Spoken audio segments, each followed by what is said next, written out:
Vice Mayor, work through some of the agenda items tonight because of my voice. Can the clerk please call the roll? Councilmember Berman. Here. Councilmember Burt. Here. Councilmember Holman. Yes. Councilmember Klein. Do you want me to just announce what Vice Mayor Niss. Vice Mayor Niss. Okay. Yes. Yes. Councilmember Price. Councilmember Sharp. Present. Councilmember Schmidt. Mayor Shepherd. Here. 7 present. Okay, the first item on the agenda is special order for the day. I'm going to have Councilmember Garapwais introduce our VTA guest. Thank you. And I'm looking. She's going to go ahead. Yeah. Go Great. ahead. What, do you want to start? Go ahead. Oh, okay, okay. First of all, we'd like to warmly welcome Nuria Fernandez, who's the new General Manager for Santa Clara Valley Transportation Authority. Everyone knows that as VTA. In December, she took over as the General Manager, and she has more than 30 years of experience in transportation and a career that includes experience in planning, design, construction, and mass transit systems. Nuria most recently served as the Chief Operating Officer for the New York Metropolitan Transportation Authority, where she was responsible for overall security of the MTA system, development of its capital and environmental sustainability programs, federal and state government affairs, and management oversight of the 5 operating agencies and its capital construction. She also managed the operations of Chicago O'Hare International Airport, provided policy and program expertise to the U.S. Department of Transportation, and managed design and construction of multi-billion-dollar rail expansion programs in both Chicago and Washington, D.C. She holds a bachelor's degree in civil engineering from Bradley University and a master's in business administration from Roosevelt University. Again, welcome, and we're delighted that you're here, and we look forward to a very positive relationship and lots of transit outcomes for Palo Alto. Thank you very much, Member Price. Good evening to the distinguished City Council of Palo Alto, Mayor Shepherd, and all of the council members. Thank you very much for inviting me to address you all today. I appreciate the warm welcome that I have received from this great county, Santa Clara County, and I've had an opportunity to visit most of the cities that we serve. I'm still making my way through the communities. I just want to once again thank you for your partnership with the VTA. I know the importance that Palo Alto is to our regional transportation network, and you serve as a major transportation hub of activities for many of our riders. This is a community that supports public transportation, and I, as you may know and may have heard from my resume, have been an advocate for public transportation since the mid-'80s when I joined the Chicago Transit Authority as the Vice President for Design and Engineering and construction of their system. I've had a very long career in public transportation, but I think one of the highlights of my career was working with the U.S. Department of Transportation in the 90s as the Deputy Administrator for the Federal Transit Administration, and then the Acting Administrator for the Federal Transit Administration. Gave me an opportunity to work with communities just as yours. As a matter of fact, I did bring a couple checks in for VTA back in those days to progress the development of the light rail system, one that I am now responsible for operating and maintaining. I also believe in our bike program, and I appreciate how this community has embraced bicycles. The bike share program that you currently have, the 50 bikes, have generated about 1,300 trips a year, and that translates in about 1/2 ton of CO2 reduction. So it's important that we continue to promote bike sharing and bicycle riding. We have a phase 2 that's supposed to take place later on this year, adding an additional 50 bikes. So you'll have 100 bikes here. And as we continue to do the math, we can see how the more miles are generated by bicycles, the better we are making our goals towards a cleaner air. air. We also continue to be a very good partner with Caltrain. We have been supporting Caltrain both on their operations and their capital program, have been working very closely with them throughout their electrification project, and will continue to have ongoing dialogue as we look at ways to increase the efficiency of our light rail system and how they can support us in making accommodations within their right-of-way so that we can provide a faster service on our light rail. Caltrain, of course, is a very important mode of transportation, is critical and integral to our network, and it's one of the largest mobility managers here in Palo Alto as well. I have sat down with our board and identified a series of priorities that I'm going to be shepherding for the board together with my very able staff over this year. The first of them being the opening of Levi Stadium that we're waiting with great excitement this summer. It's going to bring Bay Area residents right to the doorstep of a stadium that's going to be providing not only sports events, but also cultural and concert events. So we are working very closely with the City of Santa Clara and then, of course, Caltrain, Capital Corridor, and others to coordinate a strategy to make sure that we can move people seamlessly and we don't encounter the challenges that other cities have encountered at major sports events.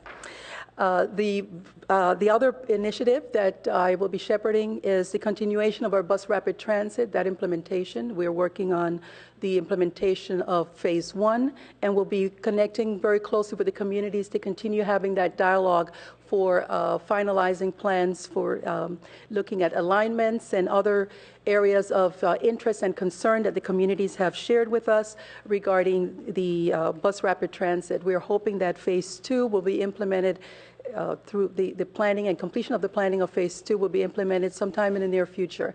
But we recognize that throughout this environmental process that we're currently in, there is an opportunity for us to continue that dialogue with the communities so that we have a product that everyone can work with and can live with and that they will be using. This is going to be a very inclusive VTA. We are very well known for participating in community events and making sure that we provide ample forums for community feedback.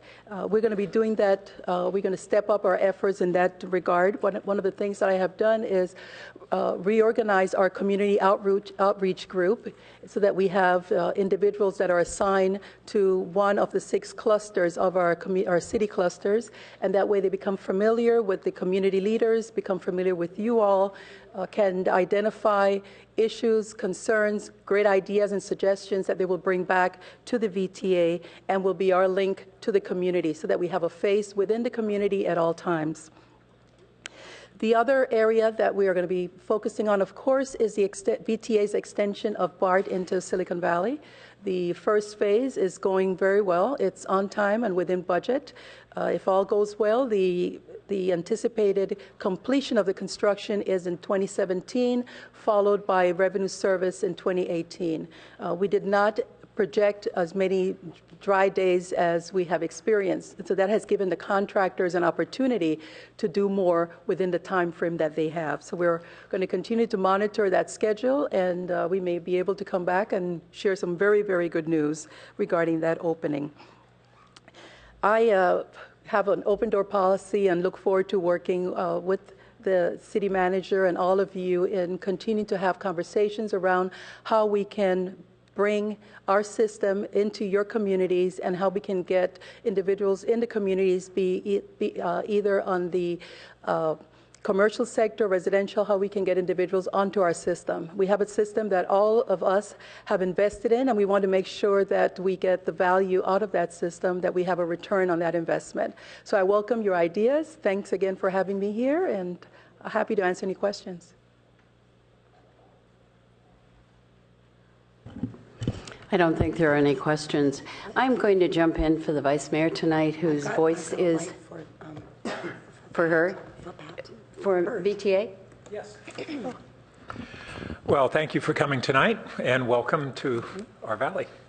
So one of the areas that is of particular concern and interest to the North County is the Caltrain system. And historically, we've had a great deal of focus in the county on our light rail system, our buses, now on BART to San Jose. But when we look at the ridership of Caltrain and how it really serves the backbone of Silicon Valley, it's really been somewhat of a, not entirely neglected, but certainly less valued than we think it has in its importance to our cities and the valley as a whole and the economy of Silicon Valley. The way we, as North County cities, co-authored a letter in recent months to the VTA a board to request a reconsideration of how the composition of the Caltrain representation from Santa Clara County is determined.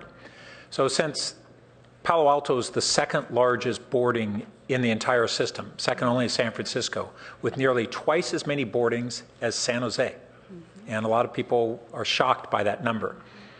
The entire North County has no representation on the Caltrain JPA because of the way in which it was originally set up to establish representation. And so I think my colleagues would like to ask for this to be a really serious reconsideration by the VTA, both the administrative body and ultimately by the board, on how the representation should be, whether there shouldn't be a North County representative that is designated for the VTA board. Thank you very much for sharing that concern. As you know, the appointments are made by the chairman of the board, and I would be happy to have a conversation with him and share your concerns regarding the appointments. And hopefully there will be some good news. But since it's outside of my area of, I don't have the ability to make that decision. That decision really is made by our chairman. But I'll be happy to share with him. Well, and just to shed a little bit more light, because we don't get a chance to talk with you that often, but although I thank you for your offer, open door policy. The political structure of Santa Clara County is so different from, say, San Mateo County, where they have 15 plus cities that are generally roughly equal in size. But instead, we have both a San Jose being over half of the population of the county, and consequently, the majority of the population of the county and the political control on this body of the VTA is from Santa Clara southward. But the ridership and the participation on Caltrain is from Santa Clara northward. And there lies the reason that we have a disconnect between the political representation and those who use the system. So I don't expect that the San Jose council member who chairs the VTA board, nor last year's San Jose supervisor, nor the third representative who is the VTA Caltrain rep from Gilroy, with their couple hundred boarders a day, are going to be sympathetic to our position. And I hope you're persuasive and are able to achieve something else. Thank you. Thank you. Thanks again.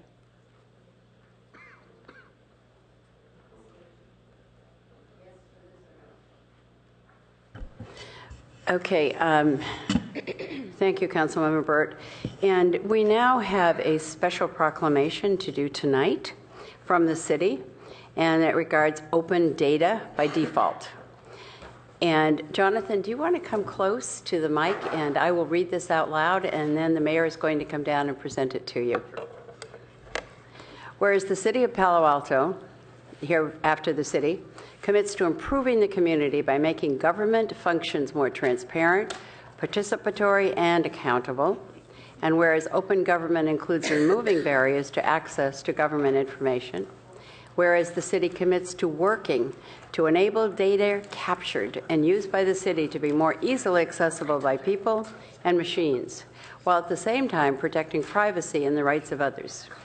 Whereas the work of publishing public data for easier consumption by people and machines is known as open data. And whereas an increasingly robust open data program will help foster public engagement, improve delivery of public services, and create new opportunities for innovation. And whereas the city commits to work toward a future in which important government data and information will be open data by default. Therefore, I'm reading this for Nancy. I, Nancy Shepherd, Mayor, on behalf of the City Council, do hereby issue this proclamation in support of you tonight. And let's applaud Jonathan. Great, great. Okay. And would you care to say a few words? I would. Thank you so much. So Jonathan Reichenthal, Chief Information Officer. I'd like to just say thanks to a few folks and then just make a few quick comments. First of all, to the City Council for your vision, support, and commitment to open government. I'd like to thank also City Manager Keane. If it wasn't for him being a leading champion of civic innovation, open data would still be an academic discussion here at City Hall. I also want to thank City Attorney Molly Stump, who has provided sound advice to staff and helped all of us maneuver through the many and important legal and ethical considerations of this. And finally, I want to thank my colleague, Michael Sau, behind me, who does much of the day-to-day operations related to open data. So Michael, just raise your hand. Great, thank you very much. So I wanted to say I believe that what we're doing on our journey to make data more easily available and accessible and machine consumable transcends other technology-related initiatives we're going to take, because it's data that underpins almost every decision we make and every project we do. This is the technology-related initiative that best aligns with all our city efforts, our democracy, building community trust, and later on, economic opportunities. Coincidentally, it aligns very well with the President's digital government agenda, which has 3 objectives, and I just wanted to read one of them. And it's Objective 3, and the federal digital government agenda says, to unlock the power of government data to spur innovation across our nation and improve the quality of services for the American people. And it goes on to say, we must enable the public, entrepreneurs, and our own government programs to better leverage the rich wealth of data to pour into applications and services by ensuring that data is open and machine readable by default. So our action here in Palo Alto tonight should inspire, I hope it does, other cities across America to do exactly the same. I can't overstate the importance of this proclamation to our community and to others, and I want to thank you very, very much for that. Thanks, Jonathan.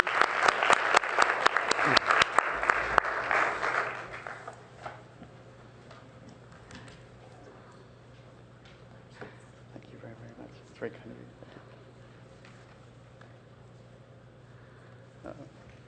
Thank you for that moment.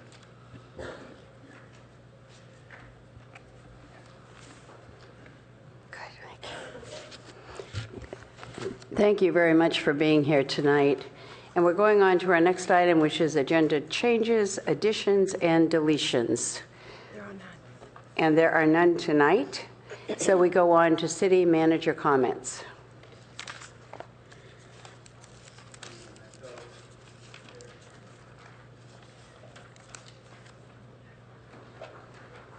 Thank you, Madam Mayor, Vice Mayor, and Council.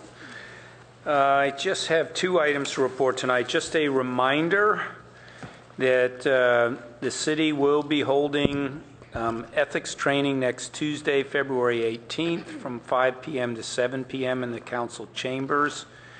Members of the City Council and city boards and commissions, city department heads, and other key city personnel are required to attend ethics training once every 2 years. Next Tuesday's training will be led by Mark Martello. He served for many years as a city attorney for the city of Mountain View and is doing this work on behalf of the Institute for Local Government in Sacramento. He's an expert on public ethics and conflicts of interest, and if those of us who are required under state law to take biennial ethics training and cannot attend next Tuesday, you can talk to us or the city attorney for a list of training alternatives, which can include some online access. So again, next Tuesday, 5 to 7 p.m. in the council chambers. So I did want to share, again, on the heels of the governor's declaration of a statewide drought emergency earlier this month, City of Palo Alto's water supplier, which is the San Francisco Public Utilities Commission, issued a call last Friday for a 10% voluntary reduction in water use. This is a preliminary step since the rainy and snow season is not over yet, hopefully. The Commission is not expected to make a final determination about reduction requirements for another couple of months, but we expect another update around March 1st. And while we have the relatively good fortune, I think, as I reported last time, to get our water from the Hetch-Hesse system of reservoirs, which are nowhere near as low as elsewhere in the state, everyone agrees it's prudent to start cutbacks now, especially since we may face consecutive years of drought conditions. Prior to this announcement by the PUC, our city utilities staff were already looking for ways to improve water use efficiency here. High-efficiency toilets, faucets, and shower heads have been installed in most city facilities. The golf course is undergoing a major reconstruction that will include water-saving improvements. City staff will be identifying city facility locations where it might be appropriate to replace turf with more water-efficient landscaping. Our staff has applied for 2 grants for up to $100,000 from the Santa Clara Valley Water District to improve water use monitoring at city facilities and provide water use reports for businesses the way we do for residents. The city also partners with the Water District to provide residents and businesses with free indoor and outdoor water audits, as well as newly increased rebates for replacing irrigated turf grass with low water use landscapes and installing more efficient toilets. And our staff has implemented a stepped-up campaign using traditional and social media to raise public awareness about drought and encourage people to take those actions to improve their water efficiency. I will be directing our staff to review all city water facility fixtures to be sure there are no remaining inefficient ones that should be replaced, and we'll also be identifying other facility locations where it might be appropriate to take actions such as turf replacement with more water-efficient landscaping. It should be noticed at the same time that the city already has water use regulations in place, and while many Palo Altans have worked hard at using water carefully, actions that all residents and businesses should be taking right now include checking for and fixing leaks, making sure irrigation systems are on timers, making sure sprinklers are set so that water does not run off into the street, and watching out, obviously, for needless water use, such as rinsing recyclable containers instead of just shaking them off, et cetera, et cetera. With better technologies available, people may be surprised by the new ways we can all become more efficient, and we're encouraging everyone to visit the city website at thecityofpaloalto.org/water, as that site will always have our latest water status updates as well as links to all of our rebate programs and other services. The Urban Water Management Plan adopted outlines the steps we will take for each of 4 potential successive stages of drought conditions. We're in this first early stage. The actions described above should be sufficient at this stage. I will work with the mayor, though, to schedule a council study session to discuss options for water rates and restrictions and other actions in the next month or so. I think appropriately in early March after we get the next SFPUC update. And obviously, in particular, if it looks like more stringent voluntary or mandatory water cutbacks would be required. That's all I have to report. Thanks. And Jim, do you want to add that this is voluntary? Oh, yes, I'm sorry. The two of us are sounding the same I thought I up here. said voluntary. You did, yes, but we are just to be sure. Very clear, we're in a phase of seeking a 10% voluntary reductions. Obviously, we don't have, simple ways to measure that, but we're in the reminder and encouragement phase.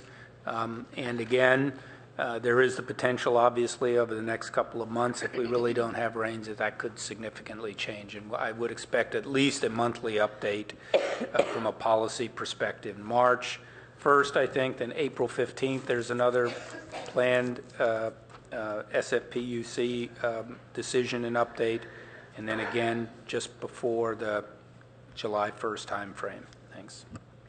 Good, thank you very much. And that takes us to council member questions, comments, and announcements. And so I'm going to be looking for the lights that are in front of Nancy, but Nancy is... Who's first? Schmidt. Council member Scharf. Thank you. Well, today I attended the California Municipal Utilities Association and the NCPA Capitol Day, where we met with a number of legislators in Sacramento regarding a number of issues pertinent to our utilities and municipal utilities statewide. One of the interesting things is we did talk a little bit about the drought, and they handed out an interesting thing showing all of our reservoirs. So I'm going to hand this to the city clerk, and we'll have maybe copies made for the council. Maybe we can get it online. I think it's actually shows each reservoir and where we are. It's actually quite interesting.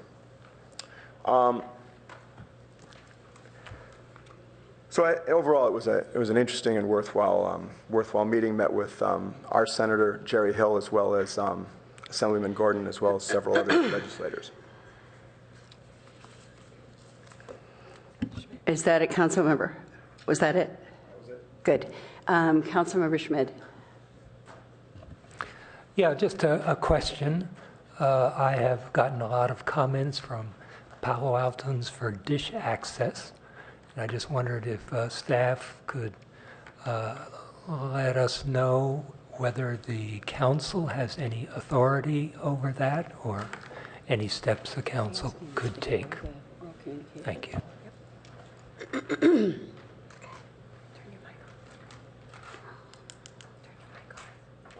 Yeah, it looks like there are a lot of folks who are here this evening, and might be good also for the council as a whole to hear from them. And we could obviously incorporate your question, I think, in general as to, let me put it this way, I think anything that the council may want to do, I think would need to come back to the council specifically for some determination. I don't think this is something that could be best handled just at the staff level.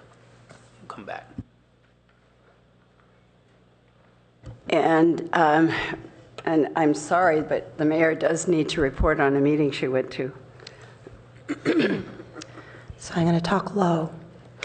I attended the Caltrain local policymaker group, and which I know everybody is interested in learning about this because we wrote a letter to them asking for the scope of our contribution to be broader. This is designed specifically for the modernization portion of Caltrain, nothing more than that, and that was made clear at this meeting. That group will be weighing in on the environmental impact report and call those comments that come forward. One thing that was of good use was the synchronizing of San Francisco's asset management and infrastructure improvements that they're trying to do, which they have organized in such a way that they're trying to carve out about $8 billion worth of infrastructure that they need to do. And they are queuing up for 2016, hopefully a sales tax for Caltrain, so that there could be dedicated funding. So I do believe that the letter that we sent was clarified as to what the meeting is about. Atherton sent a letter along with our letter, and they felt that they were satisfied with the explanation that was given. And Caltrain seemed interested in pursuing the aspects that Palo Alto have on hand as being a North County intermodal station with all of the transit that connects at that particular site, that they would like to explore different ways that they could work specifically with Palo Alto on that. Thank you. Good. Thank you. Are there any other comments or questions from the council members? Okay, if not, we are going to go to oral communications, and the greatest number of oral communications are about the dish access tonight. Before I go to the audience, Councilmember Klein, do you wish to make a comment?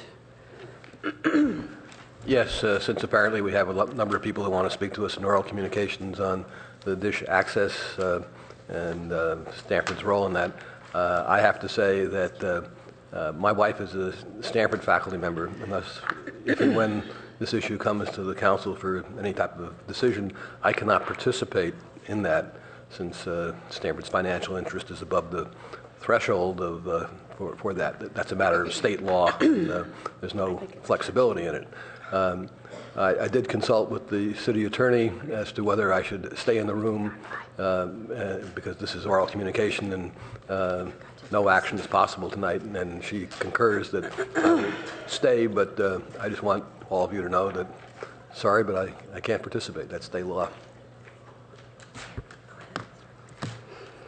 So we now are at oral communications, and I see there are a number of you here. We have a number of cards. We're close to 30 cards, so we're going to limit this to 1 minute a person. And at the end of 30 minutes, which I think this will take, unless more cards come in, we should be done at that point. We won't be discussing this tonight. As most of you know, after oral communications, we consider the matter, but there won't be any response to it this evening. So if I could do the following, I'd like to be able to list 5 of you at once so that you can get close by, and I will mention them in the order we've received them. The first is Jacques Adler, Stuart Klein, Joe Siegman. If I get close, just come up. Katie Talbot and Leanne Kerr. It's Leanne, and I think it's Curring, but I'm so. Mr. Adler. Thank you. Thank you, ladies and gentlemen. I'd like to speak very quickly, if I can, about the health aspects of the dish access. I've been a resident here for 42 years. I've been running and walking the dish for over 35 of those years.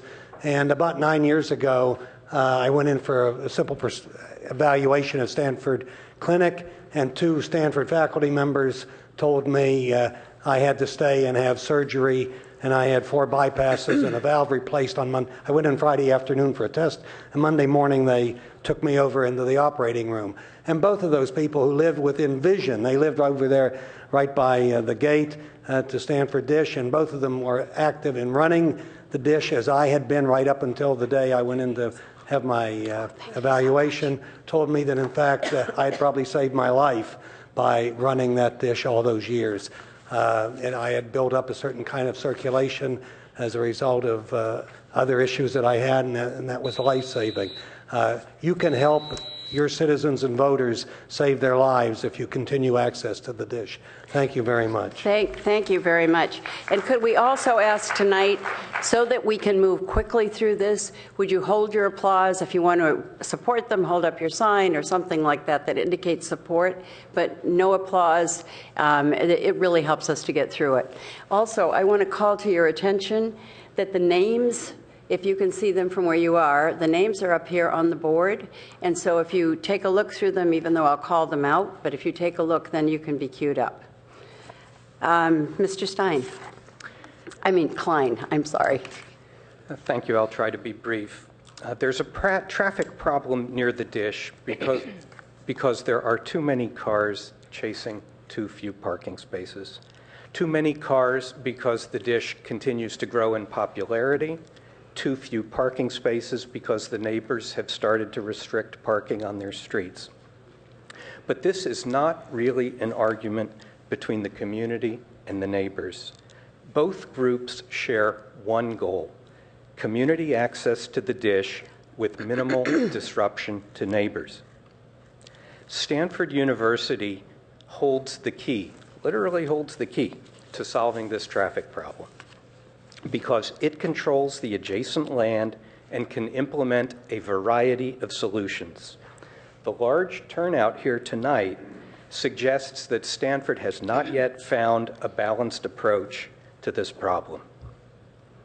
I respectfully urge, and this responds to the council member's question, I respectfully urge the city to re-engage with its partner. We're talking a logo here with the city and Stanford to re-engage to do community outreach to try to find a better solution for this problem.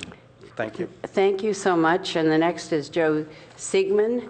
And as you can see from there, followed by Katie Talbert, Leanne Kurima, and then Tim Assemes. I wanted to speak about this this topic in the larger context of the Beta Ridge Trails, and many of the people who you'll hear from this evening no doubt convey a great deal of individual passion on the subject. But take a broader, longer-term view. Please remember the old wisdom of the tragedy of the commons.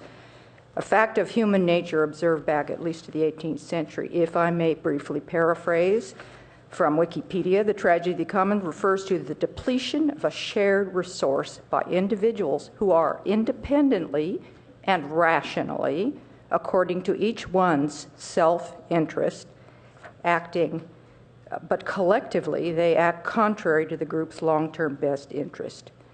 This concept often cited in connection with sustainable development, meshing economic and population growth, certainly something we experienced in the Bay Area here, with environmental protection. Examples include oceans, rivers, fish stocks, and even parking. Please keep in mind this larger picture. Just to be clear, we're all talking about the same thing. Would you please raise your hand if you've ever actually walked on the other segment of the trail that Stanford, together with the city and the county, have formulated a plan? Thank you. And now, Katie Talbert. I'm also a resident of the area, and I love the dish too. I use Stanford Avenue on most days. It is completely dysfunctional because it's used as a parking lot. This makes Stanford inconvenient to drive down, unsafe to bike on, and most importantly, unsafe for our children who are trying to navigate that road to get to Nixon Elementary. Stanford Avenue is an important and busy road, but it is not an appropriate place to park. I can't understand why some people insist on driving directly to their walk. The Coyote Ridge parking is a short and pleasant walk. It took me 14 minutes at a moderate pace. There are varying estimates up to 20 minutes of how long it takes. It only took me 14 minutes walking at average dish walking pace. In this crowded area, flexibility is really important, and the one thing that I can't be flexible about is my kids' safety. So thank you very much for being here. Leanne? Leanne Karina. My husband and I just took faculty positions at Stanford. We just moved here from the University of Chicago. We are so happy to be in this beautiful place. We're living on Ryan Court. When I first drove up Stanford Avenue, I was so taken aback, even coming from a very densely urban location. Our experience in Chicago was that when you had an unsafe situation like this, so difficult to change it, so difficult to fix it, somebody died, it's no problem. It happened on our block. We needed a stop sign. It couldn't happen. There was a lot of pushback. I heard the crash that killed the person, as did my kids. That afternoon, there was a stop sign. I don't think we should wait. I don't think that person's life is worth parking now. And I understand people want to get there. But I think in retrospect, after that fatality happens, people will think it wasn't worth it. I don't think it's worth it. Thank you. Tim Assemes, followed by Jean Mayer, and Emmer Shias, I think. Again, it's up on the board, and I think it's spelled much better than I'm pronouncing it. Hi, my name is Tim Assemes. I'm a faculty member at Stanford University. I live on Ryan Court as well. I'm also a parent with two kids that attend Nixon School, age 7 and 9. I've been living in Ryan Court for 3 years. I just want to say very briefly and to the point, Stanford Avenue is an accident waiting to happen. The dish access on Stanford Avenue, unfortunately, is just way too close to two major schools, in particular Nixon. And so while I support the opportunities for leisure and exercise, I will not support them at all and at the expense of the safety of my children. And as you, and I think that this is the Stanford Perimeter Trail project is a good compromise. It improves access to the gate without increasing traffic. And many of the residents on campus support it, and we should continue to support it.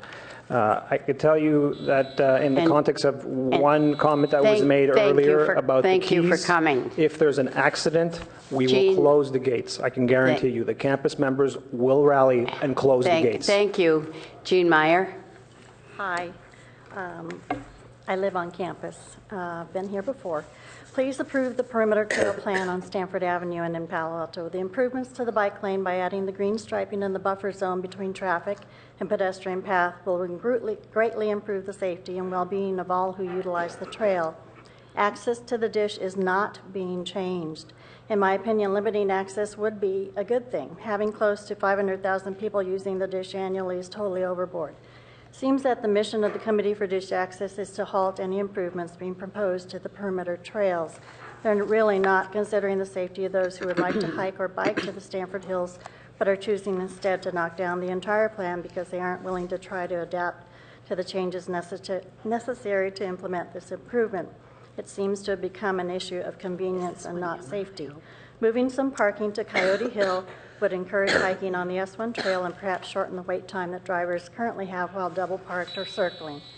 In the interest of thank you so much for being here. And I'm sorry that we have to call and end it to the 1 minute. Otherwise, we're going to run out of time for all of you to speak. Yes. Hi, my name is Emma Schlaze, and I'm the advocacy coordinator for the Silicon Valley Bicycle Coalition. And we are in support of the current proposal with the removal of some parking to the other location because it does create a buffered bike lane and the new multi-use trail on that stretch of Stanford Avenue.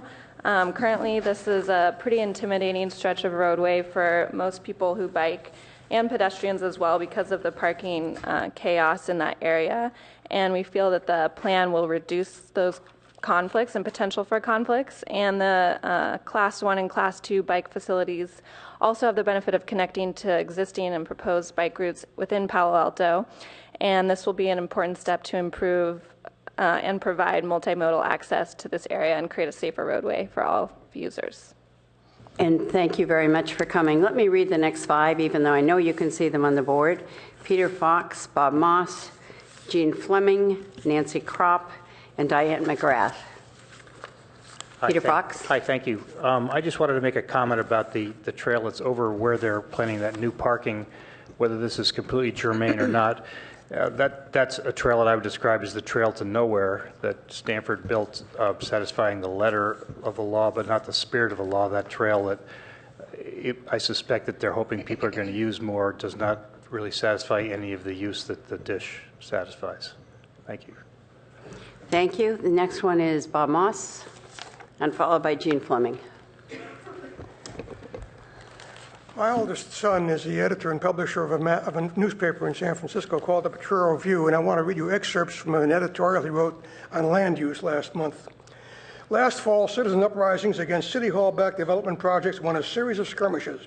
8 Washington, a waterfront luxury condo project that was loudly supported by past San Francisco mayors, was topped of ballot box, at least in the proposed firm. In Palo Alto, a dense, by that city's standards, affordable housing complex for seniors, which had unanimous support in the city council, was felled by a referendum pushed by a coalition of residents, including my father. In the end, the D in development is for democracy. Building has to be influenced by the push and pull of a chaotic set of forces that's ultimately made rational by political leadership. The 8 Washington and Palo Alto senior housing complex fiascos were, in the end, political failures. Signposts that municipal legislators and mayors aren't spending enough time in the neighborhoods to know what honest stories need to be told and essential public amenities added. Thank you, Bob. Jean Fleming. Yes, Jeannie Fleming. I live in Palo Alto. I'm a first-timer here. I didn't realize I'd have only a minute, so I will be very brief, but I'm not providing context or perspective here. My point is that dish access is a woman's issue, as anyone who regularly walks on the dish knows. Perhaps 75% of the people who walk the dish are women. Of course, that means there are plenty of men up there. But in general, it's a place that women go to for exercise, especially on weekdays. Obviously, women want vigorous outdoor exercise that can be squeezed into an hour or so. The plan that you now have for parking now incorporated into the perimeter trail obviously does not allow that. Unlike dish walking, recreational cycling is largely a male activity. Surveys that I have read say men account for 80% or more of cyclists. So women are being asked to sacrifice their regimen of exercise for a bike trail they will never use. Nancy Kropp, again followed by Diane McGrath, Lyman Van Slyder, Susie Bromo. Hi, good evening. Nancy Kropp. I'm a resident of the Barron Park neighborhood in Palo Alto. I've been a dish user for decades, and I use it several times a week still, and I'm here to ask you to please protect our access to the dish. And on behalf of everyone who will not be speaking tonight, please feel free to stand up at this time and show your support for protecting access to the dish, so you can see the groundswell of support in this room. And we have hundreds and hundreds more on our email list. Real quickly, I do not think you will make it more safer by eliminating half the parking. You will still have hundreds and thousands of people looking for parking now, and half the parking on Stanford Avenue. I think we need to maintain that parking. Secondly, I heard that, about the proposal for Coyote Hill Road parking. I would urge you to open the gate. There is a gate at Coyote Hill Road, and right now what you really don't want, the last thing you want, is hordes of walkers walking down Page Mill and then crossing at the Page Mill Judah Bracero crosswalk, which is one of the most dangerous intersections. Thank you. Thank you so much for being here. Diane McGrath. Diane McGrath. I walk the dish religiously with a dozen women every week. This year, 3 baby girls... If you pull the mic right next to you, Sorry. yes. This week, 3 baby girls in strollers joined our group. As a mother with young children who is an extremely active volunteer in our school districts and community, time is precious. The esteemed gentleman from Stanford that I spoke to earlier this evening said that it is ironic that our committee, which is called the Committee for Dish Access, is objecting to more walking to get to their walk.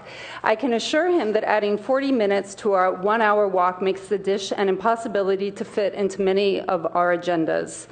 1,500 people a day are voting with their feet when they visit the dish. The health benefits are obvious whether you are 1 or 100.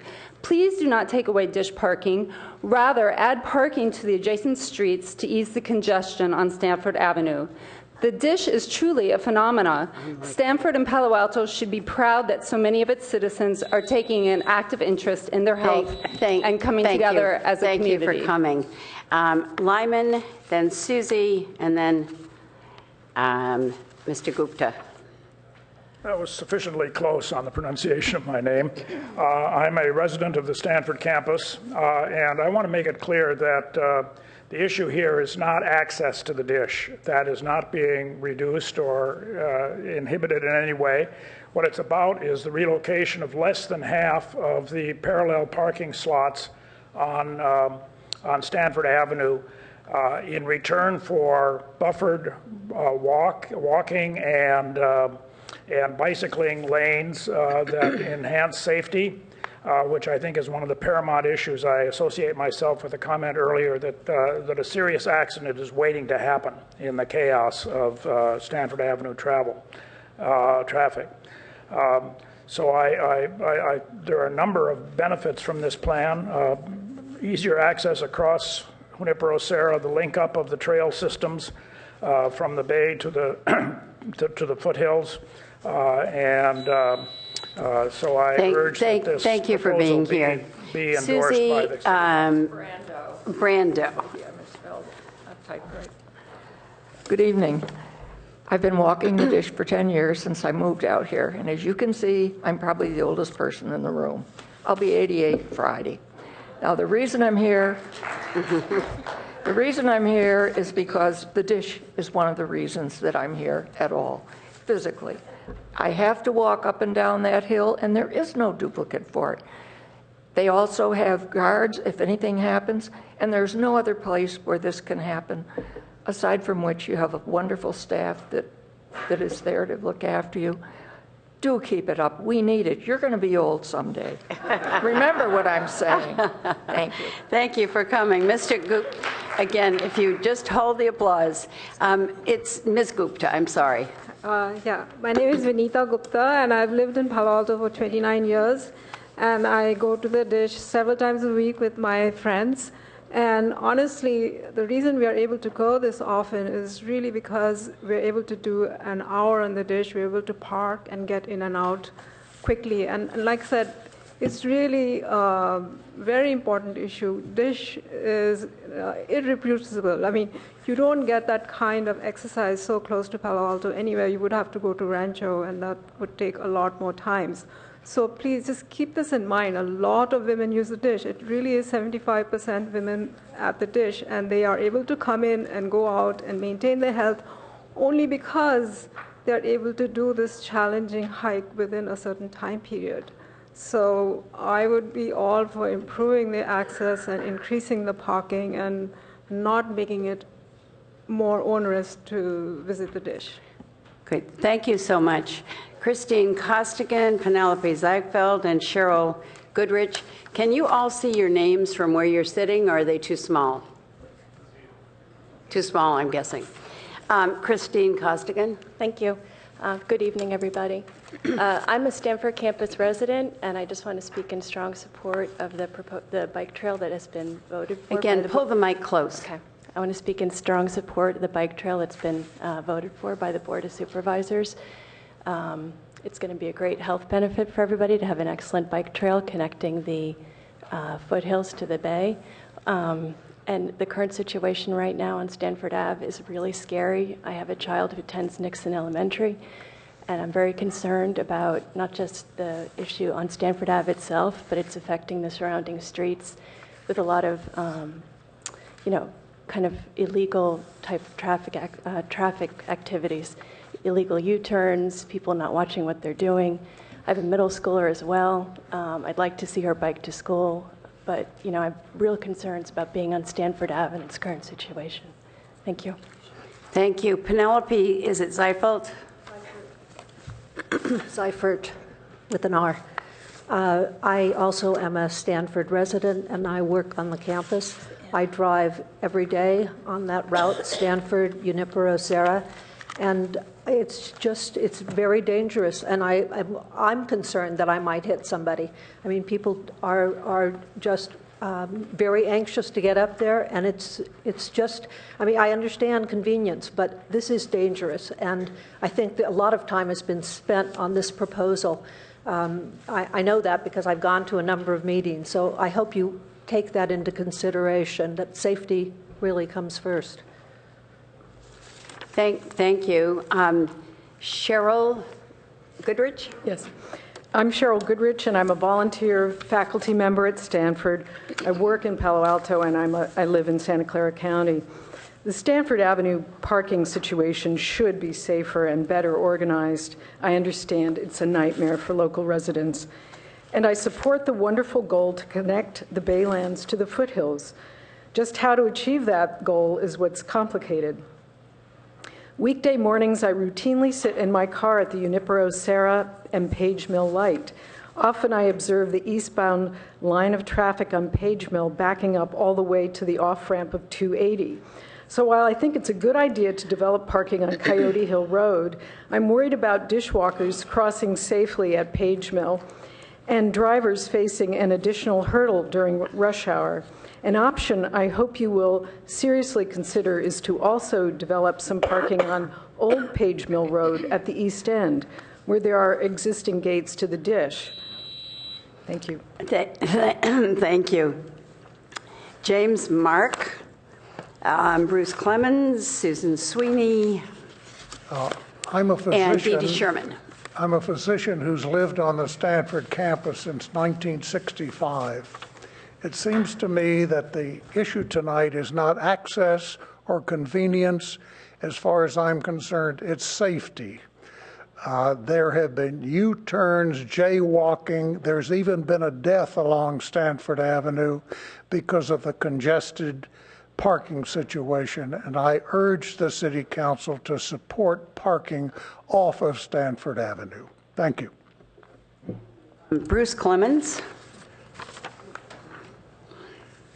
Yes, I run the dish daily, and I also ride my bike along Stanford Avenue at least once a week, and I also run the S1 trail weekly. In fact, I believe I was the first legal runner to run that trail. I was there literally when they dropped the tapes. And that trail is a viable alternative. It's not a trail to nowhere. It can be incorporated to any number of loops that are equally challenging with as beautiful views as the dish. So I really encourage parking to support use of that trail. The parking situation on Stanford Avenue is terrible. The plan has been hashed out with compromises with between Palo Alto and Stanford, and it's been voted on by this body unanimously in favor of this plan already. So, and it's been subject to many open meetings already, and people have had the opportunity to speak out about it. Delaying it further is just going to delay implementation of this valuable community resource. Thank you. Susan Sweeney and then Dee Dee Sherman. Thank you. I am a Stanford resident, and I urge the council to continue their support of the proposed trail system. We need to reduce the dangerous and chaotic parking situation on Stanford Avenue. The current plan provides quality walking, jogging, and bicycling between the Baylands and the foothills. And the new parking on Coyote Hill Road will reduce the walk to the S1 trail. Thank you. Thank you. Dee Dee Sherman.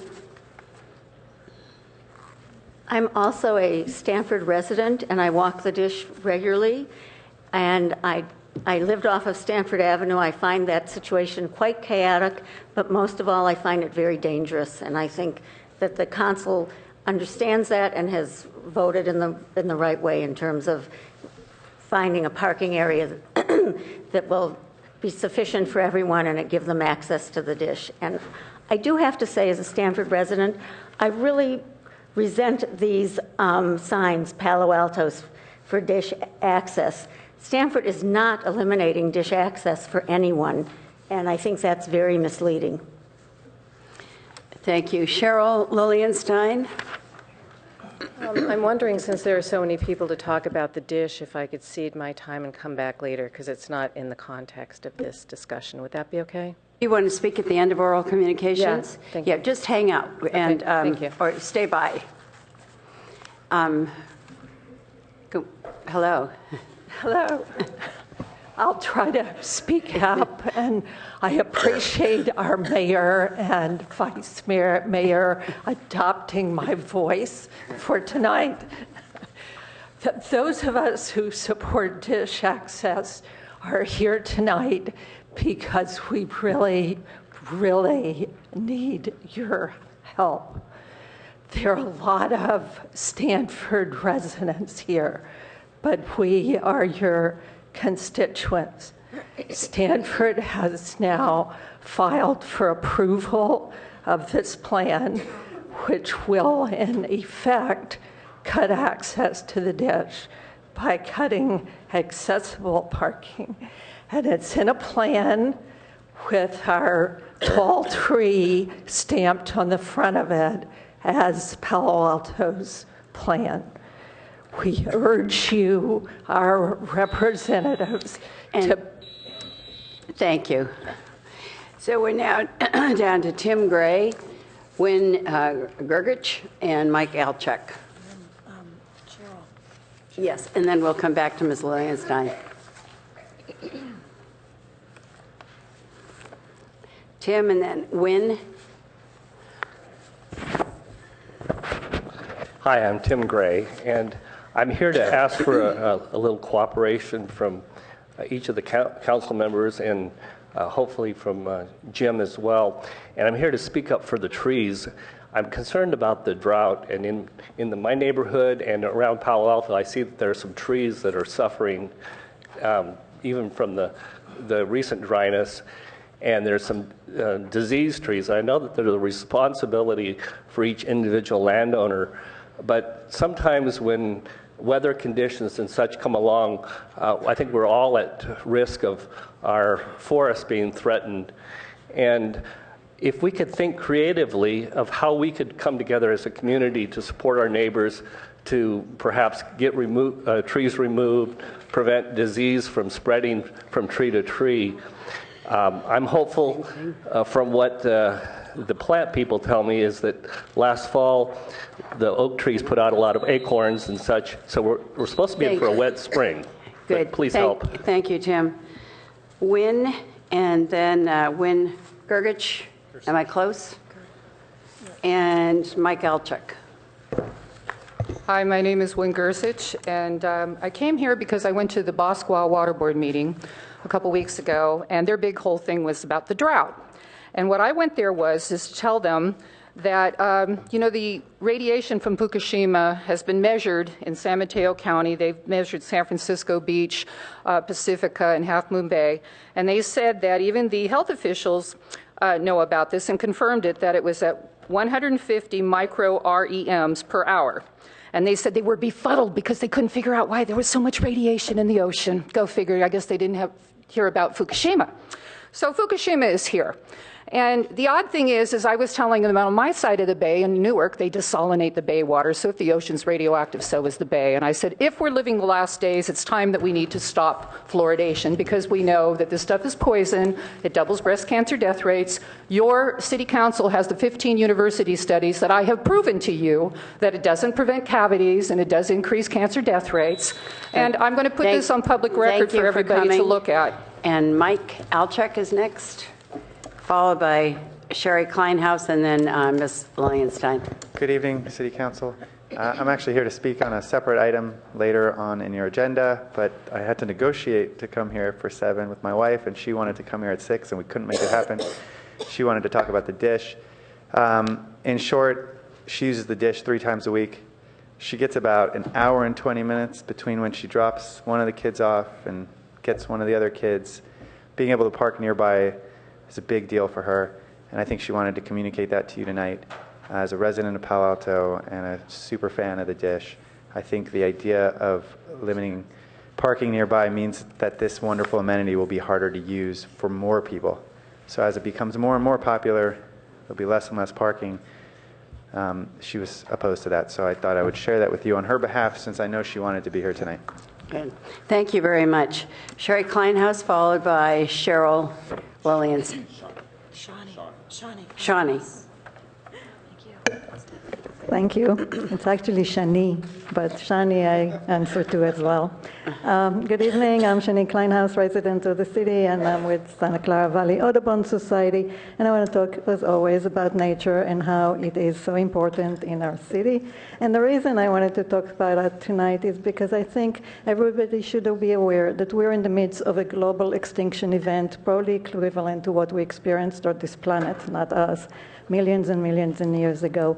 And we have to do something about it. And it's not just that nature is part of our values, obviously it is, but if we don't find actions that we can incorporate into our urban landscapes to try and invite all the creatures that live with us to be part of our urban landscapes, and we say, oh, they're in the nature preserve that we have for them, it's really nice, but they're not going to survive. And we have to do something if we're there to try and incorporate birds and other lovely little creatures in our life. And this is a really important thing to us, and I will come and talk to you about it anytime you let me. Thank you. Yeah. Okay, thank you very much. One more, I'm sorry, Stephanie Munoz, and then Ms. Lienstein. Just a reminder, it's 1 minute. Yes, just a minute. I wanted to remind you about definitions because when we discuss things, we sometimes don't have definitions. And what reminded me was a statement some weeks back by Councilmember Price very succinct, very calm. She said, yes, I'm going to vote for this because we have to have growth, and we can't have growth unless we do this. And I thought, wait a minute. Who said we had to have growth? How much growth do we have to have? What I want to know is this. What's the difference between growth and density? Thank you. Thank you. And finally, thank you for being patient. I'm very patient. Cheryl Lilienstein, Palo Altans for Sensible Zoning. I think much of this discussion tonight has to do with not having adequate transit and having an ever-densifying environment that we're living in.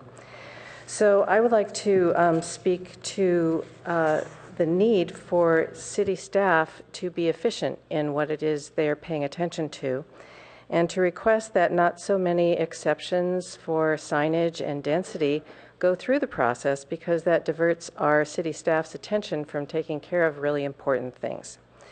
So, for example, how much time was used by Tesla's signage designers to make the exception request? How much time was used for the staff to read Tesla's request for exception and create reports? How much time was used in the ARB? Why didn't the ARB reject the request since it did not meet all their criteria? How much time was used, and how much money did it take us, the appellants, to challenge the decision? You are on the agenda later. Did you know that? This is not on the agenda. No, yes, it's on the consent calendar. But I'm actually not talking about Tesla. I'm talking about efficiency. Okay. In any event, your time is up, and thank you. Thank you. That finishes oral communications. We have heard you all speak tonight, as has our city manager and our attorney, and also someone from planning. So thank you all very much for coming. Why don't we give you just a minute to stand up and start to leave the room, if you would, without too much talking, so that we can go on with the rest of the agenda. And we really appreciate all of you being here this evening. Our next item tonight is going to be the consent calendar. And you'll see the items on it run from 3 to number 7. And I would look for a motion to pass the consent calendar. So moved. You have Karen Holman and Craig Schmidt. Holman Schmidt. So moved. Okay, there's a motion and a second on the consent calendar, and we have 2 speakers on it. Councilmember Schmidt, followed by... Speakers. You can't talk. Just call on them and find out what they want. They can only poke. Okay. Councilmember Schmidt. I move that we take number 6 off the consent calendar. So there's a motion.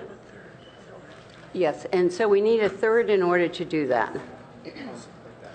And we have a third with Councilmember Burt, and therefore, that, as I recall, pulls the item.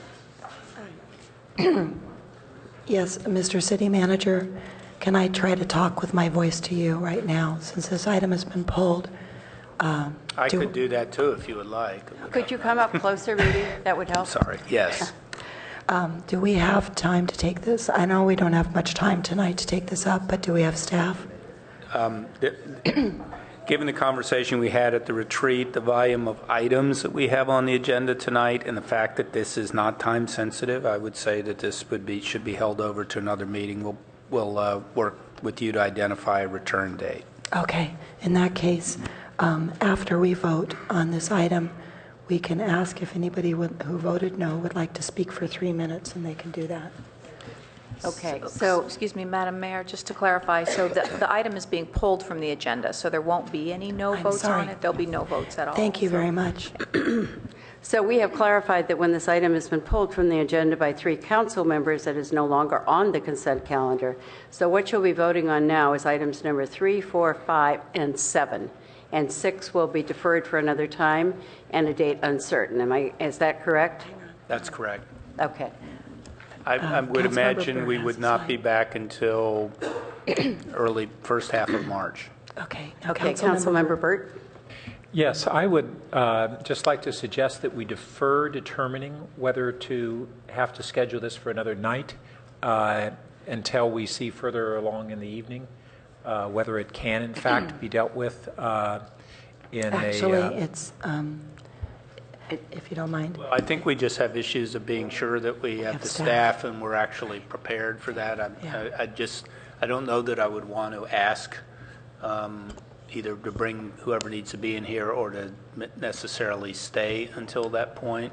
I know the last item we have is the golf course EIR, so I wouldn't expect the same staff to be around. And I'd hate you all to have to just depend on me.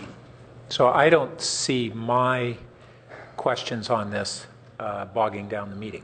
Okay, I guess well, at this point, so we hang on. We can try to take it up after the golf course, but we will not have staff. So we, at this point, since it's not time sensitive, we can bring it back for action later on. And that's what the city manager and I would like to do. So with that, what I'm hearing is that this will be deferred at Well, in the... that case, I will withdraw my support for pulling it, regretfully. Okay, so in that case then, with only two, having pulled this from the consent calendar, we now put item number 6 back on the agenda for the consent calendar. I'm looking at Molly to be sure that we have reiterated that properly. Yes, so your rules currently require 3 council members to remove an item from consent. As I understand it, there are currently 2 who've indicated their support for that, so the item is still on the agenda. Then council members can vote on the consent agenda, and if any council member wishes to vote no on that item, your rules provide they can have 3 minutes to explain their no vote at the close of the voting. Okay, after we take the consent vote. Yeah, I'm going to. Madam Mayor. So with that, Could I just... City Manager. Sorry. Don't want to argue against what I was saying before, but I did want to acknowledge that, in the preparation for this, we did get a couple questions from council members, and then also heard that this could be pulled, and they were potentially kind of complex questions for us to be able to answer. That was also partly of my part of my reaction. They weren't from Councilmember Burt, that this might be more involved than some simple way of us responding. So I did want to share that. I don't know what the procedure is for council members who had questions or whatever, and they're not being satisfied by pulling the item and being able to answer them or whatever. Maybe they just vote no on the item. Okay, I'm not hearing that we need any more discussion before we take a vote on the consent calendar, however. So, do you have your light on? We can't, she can't. Yeah, no, I think that comes after we vote. If you vote... I'm sorry, Karen, but we don't have any comments on consent calendar items. There's no discussion. You can explain your vote after. You will explain your vote after. It happened to me last week. So I'm going to go ahead and call for the vote of the consent calendar. Sorry. Okay, so the consent calendar is passed unanimously. We have 2 no votes. Councilmember Holman, would you? You have no votes. I have 2 no votes on item number 6. So Councilmember Holman, you have 3 minutes to explain your no vote. And I'll have an opportunity to just make a comment about number 5. 5 or 6? 5. I'm sorry, but this is on item number 6 is a no vote. There's no comments on consent. Unless you vote no on it. Well, it's something that didn't come into the public. I'm trying to get something into the public record that wasn't distributed to us ahead of time about item 5, and how in the world can I do that? Why don't I ask the city attorney if you could explain how we could get... If they, As far as I know, unless it was at places and I haven't seen it. So the council's procedures do allow council members to ask questions on items in a public forum. The council email address is publicly posted as are staff responses to that, and that is one way that council members can communicate with the public with respect to an item before the meeting. The rules specifically do allow for 3 minutes to comment on a no vote on the consent calendar, but no other discussion on consent. then there's another change we need to make to our procedures and protocols. Okay, speaking to item number 6 then,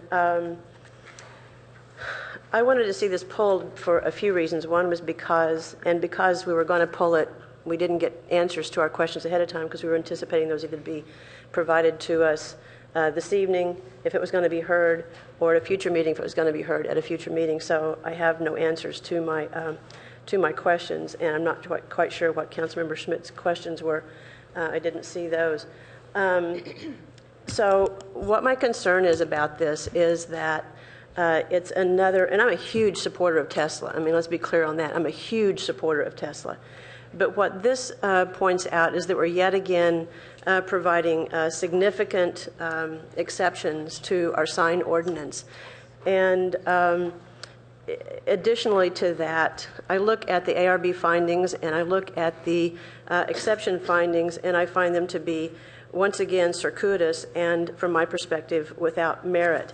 Additionally, there's no chart. Just for transparency and clarity, there's no chart in this staff report that shows what the comparison is of, code requirements versus what this is. I had to read through the whole staff report to find out what's allowed by code is, as I understood it here, was 2 signs, and what is being applied for are 4 signs.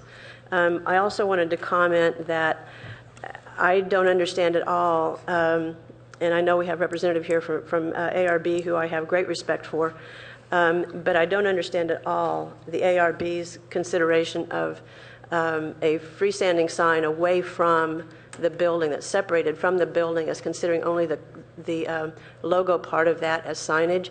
I thanked already the director for correcting that. But it's not paint on the building. It is actually a sign that's separated from the building. So I don't know what to say to the ARB other than I think the sign code is pretty clear with that. And there was one other thing, which is I'm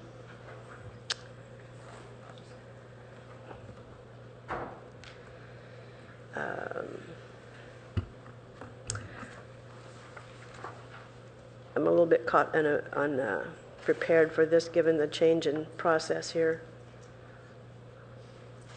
Oh, I know what the other thing was.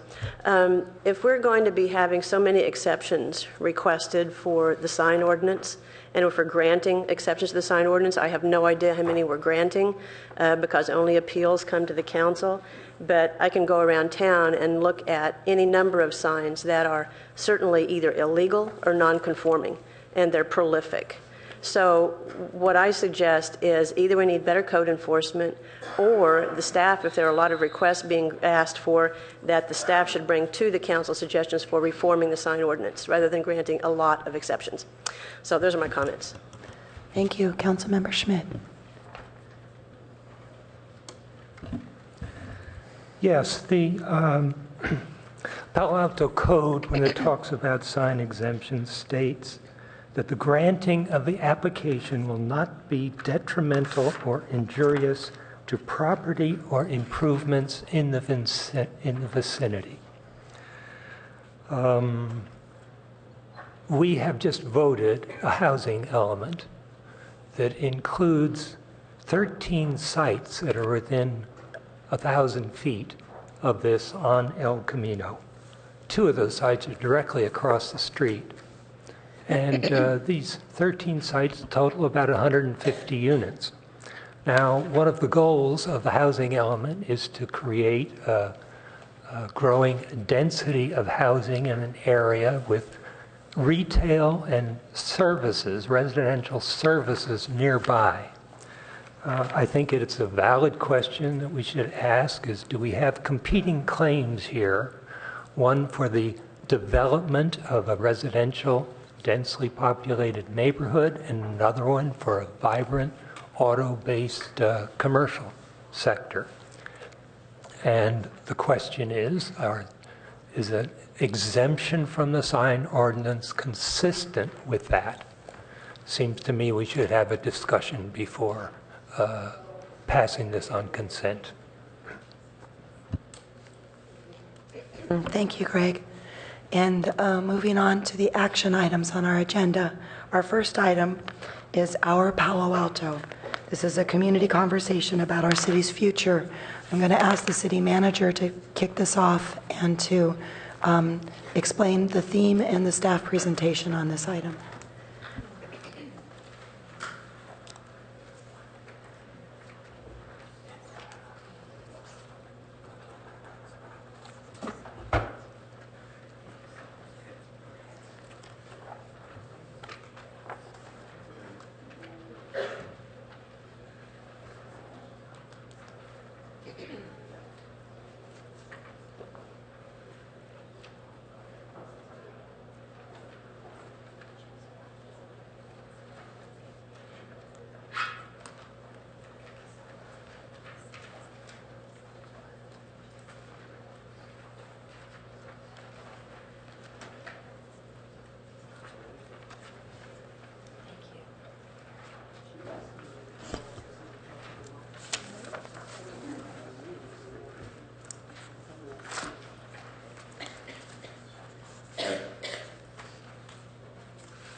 Jim, are you waiting for the presentation?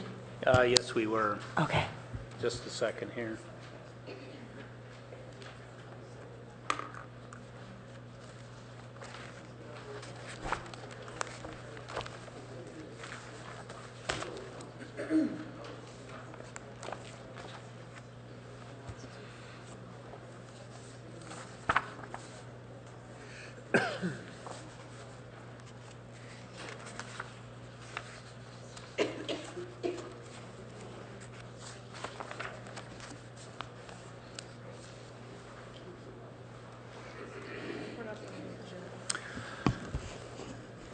Okay. Madam Mayor, we'll go ahead and get started. This was an effort for us to put a presentation on one slide. So this is the complications of trying to get simple about something. Obviously, last year saw the emergence or maybe the convergence of a lot of impacts related to growth pressures in our city, but actually that extend beyond our city. The traffic impacts that we're experiencing in our city are occurring obviously all over the Bay Area, and we have really regional traffic problems that clearly affect us here.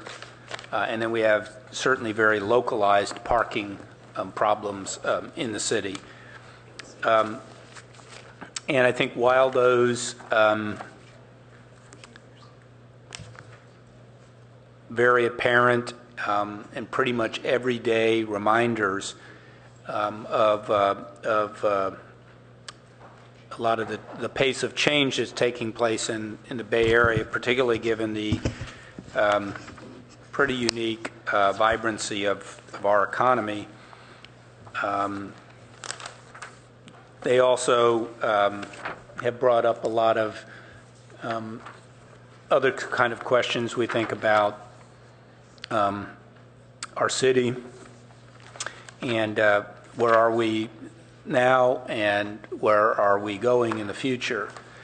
And we had a session with the council in December that surfaced this issue, and in the intervening time we've done some work as your staff in trying to structure again a framework for really having a deep conversation about our city's future that is based on supporting a lot of engagement and participation, but also in the council having a very full workload for this year on needing to take action to begin to resolve a number of the issues that are of concern, two of which I mentioned, in particular traffic and parking. And then also, though, to lay a framework through the comprehensive plan or revised comprehensive plan to really build a strong, clear roadmap to the long-term future. So we tried to organize this in a simple way called our Palo Alto with an, is something going to come up here? Oh, okay. Thank you, Aaron. With this simple little graphic that tries to lay out three threads or themes that we would see take place concurrent with each other through this year and certainly well into the next year as the comp plan review process that we're going to be talking about is anticipated to take 2 years. So the first of these really is this idea of ideas and this concept of action in the near term, and then this issue of design or planning for the future. So we put together in the ideas section really a way to build a broad-based engagement with the community. I think the next item you have on your agenda deals with the issue of the PC zone, and there's some discussion in that item. The council will be taking out about a timeout on PC zones. I think in this idea section there is a kind of timeout from declarations of definitive declarations about where our city is, and more of a opportunity for setting up the ability to listen to each other and listen to different perspectives as a backdrop to being able to provide an engagement and participation framework on the action issues related to parking, traffic, TDM, and those sorts of things that we'll talk about, and ultimately the work on the design portion on the comprehensive plan, which we are also going to need to really be able to work through in a 2-year process rather than a 7 or 8 or 10-year process, which we could always run the risk of spending so much time working through these things that we barely can get them adopted before they're sort of almost out of date for the time frame that they would have.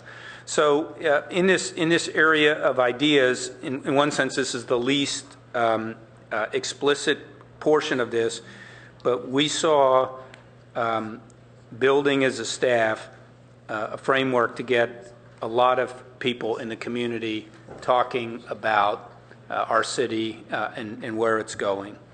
And we were envisioning a way to kind of create a sort of beyond City Hall framework for dialogue. Most people never come to the city council meeting to talk. The schedules that people and their families have often don't necessarily correspond to the ability to just come to a council meeting. So again, how can we establish opportunities to both inform and let people participate, and then provide feedback to the council on a range of different issues, knowing in many ways we're not always going to be tying them to solving a specific problem. So we've talked about different speaker series and planning workshops, and we identified things, fun things like a picnic in the park when we're trying to have some discussions about the Parks and Recreation Master Plan, to realize that there's a lot of transactional conversations that need to take place, but also the fact that this is a great city, that where people who live here love this city. All across the spectrum, from all different ages, and you all have lived here, most of you have lived here much longer than I have. You know this to be true. We want to support. Well, I was thinking about it when people were talking about the dish access, and as an aging runner and an athlete in the twilight of a mediocre athletic career, I still know something about the value of exercise in being able to build capacity and actually building muscle. So if we could think about exercising our civic life in a way that actually builds civic capacity and civic muscle to be able to support some of these other endeavors we're doing, we think that nothing but good could come out of it. So I'm happy to talk about this and get some feedback and answer some questions. But that's the backdrop, and that's a parallel framework that we think is going to be extremely important. I shared one idea in the mayor's newsletter that we've talked about with our library staff. Many have been trained actually in supporting community conversations and engagement about using our libraries for local storytelling, which is something that can be done only in our libraries, and it's a kind of information that you're not going to go out and access on the web necessarily, but it is something that's distinctive. And even a simple idea as people sharing their story about their first year in Palo Alto and when they arrived and what that was like, and be able to have other people hear that. I guess our thought is regardless of when somebody came here and the perspective of the time that they like, each person will hear the same sense of general excitement about being able to be in Palo Alto and what opportunities is presented, and then that there's a lot more common ground between different perspectives than might be seen sometimes. And it seems that that's a healthy support network that we ought to have for some tough decisions that you and the community will have to make as it relates to the near-term actions. And then the second area, and I'll turn this over to our planning staff, are things we have to do to address today's critical issues. And just very quickly, and it's a little bit of reason on some of these other issues that we even had on the consent, next council meeting we're going to be back with a series of issues, that's February 10th, related to parking solutions, in addition to other items on the agenda. The meeting on the 24th, I think, Hillary, we're coming back with traffic and TDM related decisions and directions. The following meeting on March 3rd, we're going to come back on the comprehensive plan and that process, and we can pretty much assume that there'll be recurring meetings just on those examples, those issues just as an example. So, an ideas and engagement foundation that runs parallel to discussions and council action on problem solving for these critical issues, and then planning the long-term plan and engagement process for the future. That's what our Palo Alto is about, and I'll turn it over to planning staff to talk in more detail about the next two items. And then we'll be available for comments and questions. Thank you, Jim. I'm Hillary Gittleman, the planning director. I'm joined by Stephen Turner of our staff, and I'll be very brief. I think we have a tremendous opportunity that is reflected in this simple one-page graphic, an opportunity to engage in a conversation, but also to take action and to lay a good foundation for our city's future for many, many years to come. We've articulated in the staff report what we mean by these three. We haven't really figured out what to call them, these three cylinders, tiers, layers, initiatives, these three pieces of the whole. And we think all three are important individually, but also, and most importantly, as part of a whole package. And as Jim indicated, we'll be coming to you immediately, in the next 30 days with a series of actions and conversations about the action piece of this and the design piece, the plan for the future.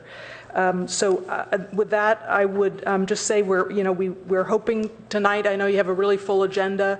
All we're really looking forward here is your blessing to proceed. We know that this kind of broad initiative is going to require tweaking and adjustment over time, but we're hoping that you concur with us and will endorse this approach or this organizing principle for our work in the next year or so. Thank you.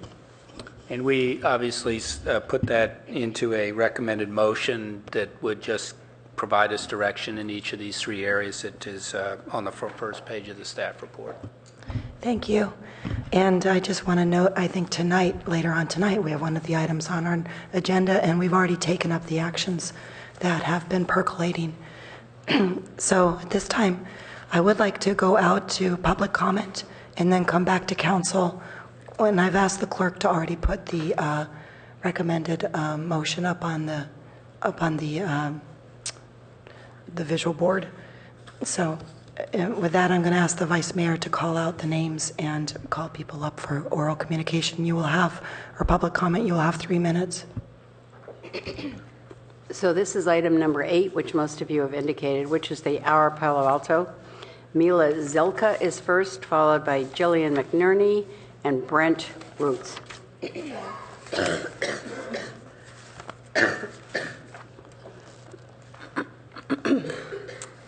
My name is Mila Zelka, and I'm a resident of Palo Alto. We currently rent in the Fairmeadow neighborhood. I'm a Palo Alto native, and I've been thinking a lot about what that means. My dad moved to Palo Alto in 1954, and although he was not an original Eichler owner, he might as well have been. And many of his greatest generation and my mom's beat generation were. They moved here because of Stanford University and to take part in the cultural and intellectual diversity a college town provided.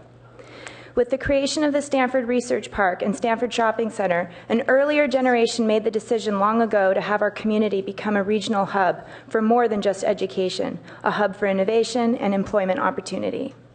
There were visionary people who paved the way for what would continue to nourish a growing city. Lucy Stern donated many of the public spaces we now enjoy, and Joseph Eichler did what no other developer was willing to do, practice fair housing in the sale of his homes, long before fair housing was the law of the land. Many purchases were done through the help of the GI Bill. My dad, a public high school teacher, and my mother, a piano teacher, had the good fortune to buy one such house back in 1978. Palo Alto's regional draw was in full swing by the time I was growing up in the 1980s and 90s, and I graduated Gunn with a diversity of classmates very different from the community my father had arrived back in the 1950s. These mid-century homeowners have benefited to this day, my mom included, because they all did one very important thing. They stayed put. And like some of the original Eichlers in our town, some ideas have stuck around as if in a time capsule. But as much as I like Eichlers, our city is not in a time capsule and we're not on an island. Our city has continued to grow and change and mature and remain an incredibly welcoming place for many different kinds of people. Many Palo Altans are not homeowners, but rent like I do. I personally struggled with the tone of many conversations in our public square last year, and there were community decisions that were controversial where I had hoped more voices would participate and round out the vitriol and fear of change. It seems like one of the things we've been wrestling with is what fair housing could look like now, and what is it to be a native Palo Altan for children who are growing up now. I'm proud of my city, and I chose to come back here with other wonderful options at the table, and I feel really fortunate that my children are growing up in a multi-ethnic, multi-generational city. The idea that Palo Alto shouldn't be changed and that's somehow what the consistent core value is not the Palo Alto I know. The consistent value that Palo Alto is that the reason why it's one of the most desirable places to live is because of how dynamic it is. And to be dynamic, you have to be able to change and be flexible. We share open space, we share water, we share air, we share transportation burdens, and we share housing burdens with all of the towns up and down the peninsula. It's one thing to think about Palo Alto 5 years from now or 10, but I'm grateful that you're giving us an opportunity to think about the next 30 to 50 years. Thank you for coming tonight. Jillian McNerney. And Brent will follow her, and then Eric Rosenblum. Hi. Thank you for allowing us to come in and talk to you today. I actually, it may be different than a lot of people here, but I just moved to Palo Alto from DC. My husband and I are involved in the tech community. He's a cyber fellow, and I myself work at a research institute, Menlo Park. When we thought about coming to California and living somewhere, Palo Alto was it. We were really excited about the opportunity to live and have a family and have our kids go to great schools and have the opportunity to also go to great colleges.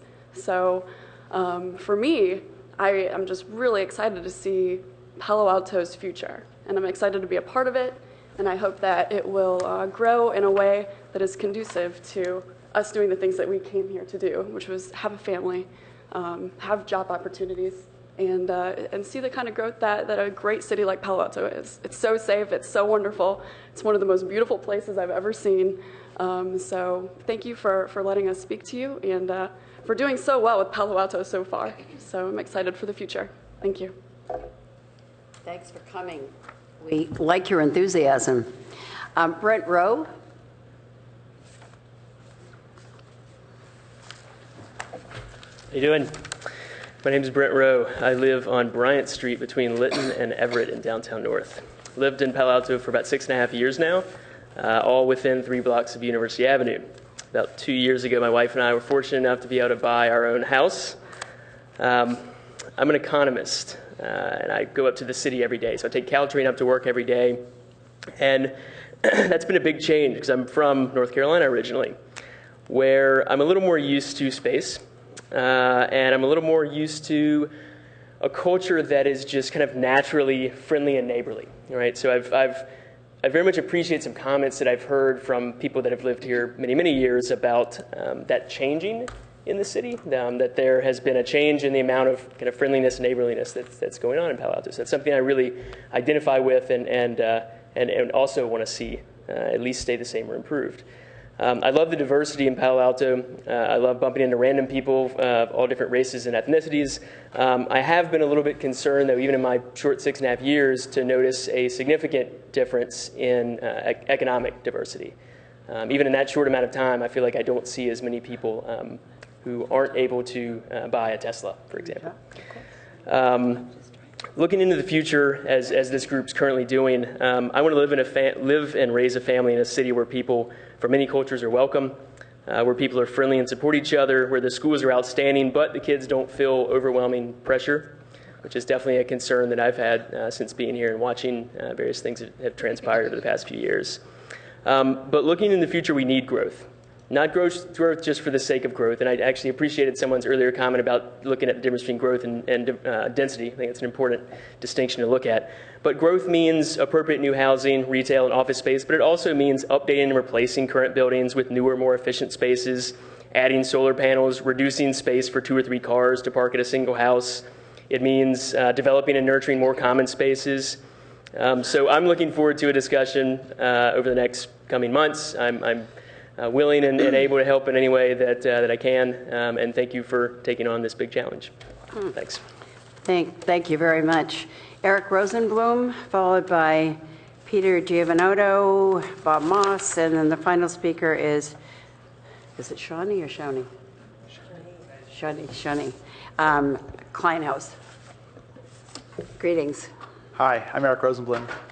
First, thanks for beginning this process. I think it's great. I don't know if all cities do this. I think everyone should. It's a great process. I live in downtown North. A big reason I moved to downtown North, like the previous speaker, was easy access to Caltrain, be able to walk everywhere. My kids ride their bikes to school and feel very safe. It's a great area to live in. I only recently got involved in this, and now I've spoken here a couple of times. And it really drew me out because there seemed to be this growing dichotomy between residents on the one hand and developers on the other hand. And there was obvious which way the sentiment went among those who consider themselves residents. And I realize that I'm a resident. I live in downtown North. But I often agree with the views of people that want denser development. And so I need to make my voice heard. And I think the strategy of the quote-unquote residents is really around stopping development and working on making parking more plentiful for residents. And I think that there has to be another way. And it's funny, I live right across the street from Nielsen Buchanan, and he and I, our houses are face-to-face, and we get together for breakfast. And we do disagree on a lot of things. And I had 2 yes on D signs on my lawn facing him, and he was vociferously against it, but we'd say hi, and we'd get together for breakfast every now and then. And there's one thing we agree on, is that there's a lot of bad math. And we actually went through the math. I did a spreadsheet, and he's contributing things. And it's pretty clear there's 4,000 or so extra cars coming into downtown versus the number of parking spaces. And it's also pretty clear that if you build that number of spaces, it's just an exorbitant amount of money. And so the amount of money we're willing to put into it doesn't really make a dent. And so what Nielsen convinced me of, and I convinced myself of, and we're trying to convince others of, is there just has to be a different approach, a fundamentally different approach. And other cities have adopted 2 strategies, one of which is density.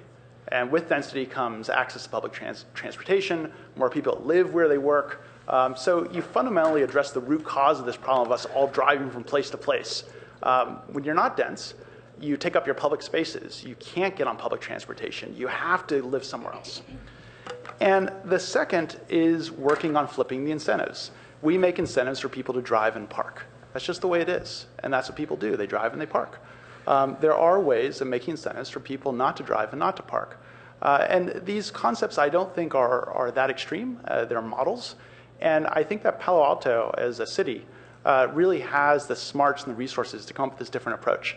And so I'm hoping that Nielsen and I not only agree on this, but we'll see some improvement in this area. So thank you to everybody. Thank you very much. Pierre, do you have an auto?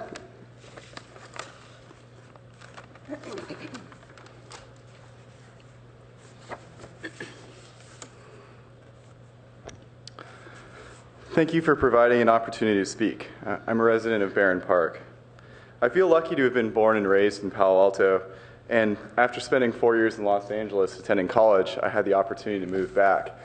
Like most of my friends, I was unemployed, had nowhere to go and nothing to do, and I ended up coming to Palo Alto and finding a job here and eventually finding housing.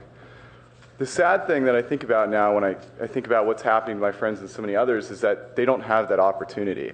When I look around Palo Alto, we see an influx of jobs, but we don't see an influx of housing. No one can really argue that there are more people coming into the city. Every year we have more people in here. Parking is more difficult. Everything else is more difficult. But taking some time and planning for smart growth is one way to kind of alleviate that pressure to a degree. And it's really hard because I look around and see that my friends can't move here because the prices have gotten too high and we don't have a real urban growth plan as it stands. And I think about it for myself. As I get older, one day I'll have children. And, you know, as a kid, I grew up going to Nixon, and then I went chasing ducks at Foothill Park. And then I went on my first date at the Creamery. And the date didn't end well, but I still go to the Creamery anyway. And I think about that, and all of that happened to me in the city and going everywhere and seeing the city grow. That was my childhood. And I look at that, and my friends can't even have that memory anymore. They're forced out into other cities because we don't have a plan. And I think that in these coming talks, the idea of urban growth is so important because I want my kids to have that same memory. I want them to chase ducks and eventually catch one and get bit by it at Foothill Park. And I want them to join a local scout troop. For me, it was 5, maybe like 57, like some of these guys. And I want them to have that lifestyle. And Palo Alto provides so much for these people, but if there's no intermediate housing for people who come here, it just can't happen. And that to me would be the saddest thing to see. And so with the upcoming chats about all of the urban housing and all of these other things that are going on in the city and a growth plan, I think it's important to focus on some concepts for growth and creating housing for people that are in that stage between out of college and making their millions. So thank you. Thank you for coming. Bob Moss?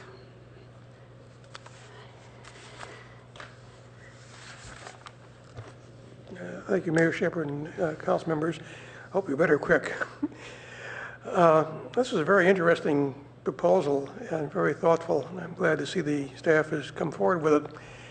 But as Mr. Keene said, it's not going to be easy to get the public to participate. I've been trying to get the public to participate in local issues for decades, and it's difficult to get them off the couch and out to some meeting.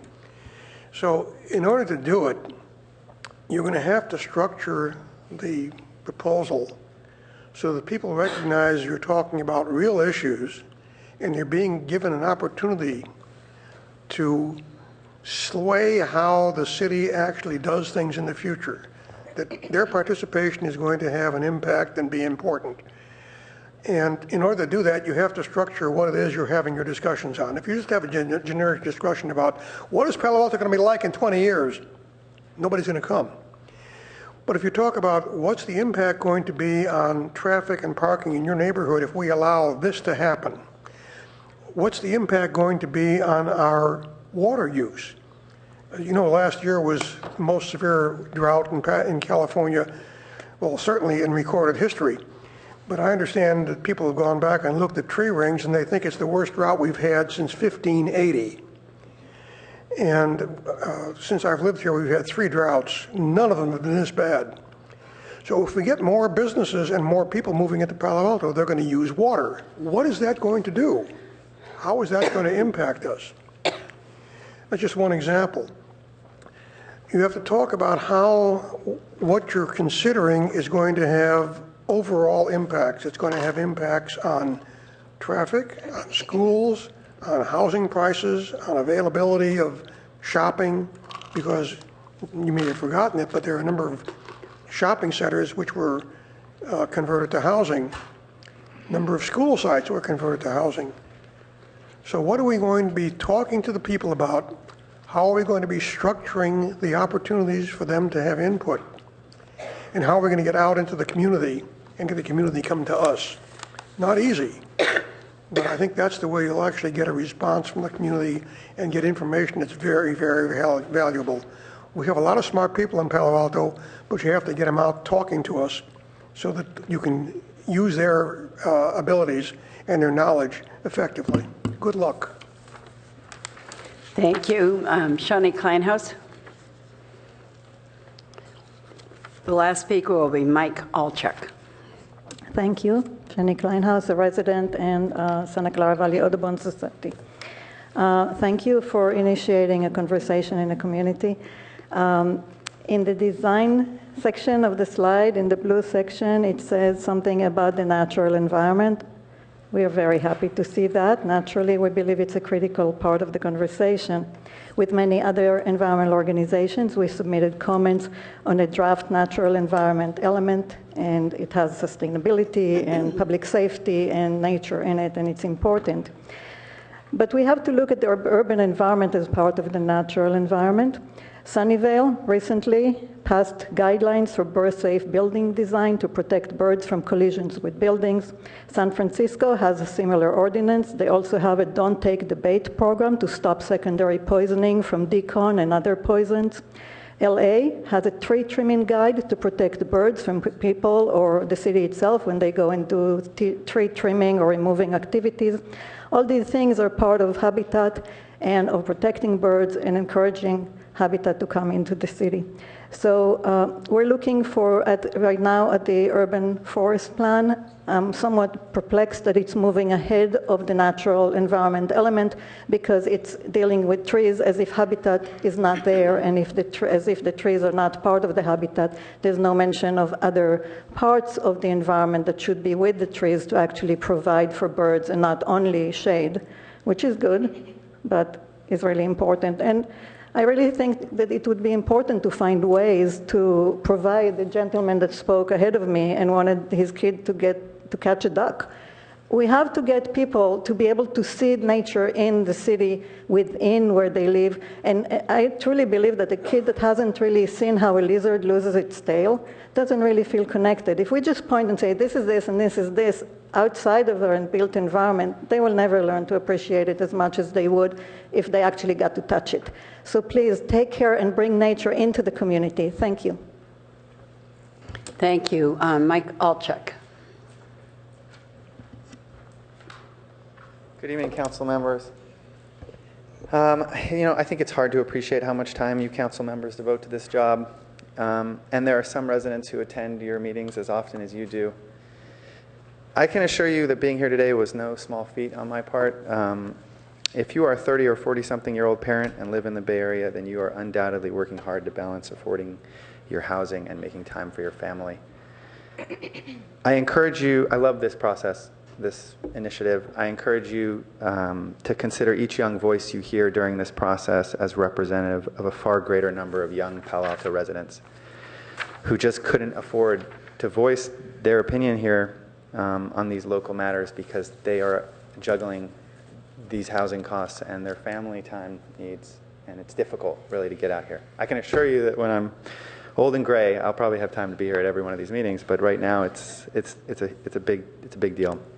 And I just want to reiterate some of the other things here, which is that I hope this process kicks off an effort that explores innovating approaches to address the concerns of our residents, while also encouraging our property owners to reinvest in their properties. Develop more efficient green office buildings that are better suited to today's workforce, to create infill housing that takes more cars off the road, and to provide the retail community with vibrant customer base that's made up of varied age groups and demographics. I'm going to give you just one example because I think, one of the things you often hear is that if a property owner reinvests in his property and creates this wonderful new building, well, it's going to demand greater rents. And we're going to see establishments like University Art or small local retailers depart. And I think that is a loss. And you know, I'm not suggesting that this is something we do. I'm suggesting that it's an example of an innovative way to maybe address one of these issues, which is to say maybe we consider you know, the same sort of ordinance that San Francisco has in place in some of its retail districts, which limits the number of chains that can operate in the city. For example, I think San Francisco defines a chain as 11 stores nationwide. And so by limiting the number of chains, they get some sort of wildlife sanctuary of local boutiques that I'm sure you all are aware of. We could do that in Cal Ave. We could treat Cal Ave as an experiment where we're not going to let Chipotle come in. We're going to preserve our Fiesta Vallarta, or whatever the name of the restaurant is. Instead of Jared the Jewelers, we want Gleim the Jewelers. We don't want to push away our local retailers, but we want our local property owners to reinvest in those properties so they don't look as tired and old and decrepit. And so that at one point, maybe those properties can both be retail facilities and also housing for young residents who live nearby and create community. I can assure you that I agree that local retailers are far more invested in their community. And I think that we can come up with innovative approaches to sort of meet everyone's concerns. Thank you for the public comment. Excuse me, I'm sorry. How we'd like to proceed is that we do have a recommended motion on this. We understand that this is not as contextual of a policy as we normally have, but staff would like us to address the motion that they've presented to us, give our input to them, and allow them to come back incrementally just right after this next agenda item. The PC timeout is on the list in the action item, so we've already moved right into some of these aspects of our Palo Alto. So in that case, if we're going to kind of keep an eye on how long we all talk on this as well, but let's start off with Councilmember Price and then Councilmember Berman. Yes, with a goal of moving along the discussion, and I also recognize we have other important items tonight as well. I'd like to move the staff recommendation. Second. Okay, the item has been moved as staff recommended it by Councilmember Price, and Councilmember Berman has seconded it. Would you like to speak to your motion? Yes, thank you. I appreciate the staff work and the comments that members of the public have made, and I am a strong supporter of the steps that you've outlined for us: ideas, action, and design. I think a more dense and rich conversation, or conversations, will continue to take place as this evolves. And as you have noted, some of the things that you've identified you're already working on. So I feel like the cadence for this very, very important work has begun. And the first element related to ideas, I just want to reiterate my strong support for the idea of having working conversations with residents, with businesses, developing a learning community, which does include experts and specialists who can bring other ideas and innovative concepts to the conversation. I think that is a responsibility we have to try to blend various approaches and to look at various innovative ideas. Again, I think what you put before us is very clear, and I think it's important for us to give you a lot of flexibility in terms of pursuing the many ideas you've outlined for us. Thank you for your great work. And Councilmember Berman, would you like to speak to your second? Yes, please. So I'm incredibly excited about this initiative. I think it really has the potential to be a fantastic opportunity to bring together our entire community to become better educated and have constructive conversations about some of the challenges that we face as a mid-sized city that wants to protect our residential neighborhoods, but also wants to embrace the fact that we are the birthplace and the epicenter of Silicon Valley and the knowledge economy that has really driven the region, the state, and the country out of the Great Recession. And that's not something we should be ashamed of, and that's not something we should run away from. And I think that's a big draw and big reason why so many people want to be in Palo Alto. That's a good challenge that we have to try to address, and I think this is a good thorough process and with a long-term vision on how we can do that. One of the things that Councilmember Price talked about, and that's mentioned in here, is the idea of bringing experts in to facilitate community discussions. I think that's such a great idea. And I've been approached by some residents who had suggestions for people that we should bring in, and I'll be forwarding those on to staff as I get them. And I have a friend who's on the Human Relations Commission in Mountain View, and he saw this on our agenda and sent me some information about how the Human Relations Commission in Mountain View holds a civility roundtable, which I think they're going to have their fourth one on March 26th. Ironically enough, they're going to be talking about traffic and parking in Mountain View. And so this is maybe something that we can look at, kind of what they do, and chat with their staff about how it's worked and see if it provides an example of maybe a way that we can be holding some of these conversations. I was really heartened to see one of the speakers mentioned that it's so difficult to get people to come in and get involved and get engaged, and that's true. I was very heartened to see so many new faces and faces that looked a little closer to mine here today who want to get engaged and who want to be a part of this effort, because this is an effort for what Palo Alto is going to look like in 20 years, 30 years, 50 years, and it's hard for people my age to prioritize civic engagement, really. I mean, it's that simple. We're so busy with so many other things. But if we don't, then we're going to end up with a Palo Alto that we're not going to want to live in. And so I think it's great that so many new faces and new folks are getting engaged, and I'm looking forward to working with them throughout this process. I think some of the, I won't go through the litany of issues that I think we should have conversations about, but some that I saw in the core values answers and that we heard tonight are issues of socioeconomic diversity, issues of affordable housing, and obviously issues of parking and traffic are issues that we also have to handle. But I think the opportunity to have a broader conversation about some of these issues that we don't often have at council is going to be incredibly valuable for the entire community. And I really appreciated one of the speakers talking about his first date at the Peninsula Creamery. My first date was at Swenson's Ice Cream Shop, which used to be on University Avenue. And same outcome? How'd that work out? And that didn't work out. Not that well. Yeah, we've got a trend. And I can't remember when Swenson's closed. It was, I believe, once I'd either moved on for college or for work. But it was sad when I came home and Swenson's wasn't there anymore. But at the same time, we now have Fraiche, and we now have cream ice cream sandwiches, and we now have Yogurtland, and we now have the really awesome ice cream place at Town and Country, the name of which I can't remember. The Tin Cup, is that it? There we go. We're giving just free plugs to all of our local businesses. But it's important to, it's sad when things that we have such fond memories of and childhood memories of close, but we also need to be cognizant of the fact that the only constant is change.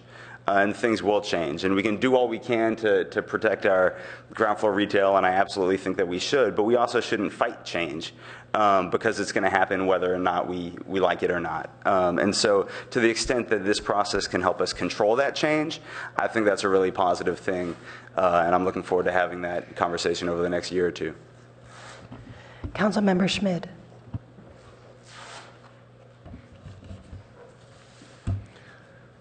Yeah, I also want to congratulate staff on this initiative. I think it's a great idea to start the community conversation on issues that are important to the community.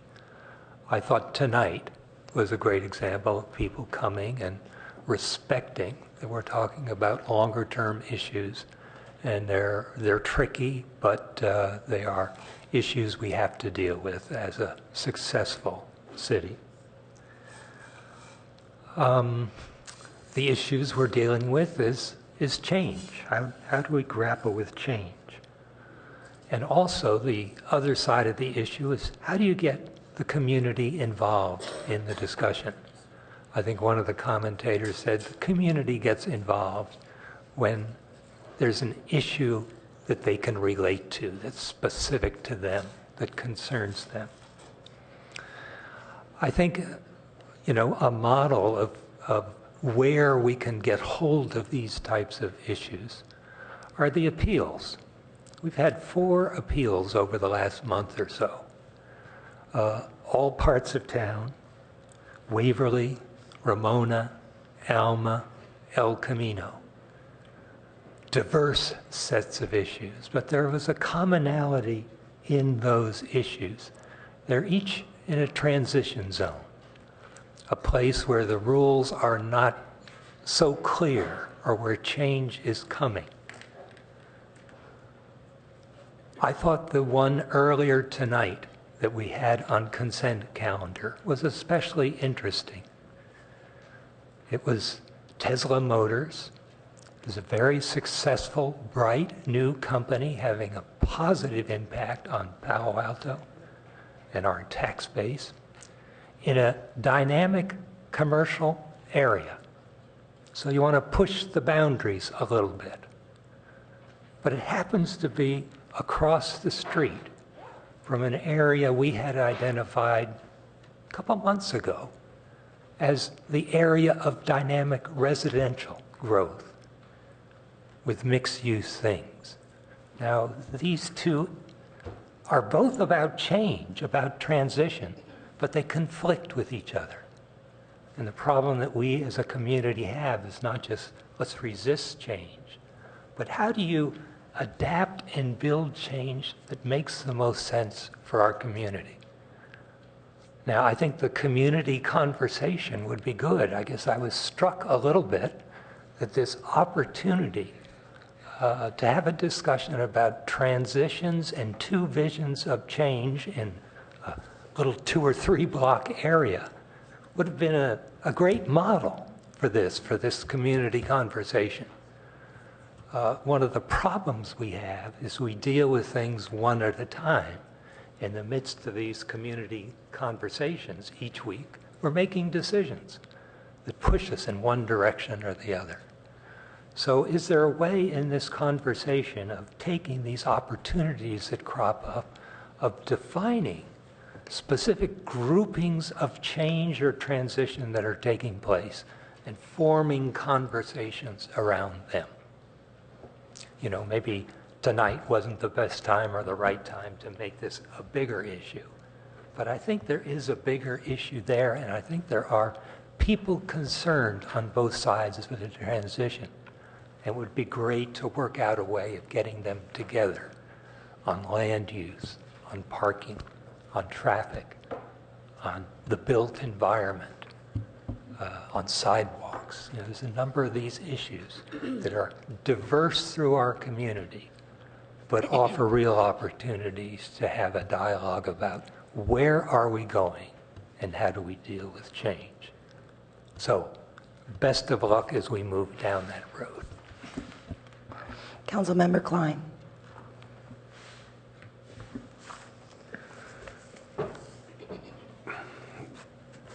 Well, let me be a little more, not pessimistic, but realistic. Efforts such as this have been tried before in various communities, including this one. This may have more of a modern twist, but I recall vaguely, but that Palo Alto, somewhere in the 80s, had something called Palo Alto 2000, which, if I recall correctly, attracted at first a lot of citizens to participate in a reframing of our comprehensive plan and things of that nature. And I think that most of us can no longer remember it because in the end, I don't think it accomplished a great deal, though maybe its work led to the, as a foundation for the comprehensive plan, which was enacted in the 90s. And other communities have had, I would say at best, mixed success. But if there's any community that can really pull this off, I think it's Palo Alto. Because I think it requires a great deal of innovation as to how to reach the community. People have a tendency to say they speak for the community. None of us speaks for the community, frankly, because the community is 65,000 people, and it's has many different aspects to it. People tend to think that their small circle of friends or participants in the activities that they like or enjoy constitutes the community. But the community is really far more diverse. And this is sort of a repeat of what I said on Saturday, but I am very, very concerned as to our reaching out to at least 3 groups, and like a 4th one occurs to me tonight, that just never show up at our meetings. And that's our Asian American community, and I'm glad to see some faces tonight of the under 40 group. And it was interesting that some people interpreted under 40 to mean young families with school-age children. Certainly that's part of the under 40 group, but I also think it includes the many singles who live here in Palo Alto as well, and they're our citizens. Amen.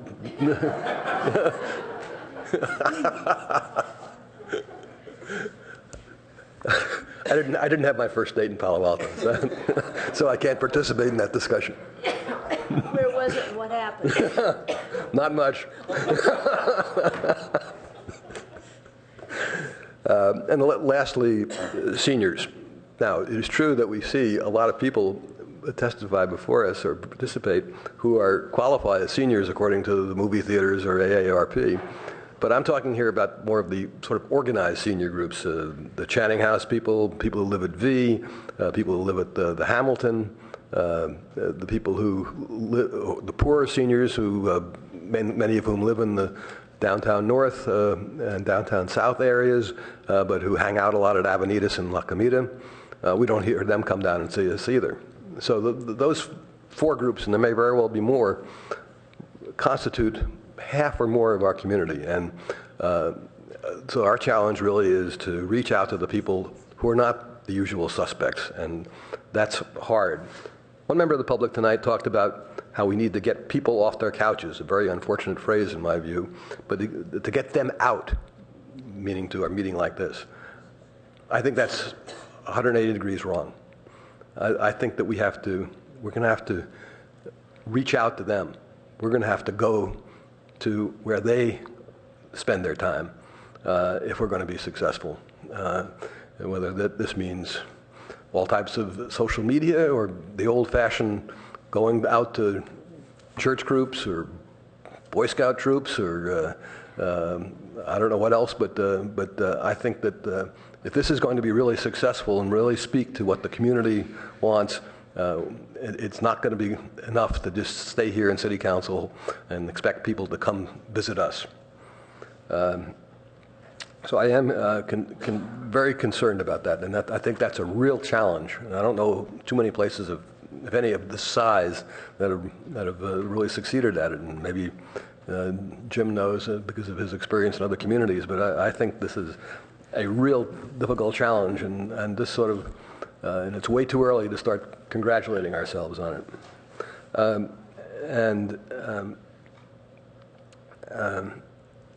The comment that several of our younger people made tonight about how difficult it is for them to get out to meetings, I think we really have to take more cognizance of.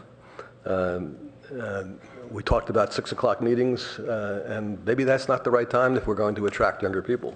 It may be more convenient for us, maybe easier on staff, but I think we maybe really have to have some flexibility as to what we do.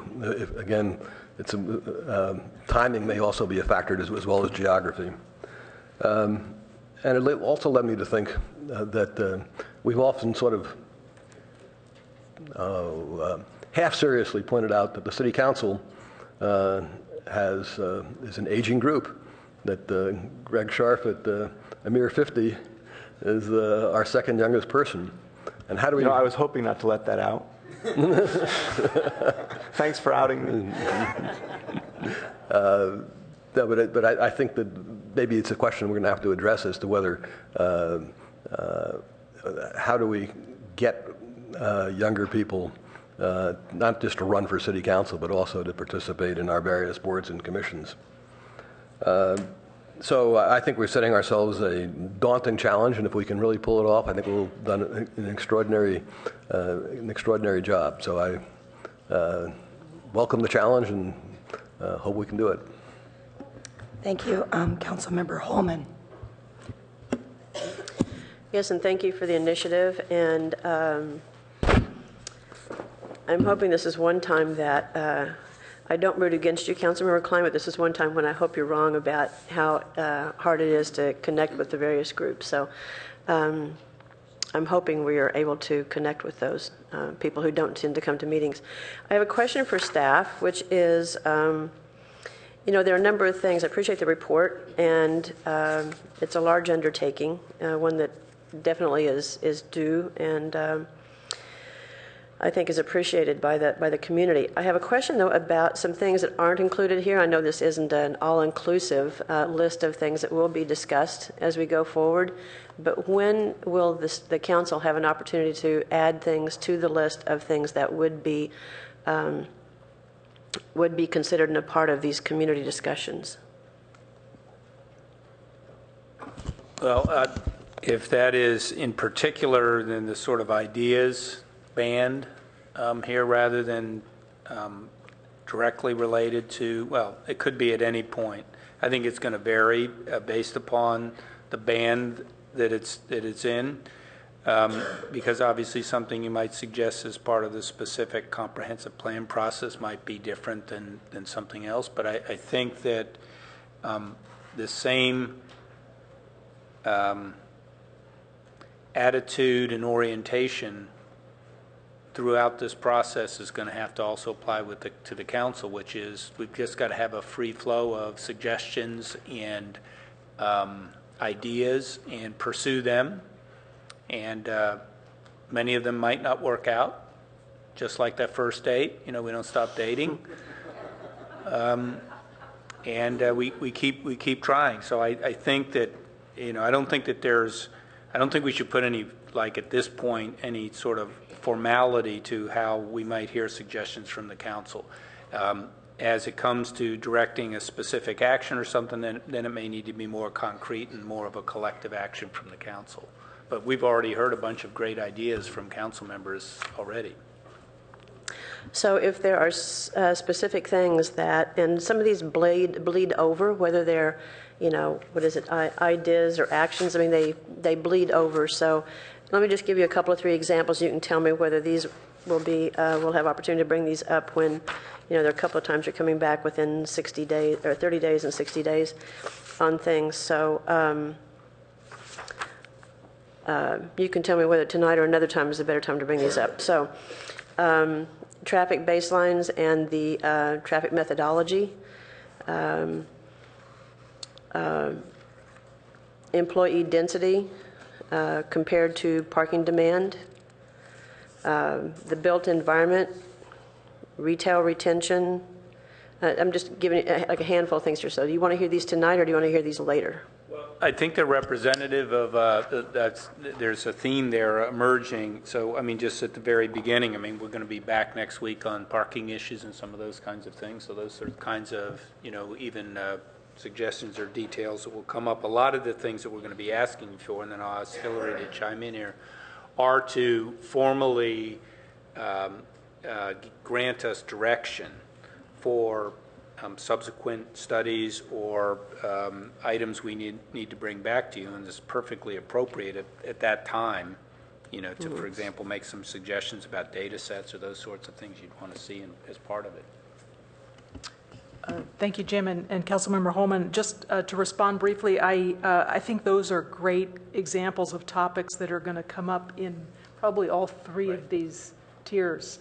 We're definitely going to want to have conversations about those issues as we start to kick off the reframing of the comprehensive plan. Those are topics we have to roll up our sleeves and get into right away. At the same time, I think that they fit in the top tier as standalone topics potentially for workshops or meetings or conversations in the community. And then, of course, they're going to inform, as Jim indicated, some of our near-term actions that we'll be bringing to you in the next 30 days. So I think those are all fantastic topics, and I think we'd be remiss not to address them in all 3 of these areas. Okay, and so I thought I maybe should bring them up tonight, and then because I don't want to be in a position of like, well, gee, why didn't you guys look at this? when I didn't provide you the input earlier. So I think that's fine, but I mean, that doesn't necessarily mean we would be looking at those, right? I mean, we're collecting ideas, because I think there are a lot of things that will be coming back to the council more specifically on, even based on your input here.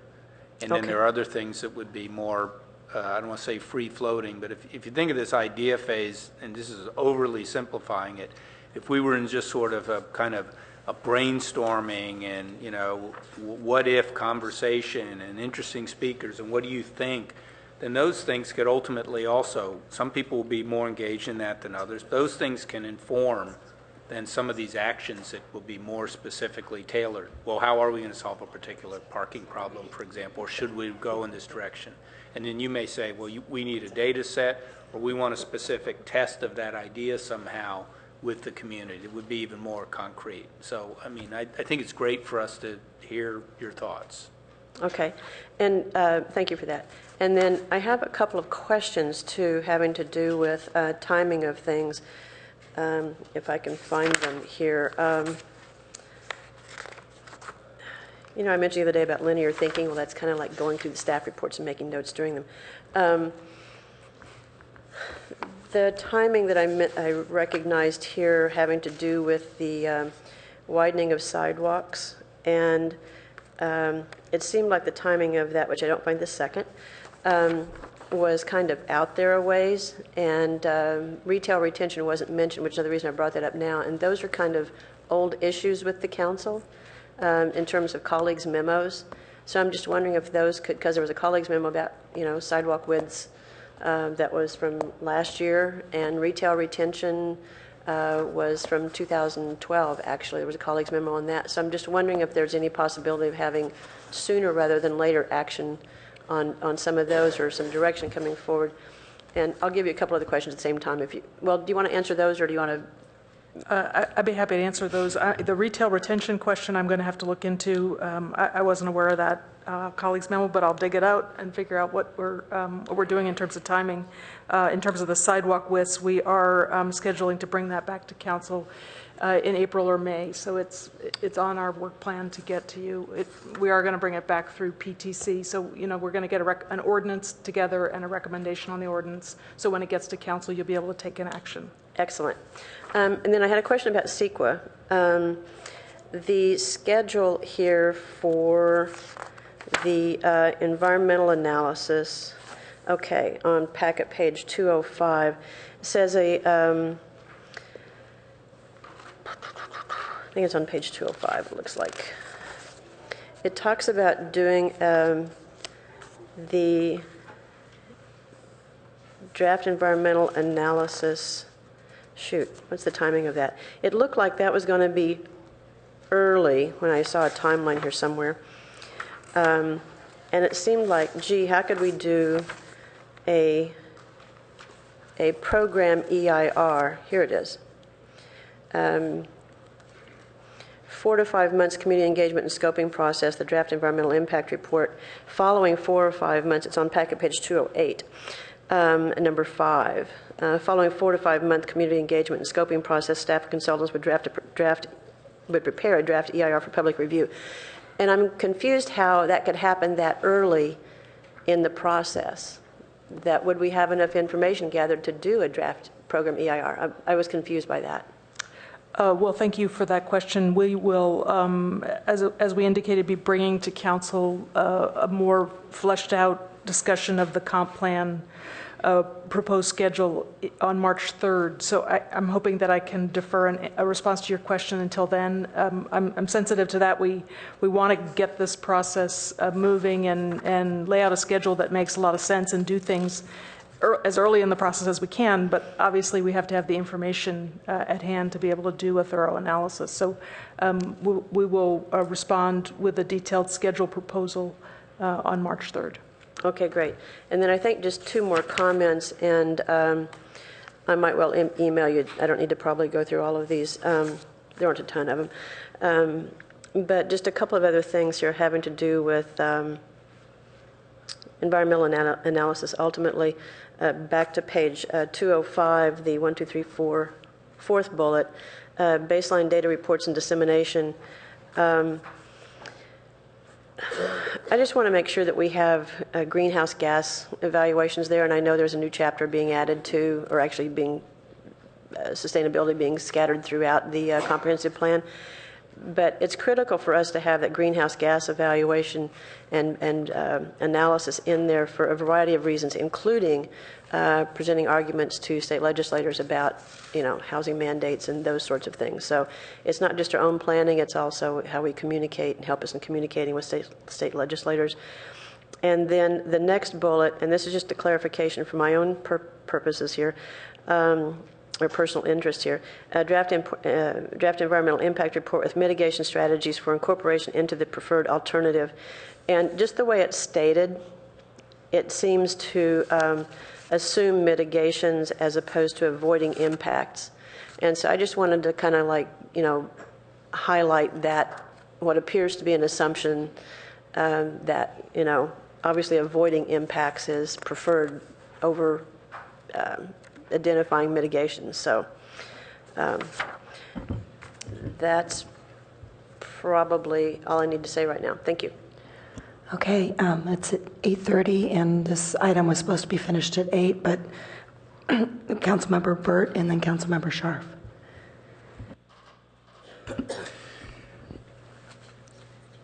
Well, first, I do agree this is a very positive and ambitious program. I also agree with Councilmember Klein's concerns that it's going to take a lot of work to make this successful, and we shouldn't sprain our backs, patting ourselves on the back yet. Let's wait until we see how well we can do it. And in that context, in addition to kind of some of the challenges that primarily Councilmember Klein laid out, and how do we reach out to the disparate elements of our community, and I was thinking about, be interested in looking at our census data and what percentage of our population is actually under 40. And then if we're looking at this as a vision for 30 years from now, what percentage of the population that will be with us 30 years from now is presently over 40? It's an even smaller one. So that under 40 group is really who this is being aimed for principally, and they'll probably be the least influential and involved in the process, and there lies a big dilemma. We also have today such a large and growing Asian ethnic population, and that's a broad definition of the ethnic groups that we describe as Asian. But it's a very important one, and we have had these struggles to draw them into the community dialogue. Council member and former Mayor Ye really had this as a strong commitment, and I feel like we made strides during his leadership on this, and this is one of the things we talked about on Saturday. We haven't really been talking enough and focusing enough on how are we going to do it. Even when we were putting a lot of focus on it, it was very difficult. And without focus, I just think we're going to fall on our faces on that issue. And then I wanted to bring up some of the lessons learned. We've looked at kind of a series of ways that we might go about this.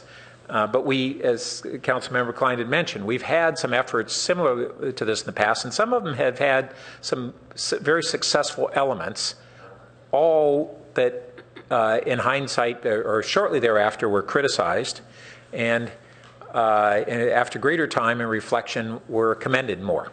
And the last Comprehensive Plan Advisory Committee, which took over 3 years to do its work and had, I don't know, about 40 essentially executive committee members, was criticized for taking too long, being too unwieldy, but they really did a lot, not only as a committee, but they were essentially an executive committee and were a way in which we reached out to the broader community to a great degree. And then within that framework, we had subcommittee focuses.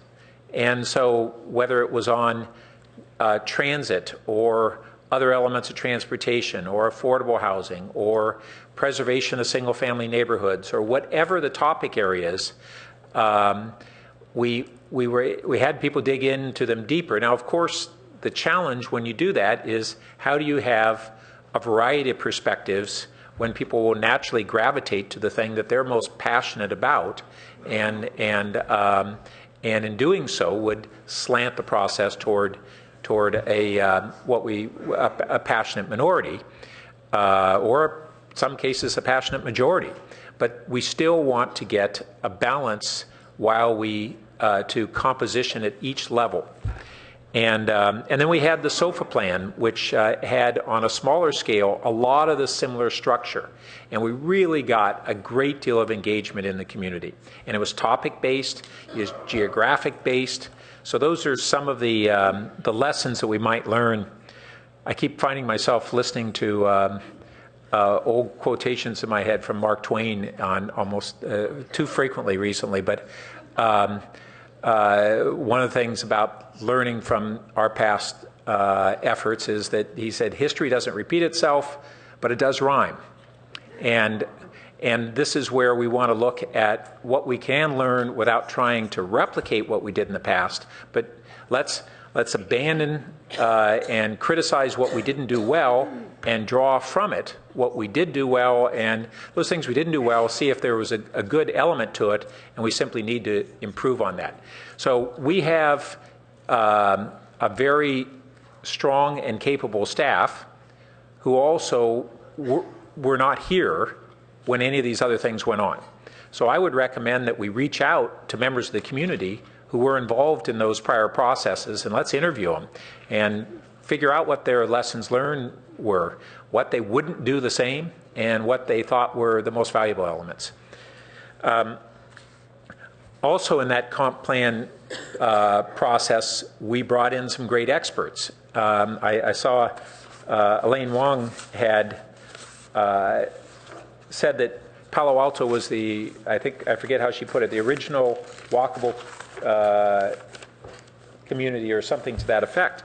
And I was recently asking folks whether they were familiar with Peter Calthorpe, and we had both Peter Calthorpe and Andres Dewani, two of the real leaders nationally in what was then called neo-traditional urbanism. We were calling new urbanism, and it's gotten a lot of bad name because of some of the implementation aspects of it.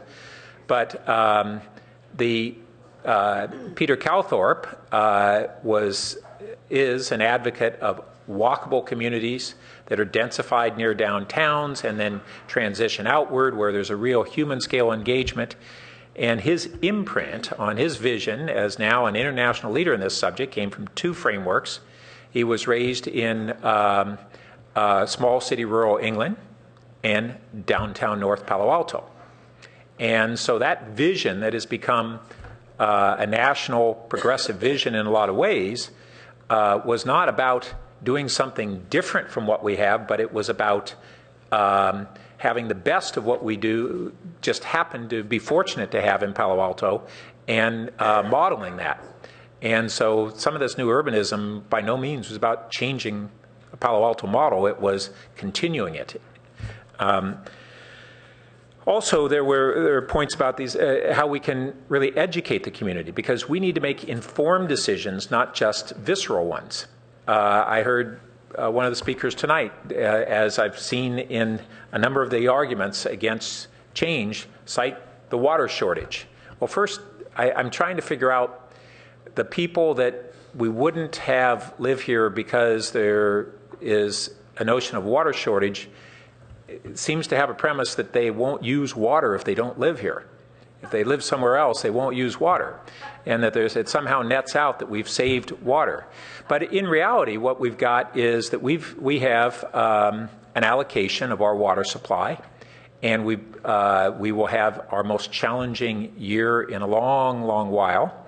But what has been the case for several decades is a declining use per capita and a declining absolute use.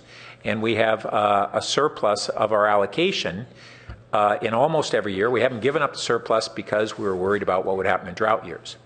But we haven't had a shortage of water because we've moved more and more toward water efficiency and less wasteful water use. So there's a lot of different ways to address our diminishing resource supply and the constraints that we have.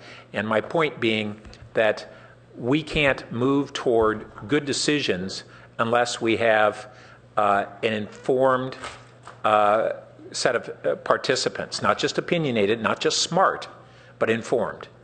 And so that's going to be a big part, is the educational process. And frankly, it's one of the things that I've been raising for a number of years, that is, even as we were beginning this comp plan process, we didn't go back and educate the community about what were the intentions and the context for the comp plan that we have. How did we end up with a document that some people say has these contradictions, where in fact they were tensions that were recognized and understood, frankly, because to a good degree, we have elements of both small city and suburban components to our community. And people have said, oh, we're one, we're the other, we can't be both. We are. I mean, we have a pre-World War II North Palo Alto that has one predominant set of characteristics to its physical design, and a South Palo Alto that is post-World War II has a very different set. And we need to embrace both and figure out how to value each and help each of them move forward. Finally, I'd just say that even at the title level, we want to be engaging, and that's clearly what's intended here. But it says that it's a community conversation about our city's future. And before we get too deep in the branding, too far along this path, I would recommend that we consider, is it just a conversation or is it more than a conversation? And I don't have wording suggestions here. I just want to suggest a re-examination. And this isn't about all of our city's future. This is about essentially our physical city. It's about our built environment and our transportation, principally, because I don't see in here anything about all the other less visible elements of what we do as a city and what we do as a city government, about our youth well-being commitments, our senior services, the utilities that represent over half of our entire budget, all of our environmental policies, our parks and community facilities, our emergency preparedness. Not too much about the design and aesthetics even, although that would come in here. So there's a lot about our city that isn't going to be addressed here. And I want to make sure that as we focus a discussion around our built environment and our future built environment, that it's also an education to the community about that's the most visible part of what our community is about. It's what people are often most passionate about. But there's a whole lot more to our community, and at the heart of it, and this is a discussion that when I first got involved in neighborhood organizations, was a discussion about, are we just people who are passionate and angry and upset about cars on our streets and whether there's a building we don't like, or do we define a community as a community of people who live together and relate together, and that we have to have that sort of value structure very high in as we approach and do deeply care about our physical environment, and in particular, how does our physical environment help facilitate the sort of human and natural environmental community that we do value. So those are broader topics, and I want to make sure we don't lose them, both what this isn't about and how what this is about relates to everything else. Councilmember Scharf. Thank you. First of all, I'd like to say I thought it was an excellent staff report. I thought it combined vision and action in a way that was very very positive. I mean, I'm thrilled that we're going out. I'm going to have a big community conversation on this, and I'm thrilled that that leads to action as well. And it's that nice mix. It's not just a community conversation. And I actually had a slightly different take than Councilmember Burt, but it's not that different. I sort of thought of community conversation and action about the built environment is sort of what I was thinking more, is that so people know that we're not just going to have a conversation and talk about it, that there will be concrete things that come out of this. And frankly, some of these concrete things seem to be happening fairly quickly. I really like the fact that we put some timelines in here. We didn't just say we're going to talk about the comp plan. We said we're going to get the comp plan done in 2000. Was it the end of 2015? Right, end of 2015. We talked about that we're going to get the housing element done this year. And then there's a commitment of staff here, which I thought was really bold, to bring all these items back within 60 days.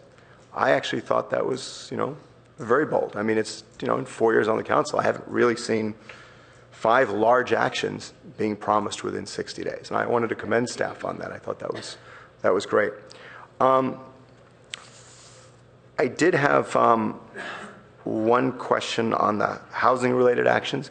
I assume you're talking, is that separate and apart from the housing element, or is that the conversation about the housing element? That would be on packet page 204 or page 3 of the staff report.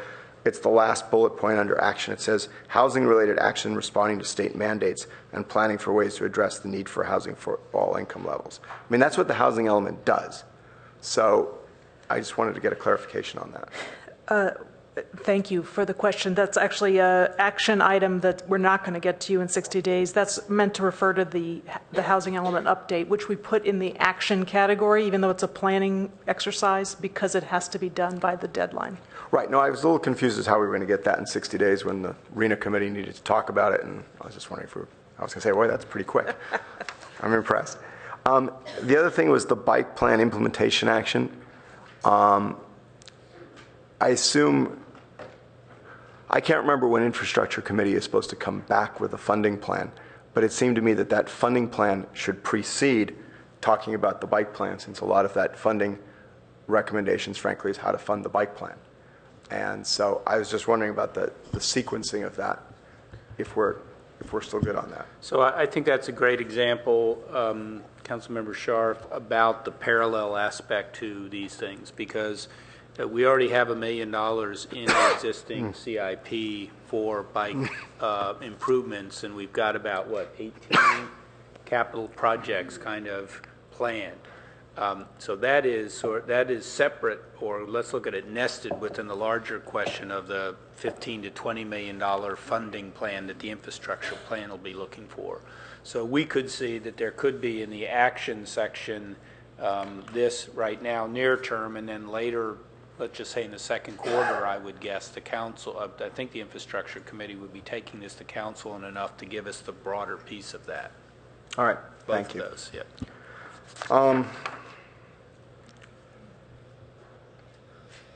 Yeah. So anyway, I did want to thank you, and I think it's a great staff report and good actions. I look forward to the conversation. Vice Mayor Ness. So I will also have an entirely different take on this because I see this somewhat differently, and I really concentrated on the part about the community conversation. And several have referenced tonight how difficult it is to have that community conversation. Councilmember Klein mentioned it, Burt, and I think maybe Councilmember Scharf referenced it. So let me make some suggestions as to how we go about doing that. This is an election year. I would call this a campaign. Say this is our campaign to hear from you, our community, about our future. And we've mentioned groups tonight that would be interested in that, especially groups we don't usually involve, especially those under 40, even though I'd say there was a great turnout of under 40s tonight. Maybe that's thanks to Mark, I don't know. But that's the group that is the social media group. And if we want to reach that group, it's very clear that what we're going to do is do that through social media. I think community meetings are always a great way to bring people together and have them all over town. And this will sound like I'm being flip with it, but food works. Councilmember Burt just referenced the community, the comprehensive plan meetings that took place over, as I recall, 6 years. Every one of them had food. And it started out, Pat, with 60 members. And there were that many people, and at almost every meeting, 50 people showed up. But there was food. It usually was kind of bad food, but it was, it was cookies and I swear there's candy and all that. Remember, this is quite a while back. As a counterpoint, we thought we'd go to the creamery for yes. But I think people like coming to small gatherings. Those meetings happen to also take place in different parts of town. But there was a real camaraderie that built up, and you talked about the civility roundtable, that same kind of thing. Other groups that I'd reach out to for, especially for a number of reasons, would be the nonprofits. There are, by almost any count, almost 500 nonprofits in Palo Alto. They will be delighted to have to get a chance to give us feedback. And they pull together very easily, don't even have to provide food for them. They'll usually have their own. So I think that's another group I would reach out to. Referencing one other, Councilmember Burt's comments about SOFA. SOFA was indeed one of the most well-attended, spirited comings together of the community as to what they wanted that part of the community to look like. So I'm suggesting nuts and bolts ways to get out there. You're trying to do this in a hurry. If you think of this as, okay, we can get them with food, we can get them with small gatherings, I think you really begin to get the essence of what the community would want, and I think they'll welcome that opportunity to talk to us. And it's to us. It's not just to all of you. It's to us. Thank you. Madam Mayor? Okay. Thank you. I just want to try to get a few comments out because throughout the years, this is actually, I realized this is going to be the year where I have lived here for half of my life. And I always pined for where I grew up in Marin because of its natural beauty. But whenever we had an opportunity to possibly move back up there, it was the people here that really created the ringing of why I wanted to stay here and be here. People who wanted to wrestle through the canvas of where they live now and not where I was, people would live up on the mountain and they would kind of look down at the towns and stuff. So there's a real shoulder-to-shoulder feeling in the neighborhoods that I really am shocked and surprised by and yet so comforted by. And it was my first experience. I've always lived in sort of rambling communities. And so I'm very proud to be in Palo Alto. And yet at the same time, I think of that movie when Peggy Sue got married and she goes back in high school after she's grown up and she's telling her parents that you cannot buy any more hats for the hat store that they operate because nobody's going to buy hats. And her parents were like, oh no, there's going to, what are you going to do? Everybody wears hats. And we're in those curvature moments where we are watching things leave. And when they are replaced, they are not replaced with the auto body or shops that I can take my car to, the services that we rely on. And so really regrouping and trying to listen to this community. I like some of the ideas I heard tonight from colleagues. The eclecticness of California Avenue is something that everybody loves instead of a, Castro Street sort of feel. We like having it be eclectic, and it's hard to explain exactly what that means, but we just know it when we see it. And I'm also impressed when one of my good friends moved from the hills downtown here, sold their home to their family, to one of their sons, so we don't get the property taxes on it. And when she moved down here after a week, she says, oh my gosh, I would never know I was in the same community. So it is very important for us to hear from the different parts of our community. When I came out for MLK Day and listened to the students, they just don't understand why the retail over at Town and Country is so hostile to Pali. And I said, yeah, because you don't have as much money as other people, and so they want to kind of move you along through the shops. But I think that that's something that we do want to capture, that friendliness of youth in our businesses, because that's the full complexion, and we have teen council. So I think that this is one way to start to have those noodles and bring them back to us so that we can try to continue to capture some of the things that we really want to keep as we move forward into the modern age, even more modern than today in Palo Alto. With that, I'm done. 3 minutes for me, and everybody's sick of this voice. I'm going to call for the vote on the board.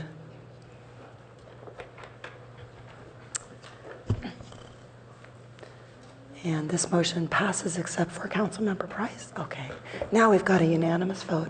I was going to take a 5-minute break, but we are almost at 9 o'clock, and I think we need to. Jim, did you want to say something? Yes, might I? Real quickly, I'm just neglected to include this formally. Anyway, I loved all the comments. Yes, this is audacious, but necessary, and we've been succeeding in a lot of other areas, and I'm sure we can do that here. I did just want to clarify. It's come up a couple of times, but we said it. I wanted to say it here as part of this item.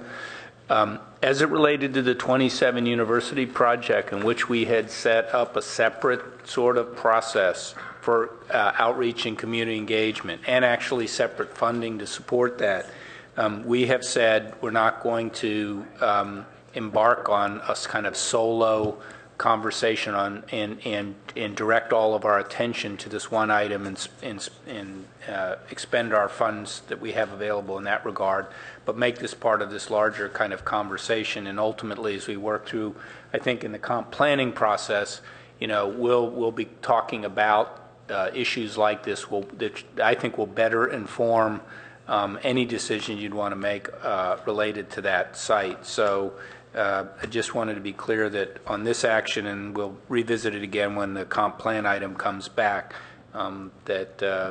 that's why this is not coming forward for any further action to the council. Thanks. Thank you.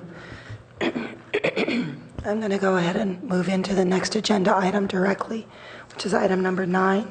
This is the PC timeout and reform. I'm going to turn it over to staff. Thank you, and good evening, Honorable Mayor and City Council. Aaron Ackman, Assistant Planning Director. Back in December, early December, we had what was essentially the kickoff meeting to the Our Palo Alto discussion, which was the future of our city. And among the many topics that was discussed, one of the top topics was the planned community zoning. And I know the council is well familiar with this, but for some people who are in the audience or at home, planned community zoning is a site-specific zoning where developers or property owners are able to negotiate site zoning in exchange for public benefits. At the December meeting, before then and since then, it has been acknowledged that there have been many successful PCs, and PC zoning could be a successful tool, one that many other cities have as well. However, there are two overarching concerns that we've heard throughout the community and from Planning Commission and from Council. The first is that the PC negotiation process is too ad hoc in nature and that there is no framework for this process. And the second is that the public benefits that we've often accepted are sometimes not adequate given the private game associated with the PC zoning, as well as the long-term implications of the project. So before diving into the staff recommendations, here's a 60-second background on planned communities. The first is that this is not a new ordinance. It's over 6 decades old. It was first adopted in 1951. However, at that time, there was no public benefit mentioned. It was just a site-specific zoning policy. In 1978, we had our first and only really major revision to the planned community ordinance. That was the first time that the concept of a public benefit was introduced. It was also where the process as well as the findings related to the PC were introduced and codified. Interestingly enough, about a third of the PCs were approved before 1978, and about 2/3 of the PCs have been developed since that time, and there's been about 100 PCs approved overall over the 60-year period. I won't go into the exact wordings of the findings or the process, but the process itself includes 2 required Planning Commission meetings, including a zoning initiation hearing, 1 required ARB hearing, and of course requires that the council adopt specific findings when approving a PC. The first finding is that the development couldn't be approved under any of the standard zoning designations. The second is that the development will result in public benefits not attainable under any of the existing zoning designations. And third, that the project has to be consistent with the comprehensive plan. So tonight we're here for a very focused and specific purpose. I know that staff, as well as probably all of the council members, have very specific ideas of how PCs can be reformed. That could be a topic for a whole nother series of meetings. Tonight, though, we're looking for specific direction on, the first is, does the council feel staff recommends that there should be a timeout on PC zoning? There's only 1 active PC right now, and I'll get to that in a second. So should we have a timeout so we could answer some of these concerns that the community has and look into some of these reform ideas? And the second question is, if we do decide to take a timeout, in what context should we make these decisions? Should it be a standalone process where staff outlines that we could probably come back to you by the summertime with concrete recommendations for the council on how PCs could be reformed? Or should this be something that's wrapped up into our Palo Alto discussion, where it could be, the conversation could happen within the context of many of these other related issues of parking and traffic that our community is talking about right now. Now, one subset of that question is related to the one remaining PC that's under consideration right now, 2755 El Camino Real. This is a development that the council saw about a year ago for a pre-screening process, something that the property owner has been working on before then, so probably for 18 months or 24 months, and I know that they're here tonight. As currently proposed, the staff recommendation is that this would be this project would have to wait as we grapple with all of these the conversations that we're going to have. The council does have the option to take a look at this and make this decide many of these policy decisions with this one application. So that's another thing that the council could consider. The development itself is a 30,000 square foot proposed office building on the corner of El Camino and Page Mill Road on the former VTA site. We have done a pro forma analysis of it that did conclude that, that the public benefits proposed were equitable to the private gain, but it also concluded that development could be done under the CS zoning and be profitable as well. So with that, I'll turn it over to council for any questions.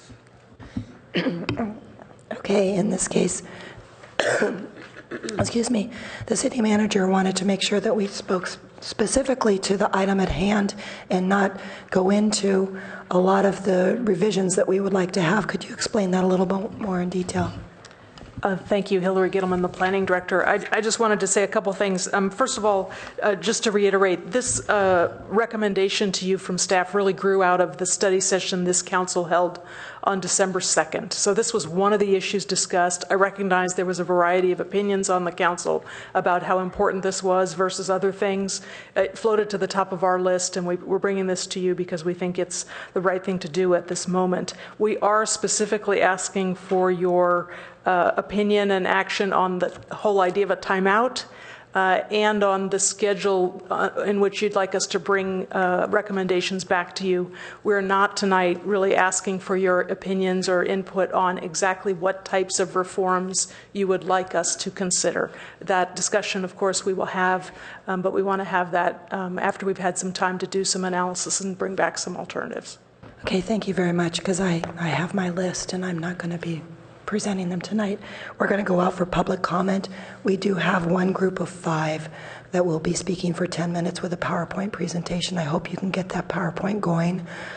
so that we can go out for public. We've got one speaker before that, so if you can get that PowerPoint presentation prepared, that would be great. This is the first one. Simon. So looking at the number we have in front of us, Tom Dubois is first. And do you want to do that one first? Okay. The second is Jim Baer with a 10-minute presentation.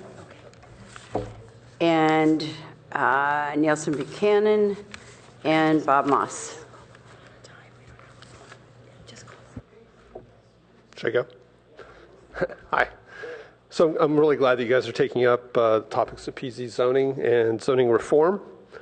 The statistically representative National Citizen Survey at Palo Alto that was just released had a few results that really jumped out at you with some dramatic changes in 1 year. And the benchmarks comparing us to other cities, as well as the details showing the difference between North and South Palo Alto, were fascinating areas to analyze. In the land use planning and zoning category, we dropped 30% in 1 year. That put us in the 19th percentile compared to other cities, which is pretty low F if you were going to give it a grade. In the population growing too fast category, where a high number is bad, we were in the 91st percentile.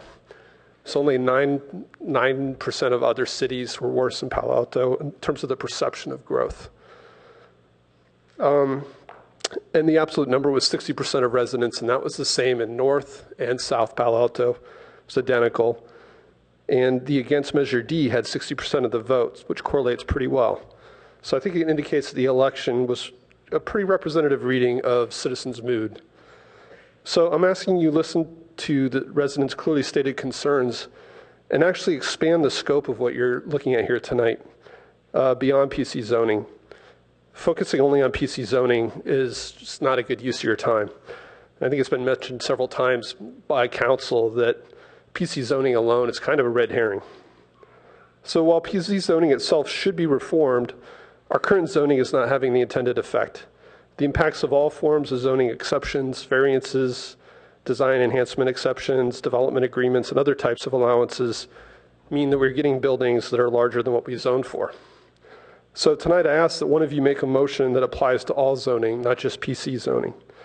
Make a motion to defer requests for land use exceptions or exchanges unless there is no new net square footage until the comp plan is complete, including the environmental impact report, traffic study, updated totals for commercial space build out, and data collected on parking. And just to be clear, I'm not suggesting we not follow state law. The density bonus law should be followed, but other exceptions should stop. And there's a historical precedent for this. We did it last time we were in this situation. We were working on our comp plan. We didn't quite have the data we needed, and a lot of residents were alarmed at the pace of growth.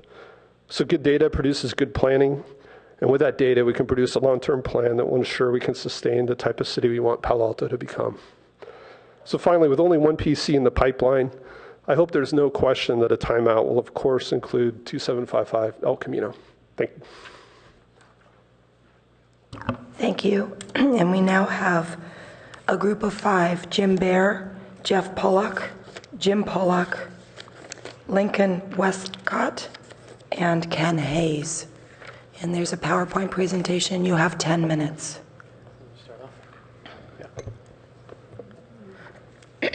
Hi, good evening, ladies and gentlemen, and respected community council members and members of the community. I'm Jeff Pollock, and I'm representing Pollock Financial Group here.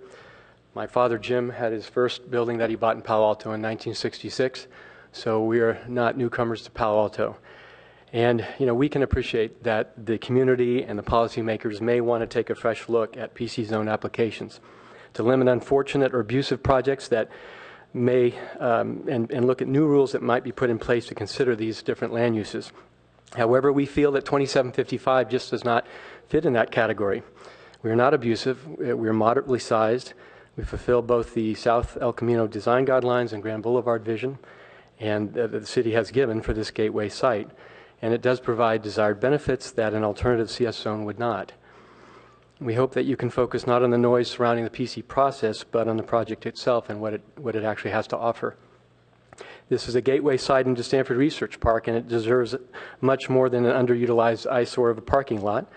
Our bank building, which will be fully parked, with cars tucked underneath will raise values in the area and bring prestige and presence that Palo Alto can be proud of.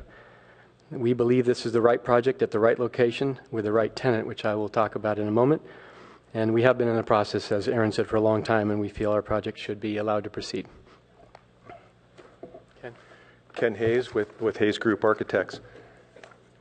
This is a petition that was circulated late last year around the same time, I think, as the Measure D ballot issue. And it portrayed our project at 2755 as being oversized, underparked, creating urban sprawl and other potential impacts. We believe that the petition was inflammatory and misleading, and that will help you understand a little bit more about the project tonight. We are fully parked, and in fact more. We're not oversized at 29,776 square feet. In fact, the context with the neighbors, so we have two PCs on either side of us or behind us and next to us. The Sunrise Assisted Living PC is about twice the size of this particular project, and the Silverwood condominium PC next door is about 50% larger than our project. The recent PC resistance we really think is due in large part to the 395 Page Mill Road project, as well as the Arriaga project. The Page Mill Road project, as you know, added about 311,000 square feet. It was enormous. The community was upset. We think that this is a much smaller project. And the fact that those other projects have been withdrawn, doesn't that sort of tell us that the PC process is working in a way? It's vetted those projects. 2755 is 10,000 square feet larger than what we could do as a CS zone property. We're 1.52 FAR, and as I said, smaller than the adjacent buildings. There are no CEQA impacts for traffic because of the size of our project. And at the same time, we are improving the level of service of the Page Mill El Camino Real intersection. And also, we're part of our public benefit package, which will be described later, offers about $1 million in funds and right-of-way to be able to enhance that intersection and and solve some of the congestion problems there. We're at 100% parked, and we can park more if needed. We have a TDM plan, and we're not taking any parking reduction for that TDM plan. And as you know, 1852 does allow up to 20% parking reduction. The next slide, I'll go through quickly. This is just a comparison of a CS zone project to a PC zone project. The property now is zone PF. We have to change the zoning to be able to provide any kind of a private building there. Under the CS zone, the column on the left, we can do 19,000 square feet of residential and commercial. Under the PC zone, we're proposing the 29,000 square feet and change, about 10,000 square feet more. The FAR under the CS zone would be 1 to 1. We're at 1.52 to 1. The difference in square feet, as I said, is about 10,000 square feet. The height of both zones would be the same. So the perception that we're getting a lot of extra height would be the same height under the CS zone property. The daylight plane doesn't exist under CS zone property at this location. However, we're proposing a daylight plane to the Silverwood condominium complex, starting at 10 feet at a 1-to-1 angle. The setbacks are also different. As you can see there from Page Mill, we'll be at 11 feet. CS zone has a 5-foot setback. Front setback 0 to 10 feet. We're at 31 feet now since we came before you last time. The setback has increased dramatically on El Camino Real. And at Silverwood, we'll have 23 feet where 0 is actually required under the CS zone. So a lot more, I think, space around the building than what we would need to do under a CS zone. Our public benefits are well vented, detailed proposed package that was developed with the help of the city's guidance. We are offering a right turn lane that would not be possible under the CS zone, or would not be offered under the CS zone property project, and we're also offering this financial catalyst for the improvement of the intersection. Like I said, we're fully parked, and the project, I think, fulfills sort of the vision of the El Camino Real guidelines, which talked about making this a gateway site. I'm going to turn it back over to Jeff. Thank you. So just to review the public benefits, you've heard most of them before, if not all of them, and this is what we have heard that the city wants at this point. 3 land dedications: a widening of Page Mill Road to add a dedicated right-hand turn lane, full subsurface rights to the center of Page Mill, a public sidewalk easement on the site to create a total of 11 feet on the sidewalk, a contribution to California Avenue upgrades of over $1 million, mainly for lighting, a contribution for EV charging stations on California Ave, 6 proposed at this point, 4 on our site, the right to use the lot for parking during the construction of Cal Avenue improvements if desired. We've added installing traffic calming devices on Sheridan, listening to some of Silverwood's concerns that we're doing voluntarily. But lastly, the contribution to the intersection study was brought up by one of the planning commissioners who felt that we really need to do a study, and we could be the catalyst for deployment of a couple $1 million of Stanford Research Park transportational impact fees that could greatly reduce the traffic at this intersection. We would start by dedicating the 12 valuable feet to widen Page Mill.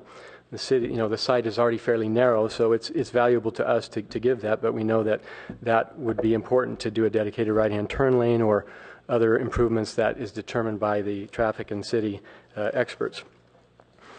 So next, we felt that it would be time to know who would be the tenant here. It's been a bank, and you may not know who we have a signed lease with if the project were to be approved.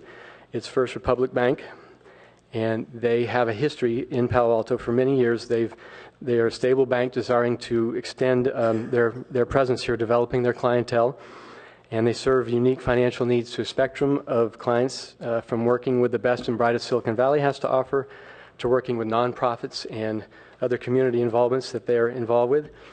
They want to continue to be part of the solution in Palo Alto, continuing to invest in the community in meaningful ways, and they want to be headquartered at this location. And as Jim reminds me, being at this location would also create a substantial vehicular reduction because they are more accessible to private and branch banking from the Stanford Research Park. The next thing I'd just like to highlight is the economic analysis that we had done. The city, hired a third-party municipal financial consultant that we brought on, and they looked at all of the package of our project and compared it to a CS zone base case zoning. And they concluded, and I quote, that the public benefits package proposed by the applicant is equal to approximately $2,055,000 as compared to an incremental profit of $1,478,000 that could potentially be realized from the PC zoning over the base case CS zoning.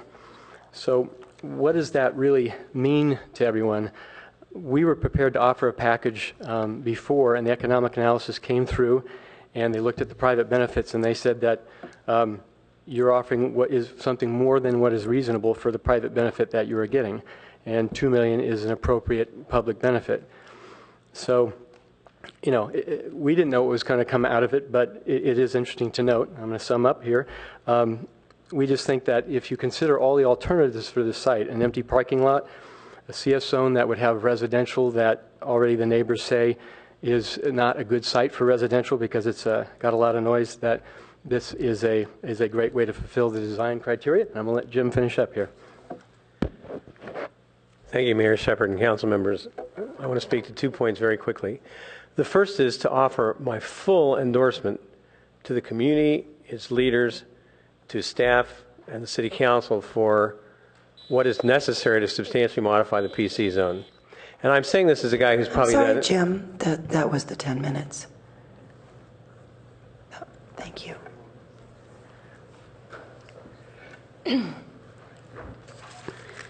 To continue on with the speaker cards on this, Nielsen Buchanan, and then Bob Moss.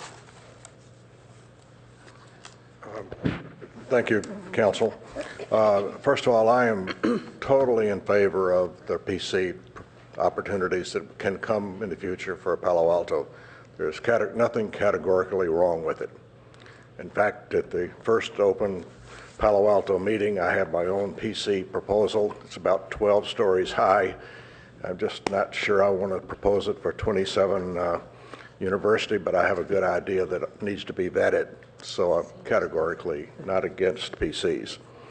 I will urge you to put the slow motion on the PC. There's so much going on in the city that this is a time to slow down and think through this project and any other project that might come up. With all due respect to my friend Jim Bear, I'm glad I'm not following him because he usually wins the debate. This is a time to slow down and take a really good look. I won't go through the different reasons, but not the least of which is which independent body is going to represent the city to take or not take the offer from the developer. I mean, there's just millions of dollars being put on the table. A given bank is going to be the tenant. I don't even know why that's relevant. If that bank gets bought by XYZ Bank of Oshkosh, do we really care? The point is, it's got a use, it's got so many square feet, and does it fit? And I'll leave it to the wisdom of the council. Thank you. Bob Moss.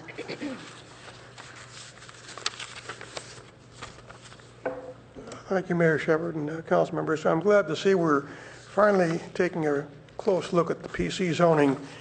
For the last several decades, it's been nothing but a racket. The developers have gotten all kinds of benefits, and the city basically has been getting nothing. It really needs to be fixed. Now, in the staff report on page 5, where they talk about possible reforms and alternatives, there are a few things that are missing. One of them is enforcement. I could give you a number of examples of PC properties which have not given the public the benefit that they guaranteed. 200 Sheridan and Cafe Riese is just one example. I could give you a dozen more. So actually enforce the public benefit and make sure that you keep on getting it. Second, you have to have a quantifiable and independently quantifiable comparison of the public and private benefits. You just heard, for example, that on this project, 2755 page El Camino, that the private benefit is only $1.4 million. Nonsense. They're talking about getting 10,000 square feet of additional office space over what the existing zoning, if you had CS, I think you should actually be zoning that site CN.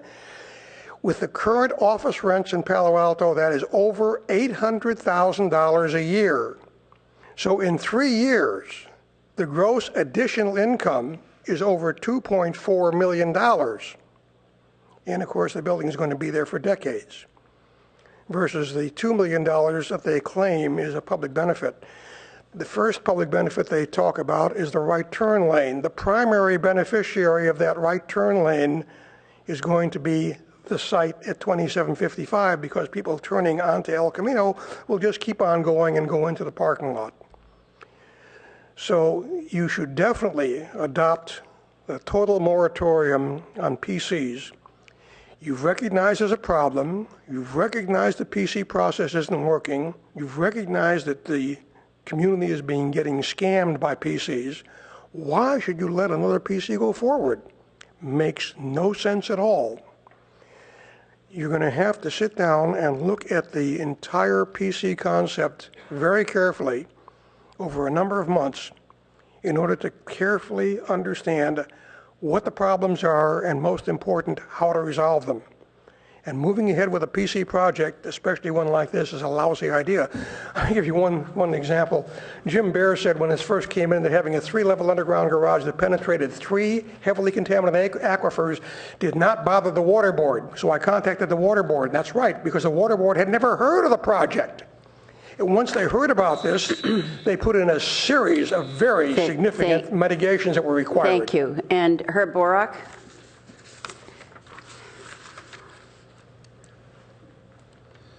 Mayor Shepard and council members, good evening. Staff has recommended that you vote for an expression of intent as to what you're going to do, and that doesn't have the force of law, and I don't know what legal standpoint that places the applicant in. I mean, there's something called the Permit Streamlining Act, and on page 6 there's an indication of what would happen if you indicate an intent to include the project at 2755 El Camino, and I don't know where that fits in with both the Permit Streamlining Act and the California Environmental Quality Act. For example, we just had an applicant's presentation for a particular project when that's not what's on your agenda, and no one else can talk about it because we didn't know that we don't have the environmental review of the project before us. The alternative staff provides is a moratorium, but a moratorium is not your only alternative. The most direct and simple thing and legally supportable action is an ordinance that would do away with the current planned community zone district regulations for projects that have not yet gotten final approval from the council for a PC zone. You would leave in the items that I indicated in my letter for existing PCs, such as having minor amendments and conforming to the development schedule, and inspections and dealing with failure to abide by the development schedule. In addition to the fact that the 10-minute presentation was an applicant's presentation for a project which normally occurs after public notice and environmental review and after it's gone through the Planning and Transportation Commission, and then comes to the council. Staff has indicated that the zone regulations are about negotiation, and it is true in recent years the council and staff have believed that that's what PC zoning is about. But in fact, the word negotiation is nowhere in the zone district regulations. And I believe one of the problems is, and why we need to stop what we've been doing, is that council and staff have gotten to the point where they think that this is let's make a deal instead of having a zoning code that we abide by. If you stop and delete the current regulations for new PC applications that have not yet been approved, then you can look at what you might want it for. Just one example. A typical problem for affordable housing is where it's possible to have less parking than allowed. Thank you. Okay. Stephanie Munoz.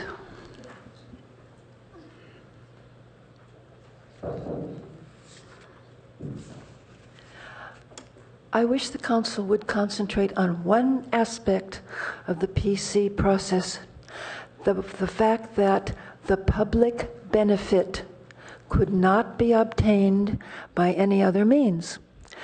Now, a public benefit of a right turn lane on El Camino, just for instance, could certainly be obtained by another means, as witness Arrastradero Road when it was taken into Palo Alto so that it could serve the Stanford Industrial Park.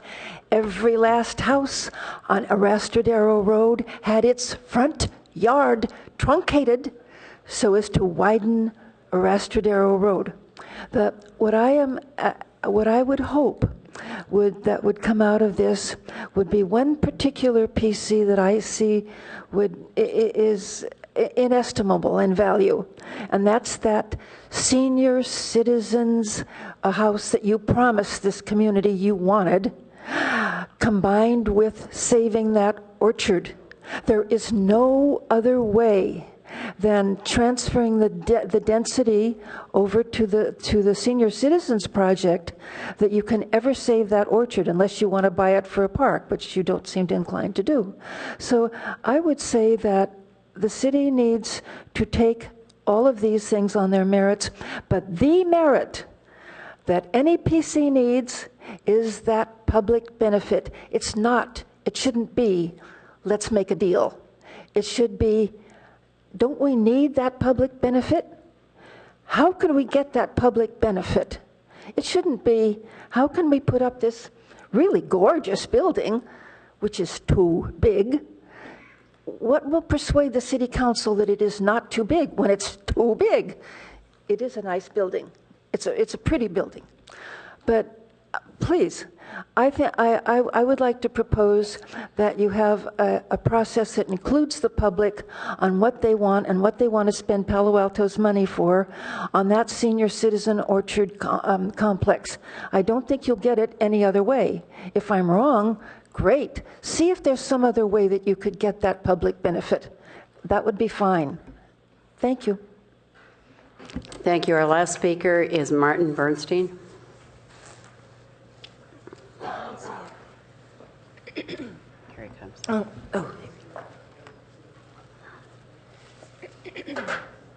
Thank you, Mayor Shepherd and Council. Good evening.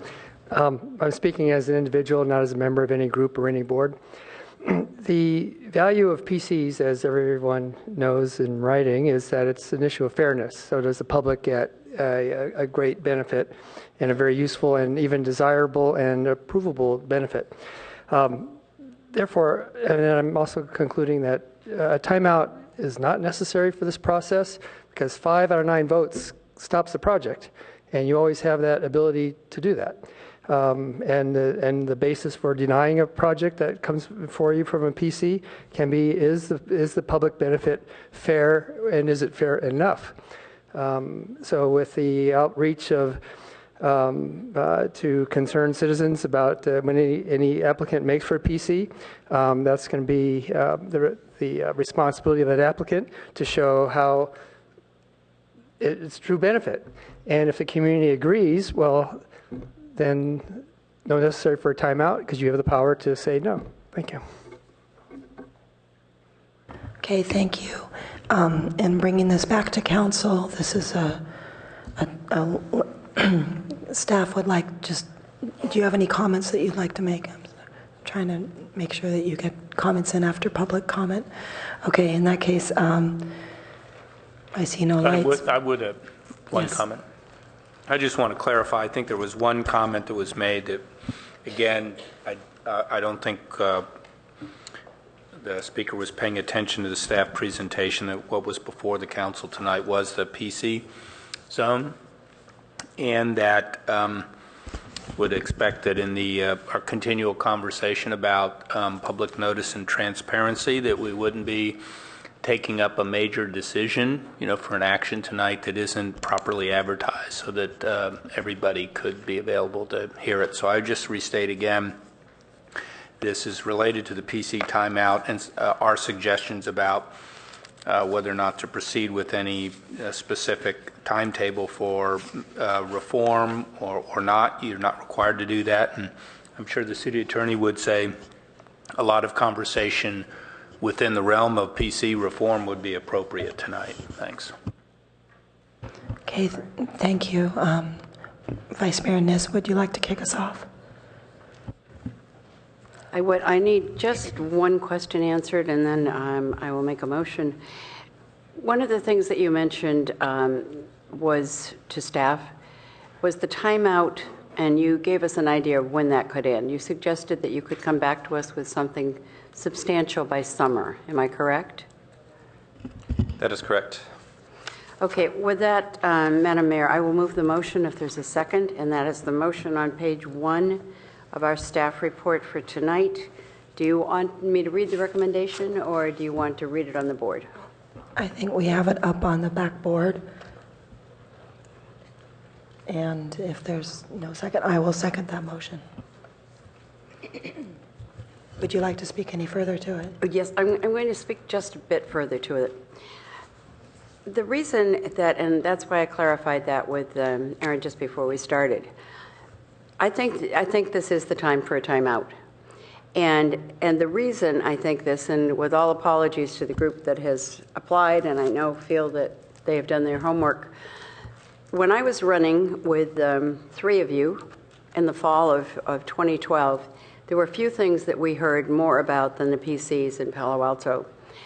And I don't want to be knocking PCs, because I think as we look down, we can find any number of those 100 PCs over 60 years that had great value, that provided housing, that provided low-income housing, that provided a whole variety of really positive kinds of things for the community. The issue is that it's very difficult at this point, even with a developer going out and having an outside company assess what the actual value is of this particular PC. I think until we have something more substantial that we can say to the public, this is how we evaluate a PC, a planned community zone. This is the way we do it. And I think we need that kind of reassurance, especially in this community, especially at this time. As I look back on some of the PCs, and most of you know which ones they are, they're the ones that people point to and say, that isn't what was meant to happen with that particular PC zone. But we have no way to go back and look, so we don't have a tracking mechanism as well. So I think what we need to establish, and I would certainly urge that this is shorter rather than longer, but that we come back with something that is measurable, something that has those tangible results that we're looking for, and in addition that we can track over a period of time. The tracking is important. For all those PCs, I don't think we have done any history to say what actually happened as the result of the developer getting that particular project. And some of them, as I said, have been more than advantageous to us as a community. But let's find a way to really evaluate these projects, to really evaluate whether or not the community gets, in essence, their money's worth. Thank you, and I'll just speak briefly. I think Vice Mayor Niss made good points, and I do look forward to a very robust conversation when this does come back, because this is a great deal of angst. I think we have made some progress, but we haven't been able to use that actively. For example, getting the economic exchange correct. We still need to vet some of that, and we can only really do that with an active project. But at the same time, we can't get those concepts down, and I think that that's what we're asking for right now, is let's get the concepts right so that we can actually see the material benefit of the public benefit, that it is tangible and long-lasting and enduring in exchange for what the owner is asking for, the applicant. So I see no more lights, and I guess we're ready to vote. Okay, never mind. Councilmember Holman, Price, and Klein, remembering we have a very long agenda item after this, or maybe long, maybe short. So Karen, Councilmember Holman, I'm sorry. Okay, so a couple of things, yes. I just want to confirm with city staff what's stated on page 6, that a moratorium is unnecessary because the PC zone district is set up as an optional district and individual property owners don't have the absolute right to develop under the optional standards. And if council adopts, in other words, votes for the motion, as how I interpret that, then it would clearly communicate to 2755 El Camino that their request would be deferred or denied if the project was sent to council review. One of the members of the public brought up, the Permit Streamlining Act. So how would that interface with this comment? Thank you, Councilmember Holman. The Permit Streamlining Act does not apply to a legislative action, which is the format that a PC zone consideration takes. So it is not specifically an issue here. Thank you. Okay, great. And then how does this process interface also with some of the other work we're going to be doing on the prior item that we considered tonight, like parking standards? So this is for PCs generally. Parking standards, for one, so density of office development, because that would have an implication, it would seem. Well, that's really huge. Then how would the staff envision doing public outreach on this particular consideration for PC reform? Thank you, Councilmember Holman. I think our thought was that we could return to the council sometime this summer with an analysis of what some alternatives or reforms might be. And we would want to get the council's input and direction before proceeding any further. And of course, that would involve community input after that. So that's how we envision this. We would spend the next few months doing some work in our offices, research, alternatives, reforms, look at the suggestions that have been made from the community, the council members, the planning commission, try and coalesce all of that into a staff report that we would bring back this summer for further direction. Okay. Okay. And then when we had the session with council, the study session with council in December, there were a number of comments by council member colleagues as well as members of the public addressing issues having to do with development beyond PCs and talking about the impacts of those projects.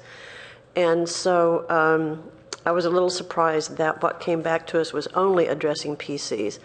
You heard members of the public tonight also speak about major developments and their impacts because of things that we don't know, office density for one, just to use one example. So when will the council be looking at, potentially a timeout for larger, I don't want to define a size, but larger development projects beyond PCs? Obviously, we can't take any action on that tonight because it's not agendized. So. That's correct. And I think we did talk about this at our meeting in December. We spent some time talking about, the fact that current zoning creates some expectation on the part of property owners and the public that there's a development potential there, and that once you start putting in restrictions on that, you're buying yourself a larger conversation and a whole set of more complicated issues. Because PCs are a legislative act, as the city attorney indicated, this is definitely low-hanging fruit, and it's we have the ability to go quickly after an area where the council members and the public have indicated there's need for reform. The member of the public who spoke earlier, who suggested, for example, that we just stop doing design exceptions, I didn't respond at the time, but I will take this opportunity to point out that the council has seen quite recently exceptions that we want to grant, exceptions that allow, for example, for the wider sidewalks that we haven't been yet able to adopt an ordinance to enact. So there are circumstances in which exceptions are a good thing and they encourage quality design. So I think we would be creating a lot of unintended consequences and a lot of complexities if we started to broaden this timeout to include additional tools and circumstances beyond the PC. I think the planning director is being very diplomatic about it. I mean, potentially all hell could break loose if we're basically, it's interesting, we were talking earlier about the concern about exceptions, so why don't we just stick with things the way they are, and existing zoning is the way things are. And to begin to, in a sense, reduce or potentially even take away entitlements that have been granted and might be long-standing is not something that we could enter into lightly, and it would have to have a real foundation in facts and data and understanding of the implications and being able to show that it would be fair to be making that selective determination about one particular piece of property as it relates to another. So it's not something to be entered into lightly. And it was our feeling that it would be, as Hillary has said, very easy to come back with a timeout on a discretionary decision, and the council would have complete discretion to be able to make that decision, and you could make it tonight on the spot. It's, I'll be quick with this, but I think there are some specific things that we could address, like upzonings, for instance. That isn't before us tonight. So somebody could come forward with a rezone to skirt the PC issue and ask for an upzoning. We haven't addressed that.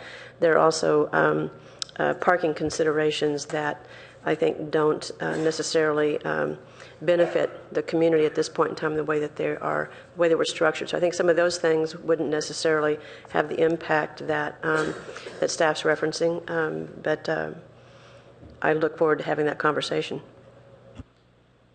I'm going to fill in for Nancy for a few minutes while she's losing her voice more and more.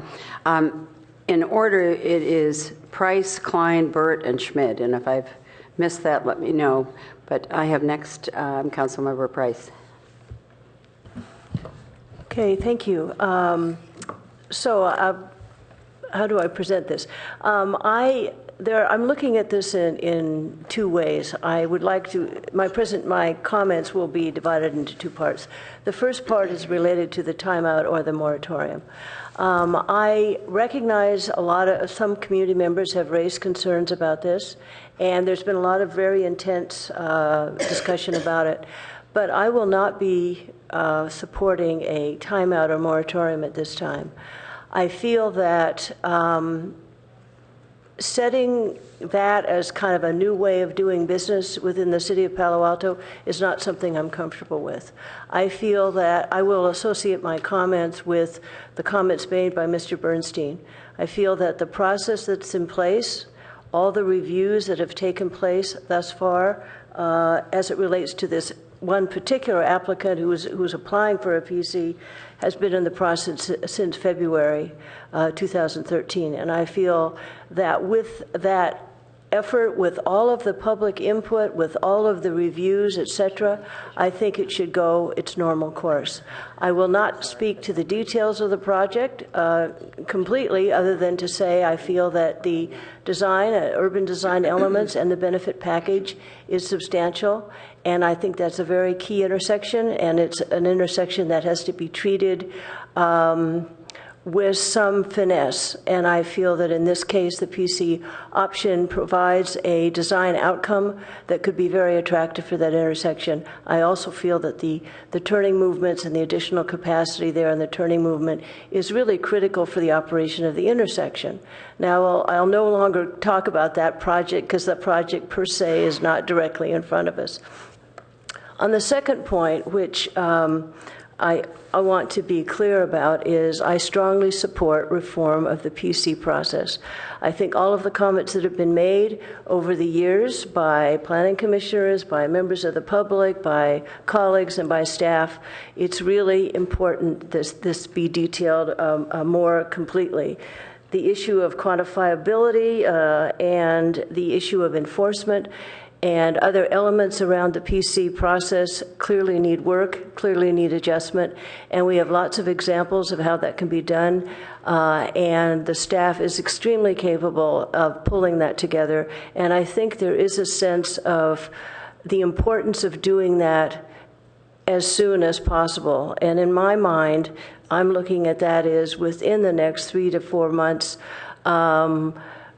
not waiting until we go through all the steps of the comprehensive plan update, because my concern is if we wait too long and we continue to revisit this and debate this, there will be opportunities that come along for extremely well-planned, important development that serve the community as well and have benefits that serve the broader community. We would be ill-advised to push this off a long period of time. I think we are capable of doing this, and I think it's extremely important that it be done. And the one thing that has been positive about the last couple 3 years has been increased kind of refinement of the thinking about the elements of the PC process that need improvement. One of them I would toss out would be the concept of a development agreement that really makes it absolutely clear what the responsibilities and roles are for all parties related to a particular development. So those are the sort of two clusters of my comments. I am not in favor of the timeout or the moratorium. I am strongly in favor of revisiting the PC process and coming up with something that's workable and that's appropriate for our community. Councilmember Klein. Thank you. One question before I start my comments. If and when staff brings back proposed changes to the PC ordinance, would that have to go to the Planning Commission for its consideration before coming to the council? So if we followed your timeline, then if you brought this back in the summer, which is a rather amorphous concept, but June is one thing, but July is out of the question because we have voted to make that our vacation month. So do you mean June or August? Councilmember Klein, we haven't put a precise schedule down, or to be totally honest with you, the precise schedule we put down on paper had July as the month. So we're going to have to consider that. And also, I should mention that the process I just articulated to Councilmember Holman was that we would come to council for direction. If we did that, then we'd have to circle back to the PTC to get their recommendations after that. This is something that we're looking for your direction on, though. If the council wants us to proceed quickly, we could draft some alternatives, bring it to the Planning Commission, and get it to you with their recommendation. And in that case, we're probably looking at August. I think August is better. I think August is better, and I would just point out, you guys have the long list. We've done one PC per year over the past 4 years, so I don't think that getting back in August really presents much of a problem. Well, I think then that we're really talking about the effectiveness of whatever changes probably being almost a year out. A couple of months at the Planning Commission level before it comes back to council, and a month here, and you're approaching towards the end of the year. For some of the same reasons, and now that I have a clearer picture of how long this would take,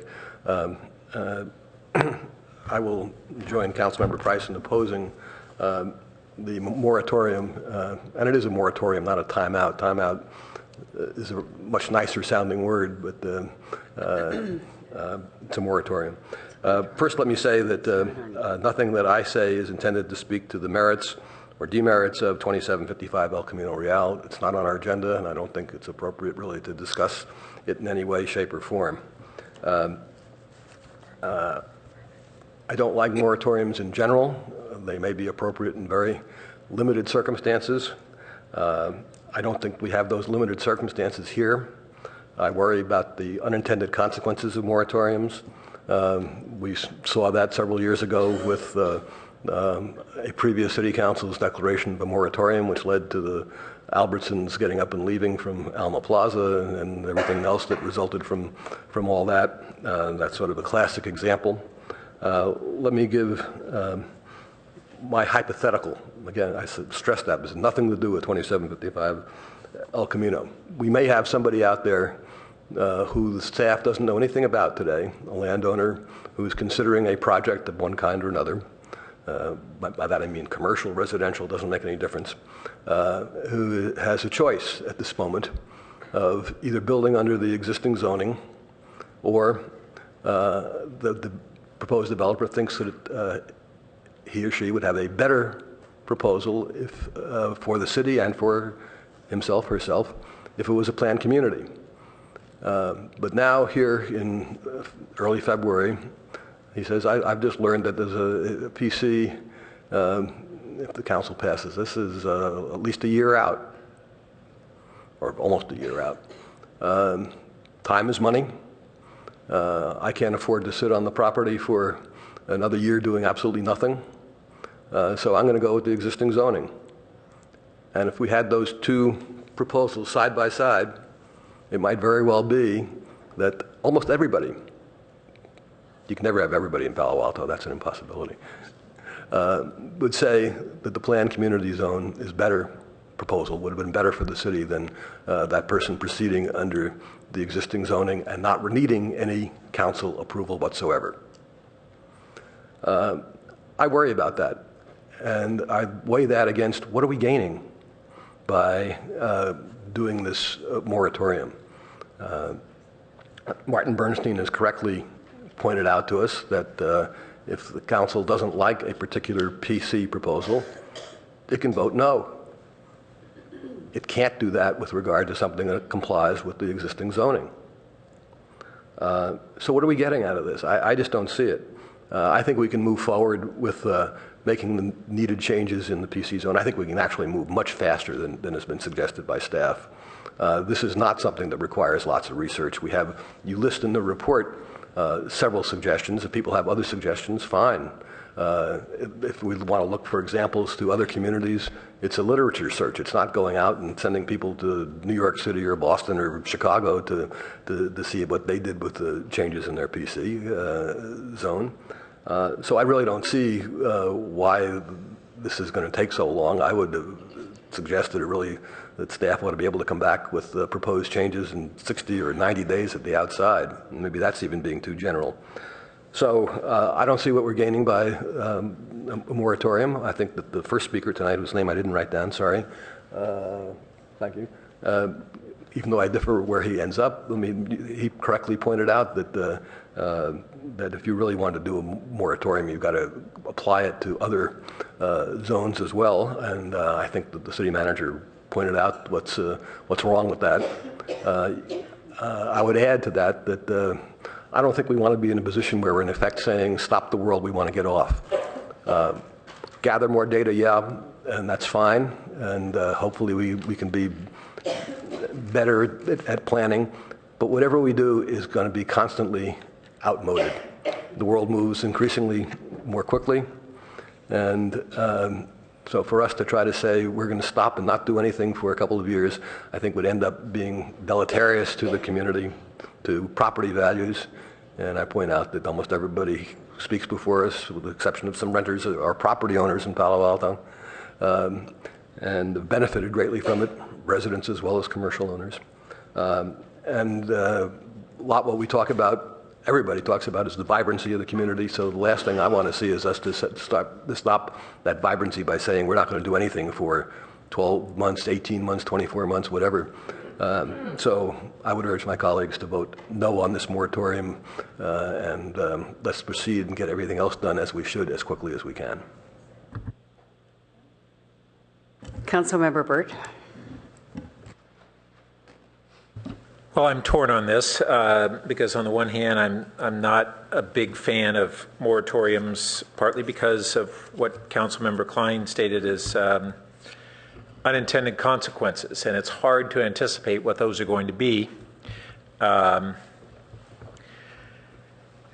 kind of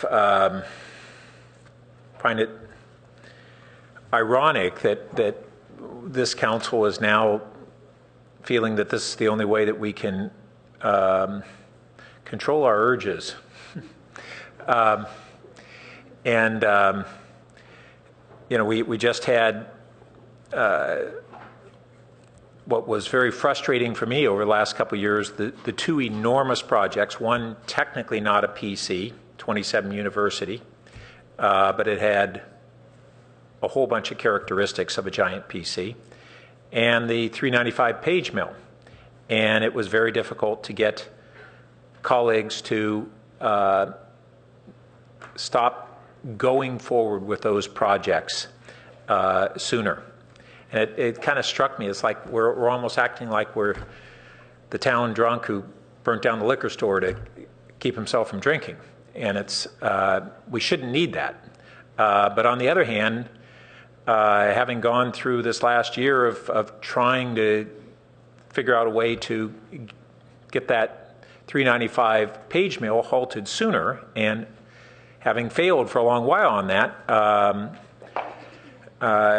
I'm really torn as to whether we may need this pause in order to be able to assure that we get the changes that will be binding on how the council makes decisions, and will help the community feel this much relief that that areas that have been misused in recent times or attempted to be misused are not going to continue. On the other hand, we haven't had a lot of PCs. The city manager mentioned that we've had 4 in the last 4 years, and from what has, now that's 4 that got approved. That doesn't count 395 page mill. It doesn't count 27 University that technically wasn't a PC. And those 2 were the biggest upzoning proposals in decades. And so I understand why the community was very concerned about the discretionary process that the council was entering into. When I look at the data, we actually have a list here going back, you know, all the way back to 52. I don't know if it's comprehensive yet, but in the 70s we had 23 PCs. In the 80s we had 15. In the 90s, we have here listed 27 of them. And the last decade, 16, and so far 4 in 4 years in this decade. So in terms of number of PCs that have actually been approved, we have fewer than we've had for 40 years. Now that's not what the community perception is, because a lot of folks have been saying it's PCs, and you know, when we ran in that fall of 2012 and the community says, oh, it's all PCs, it's very easy for candidates to say, yeah, it's all PCs. Well, it isn't. It wasn't, and it isn't. But we did have a really giant one that was moving forward, and I shared the concern of the community.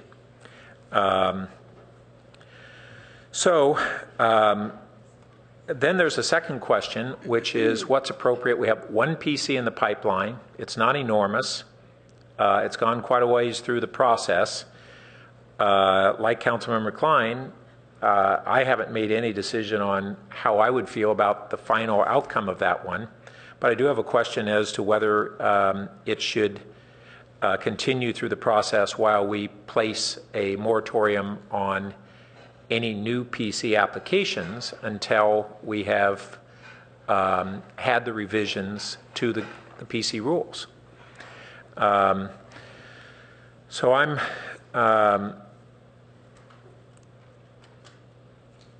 well, I haven't heard the sentiments from colleagues to move in that direction of reconsidering whether, all right. So Councilmember Scharf has just indicated to me that he would support that. So I will offer an amendment that the PC moratorium apply to any PCs that are not yet going through the approval process. I don't know if that's the ideal wording, and the city attorney can clean that up if need be. But not yet submitted. I guess we only have one Not that's yet been submitted. submitted. That makes it easiest. Yeah. Clear. So are you telling me that you have a second for this amendment? Scharf. Okay. Do you want to speak any further to your amendment?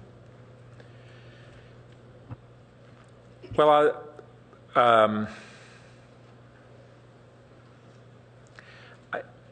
no, but I have a second amendment that I would like to offer separately. So I think it might be best to vote on this one and then consider a second amendment. Is that?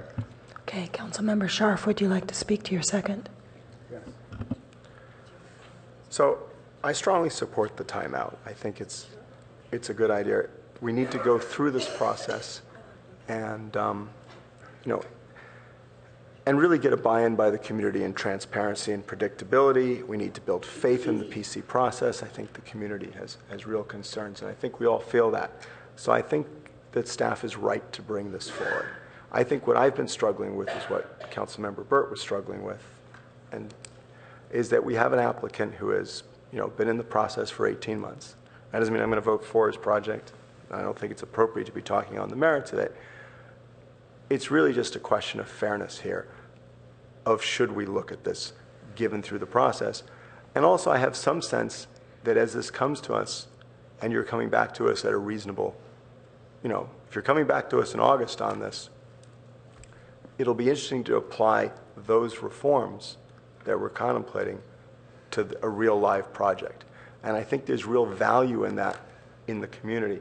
So it's not just, I think it's a positive for the community to be able to say, these are the reforms we've talked about. How does that now apply to a real live project? Because when you look at something in a real live project, it becomes more real to everyone, and we understand exactly how it's applied and what it means. And so I think it sort of becomes a test case as we move through this, at least for me, of having a real live project is a positive when we look at this. Okay, I'm going to go to lights subsequently to this amendment. So Councilmember Berman. So I'm going to oppose the amendment and support the original motion. And the reason for this is, I wouldn't support a timeout or a moratorium or whatever you want to call it, just to have a timeout or a moratorium. This is a timeout because we've identified that the process that we're currently using is broken and needs to be fixed. And so to me, it seems that it doesn't seem appropriate to acknowledge that the process that we currently have is broken and needs to be fixed, but let's use that process for any project, regardless of where it is in the process. And I think this will provide a great test case once we identify what the appropriate process is and make those changes.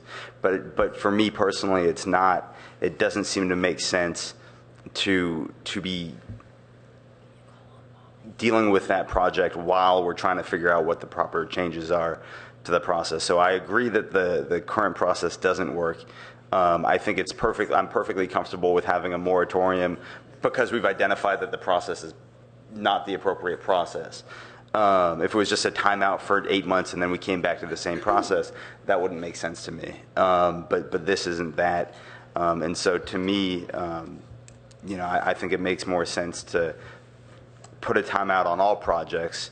I guess I'll take this quick opportunity to speak to kind of what Councilmember Klein and others were speaking about, which is, I do worry about the unintended consequences, and are there projects out there that might be really good projects that now won't be introduced because there's a timeout. But I think given where we are in the community, given what I've seen in my 1+ years on the council, I don't know what PC, my big concern would be with affordable housing. I'm not worried, if it's a PC that has to do with increased commercial space, I'm not very concerned with that. But if we're losing out on a PC that has to do with a dramatic opportunity to provide affordable housing, I think there would be, because of where we are in regards to PCs and the PC process and the frustration in the community with that, I think we saw this last year. I'm not sure that there'd even be support in the community for that, given where the PC process currently is. So I think we need to fix that. I'm going to hope that we don't lose out on any great opportunities for really publicly beneficial projects. In the meantime, I do agree, I think staff should relook at this and see if they can speed up the process. I know, that's something easy for us to say, and you guys have the full context of the situation. But I think that a lot of the fixes have been mentioned at one time or another. And don't let the perfect be the enemy of the good for you guys on this first round. Come up with a first draft of what you think a good fix is, and then let's throw that out to the public and to us, and we can tweak it from there, and the sooner the better. But I'm not going to push you guys on that. If you think it's doable, then don't hesitate to bring it back sooner. And that's that. Thank you, though I might remind everyone for future comments that we are speaking to the amendment. Attorney Stump. Thank you, Vice Mayor Ness. So if I could suggest, council members, a slight technical change to the amendment, and that's to, instead of the word moratorium, go back to the staff word timeout. Moratorium, while I appreciate the council members' reference that it does in a general sense apply to this type of concept, in land use law it has a very specific meaning, and it does require certain findings to be made. They aren't necessary here, and in fact they're not appropriate, and they're not being made tonight. So we would like to avoid that use of that technical word to keep a clean record this evening, if that would be acceptable. Thank you. Are there any other questions for our attorney at this point? If not, Councilmember Schmid, you're up next.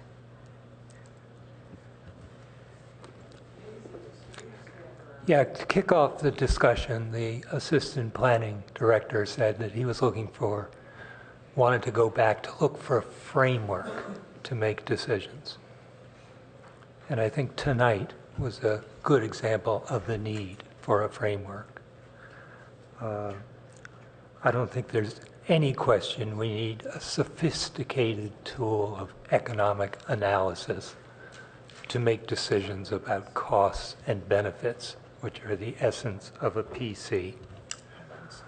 We heard tonight a little presentation that showed the lack of economic analysis.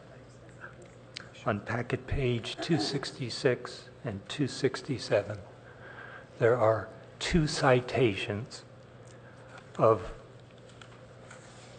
specialized economic reports consultants for the city that said, oh, this is a good idea. But the first one was a good example of taking selective data from a rich and insightful report.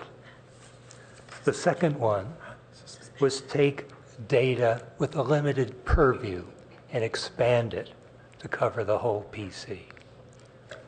I think we need a framework, and we need it desperately with the PC, of economic analysis. And I hope when you come back in June or July or August, you have a framework where we can assess good quality economic data that allows us to trade off costs and benefits for the public. So I'm opposed to the amendment and will support the original motion. Unless there's someone else speaking to the amendment, which isn't clear from the lights. But if not, I think we're ready to vote on the amendment, unless I'm mistaken. I have a recommendation for a wording change instead of timeout. And that is to suspend. I think it's timeout, and Vice Mayor Niss has admonished us to not use sports metaphors. And Thank you. I use it with my granddaughter, though. It's okay. So I think Just want to note, suspension is also a sports term. Okay. Different kind of one. Yeah. So if colleagues think that's a little more clear. I frankly like suspension better, but if everyone's okay with, I like timeout better, but let other people make that decision. If it changes your vote, Liz, we can go with the way you want to go. It doesn't. Mayor Shepherd wants to speak quietly. Yes, thank you. Actually, one of the reasons why I'm not going to be supporting this amendment is that the one project that we did approve last year, which was the Maybell Senior Citizen Housing, was used as a poster child of all the reasons why PCs have not been good for this community. And even though I don't agree with these arguments that were put out there during the campaign, because they seem to misdirect some thinking that the PCs sometimes were just natural builds under current zoning, more dense, etc. I do think that we have to get better informed by our entire community, and this is a good time to do that, and without the fear of an overhang of an exchange that could be more difficult to explain to the community. So these are the reasons why I'm not going to be voting for the amendment.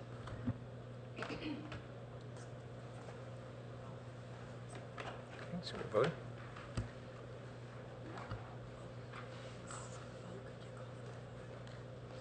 Yes, and with that, would you vote on the board? On the amendment. On the amendment, yes, on the amendment. Thank you. Oh, I'm sorry. What are you doing? I wondered what you were doing. I got all bases covered. So, that is a timeout, majority. That's true. Okay, I will try to read down through that. It's looking to me like Holman is no. We then have Schmidt and Burt, and they're voting yes, and then we have me voting no. We have a word vote. No. And the mayor voting no. We then have Berman voting no, and making sure I'm reading this from here.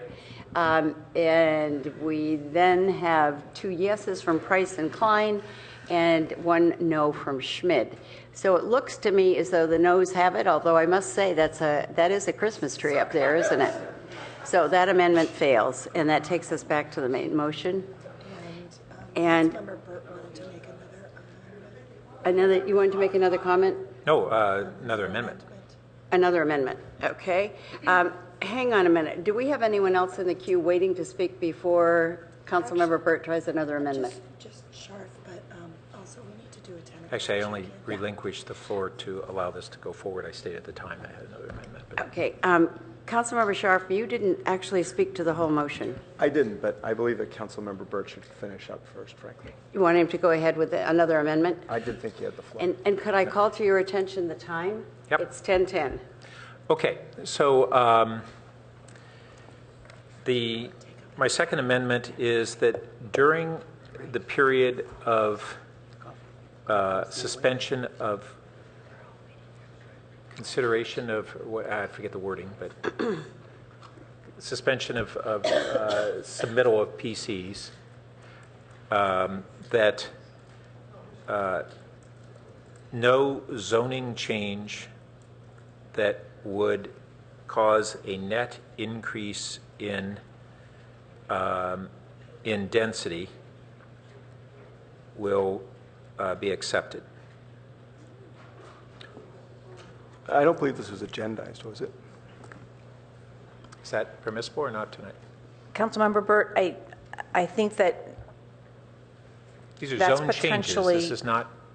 right. So existing zoning, recall, are existing land use rights that apply to given parcels. The way that the item is framed by staff is to have the council make a decision about how it will exercise its discretionary authority to make a legislative action with respect to a discretionary zone change in the future. So your suggestion steps into another area that hasn't been either fully explored or noticed.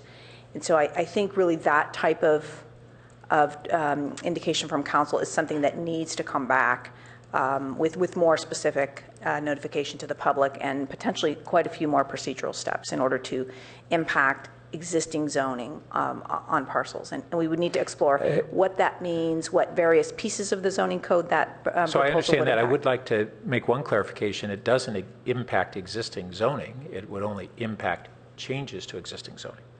I'm not sure that's the case, and maybe the planning director and assistant planning director can talk about the different ways that various current features of our zoning code can result in increased density. This from is a base zoning. zone change to increase. Maybe I didn't even state it clearly enough.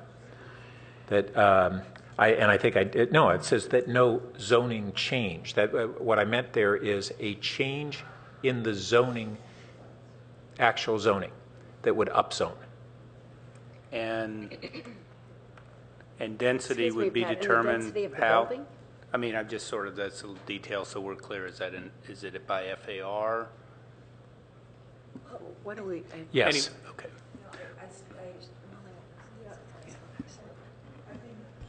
Yeah, I'd still have a concern that that item was not specifically called out for Brown Act purposes in terms of being something that the council could take so action then, on tonight. in order, if assuming that's the case, in order for the council to be able to review it, would it be appropriate for that action, that direction to staff to come back with that to be part of this agendized item, or does it have to be initiated outside of this agendized item? No, you could give general direction on a related topic that you and should appropriate number of your colleagues agree would like to see that item come Okay, back. so then I would. And we would bring that back. Okay, so then I would change the amendment to direct staff to return to council with an agendized item to consider a suspension of any upzoning that would result in floor area increases during the time frame that the PC suspension would be in existence. Second.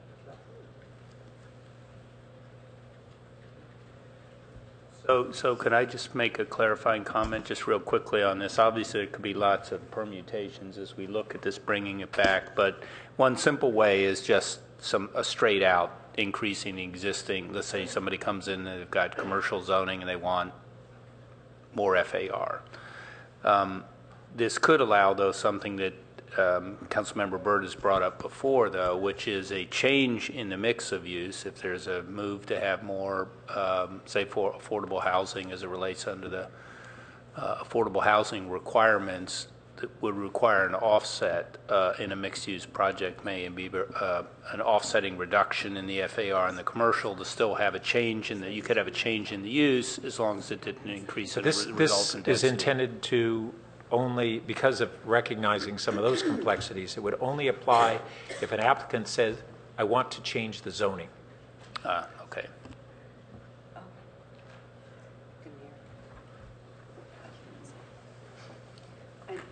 I wanted to clarify, was it Councilmember Holman who seconded this latest amendment? Yes. Did, yes? Yes? It says Schmidt here, so it doesn't matter to me. Okay. So one of you has seconded it. Where are we at this point? To Molly and see if Molly's okay with this. Molly, Molly or city manager, either one. Well, I think let me put it this way. I think we understand the general intent of this, but I don't think we're ready to be able to tell you that we would understand all the ways it might need to be expressed by the staff. And so if you could trust us, if you end up giving us this direction, we will do our best effort to identify the different aspects of it. And if we somehow don't get it right, it's hopefully framed large enough that when we do come back, you could possibly take some action. Okay? I don't think we can answer all the questions you would want to have tonight to give the direction. But obviously the general intent is clear. We'll do our best if it passes. Okay, who wants to speak to it at this point? Holman gets to speak as a seconder. Okay. Or Scharf, whomever is the real second. Well, actually, the maker gets to speak. Well, would you I'm sorry, Pat. I didn't realize you hadn't spoken. Yeah, I just made the... Yeah, please. So we've had and have potentially on the horizon some major upzoning applications. That's what basically 27 University was. We have others that potentially could occur. And I think that if we're going to look at this PC issue, which we don't have any in the pipeline other than this one, but we could have much more significant things happening. I think we want to capture the real intent, which is to give ourselves an opportunity to relook at our rules on increases in density beyond what our existing zoning allows. Councilmember Holman? I'm glad to support this. There's another project I can think of that might come under this auspices, let's say. The one concern I have about this, I'd like for the maker of the motion to speak to it, is affordable housing projects. Well, we already have a suspension on PCs. Mm-hmm. So if we had, we're saying that if there was an affordable housing project, one, they qualify for density bonuses. Mm-hmm. So they already have that opportunity to continue with a project like that. The main motion would deny their use of a PC, so this would just deny kind of a workaround from the PC. If we need to exempt affordable housing projects from this concept, then we ought to do it in the main motion as well, would be my response to that. So the only thing that isn't captured here, and this probably wouldn't be popular with some people, but affordable housing projects have very different parking requirements, and that's the one advantage to having some exemption here for affordable housing projects, even given the PC exemption and upzoning. Madam Mayor, can I just? Yes, yes. I think we're getting a little concerned here that something that was offered as a possible direction as a follow-up on an is taking on a lot of form that probably creates some problems. So I guess the better answer would be that those sorts of things could be in the discussion when it returns to council. I'm fine with that then. Okay. I don't need to speak any further with this. Okay. Did you go to Klein, Price, Schmidt? We have in line now Klein, Price, and Schmidt on this particular amendment. Pass. Councilmember Price? Yeah, I will not be supporting the amendment. I feel that this kind of discussion is premature, and we just got through the conversation about the community conversation. This has huge policy implications, and it has huge development and current planning implications. I don't think it's an appropriate conversation here. I don't know if I should be concerned about how the content of this meeting was noticed, because this goes way beyond what we were noticed to discuss, and I don't know. That's my gut feeling here, and if you feel like responding to that or not, that's your choice. But I feel this is going way beyond what we should appropriately be looking at now, and this is something that the community in general needs to have an opportunity to weigh in on, because it has huge implications. Planning Director. Thank you. If I could interject, while this exchange was going on and some confusion here, I tried to get my light on and didn't get there fast enough. But I think some of the discussion we've been having about this amendment points to why we identified the PC timeout really as the low-hanging fruit. When you start going beyond that, it does start getting a little more confusing. Well, what are you talking about? Are you talking about when you change the zoning lines on a map, or are you talking about when you change the text of the zoning ordinance like we did several weeks ago? And I guess our feeling was that we could look at all of these issues of the current zoning ordinance, where it applies densities, where those densities could potentially be adjusted, and do all of that in the comp plan update. We're not really seeing a rush of applications to upzone, so we've crafted tonight's staff recommendation to focus on the PC, because that's where we thought the action was, so to speak. We have both Schmidt and Scharf on this. Do you both want to speak to this particular amendment? Okay, Schmidt first. Yeah, I think it is best left to staff to come back to us with their thoughts. I think the goal is clear of identifying upzoning that might be taking place, that we want to slow down. My concern is the technical one on the housing element. I think we have done some upzoning of sites in there. I don't think we completed them, and there might be some miscellaneous here or there, but I think the staff can take care of that. Councilmember Scharf. So on the main motion, what's important about this is that we're taking time to look and reform a process. With this amendment, there's no reform of a process. So it's completely unclear to me why we need a timeout. I mean, we're the city council. Our job, if someone comes to an upzoning we don't like it, is to vote no. We don't need a timeout when we're not going to take any action during that timeout. And I think that's really what Councilmember Berman was saying when we were talking about the previous offer of an amendment, which was a close call on many levels. But on this, I just think we're just saying we don't trust ourselves to say no if someone comes with an upzoning.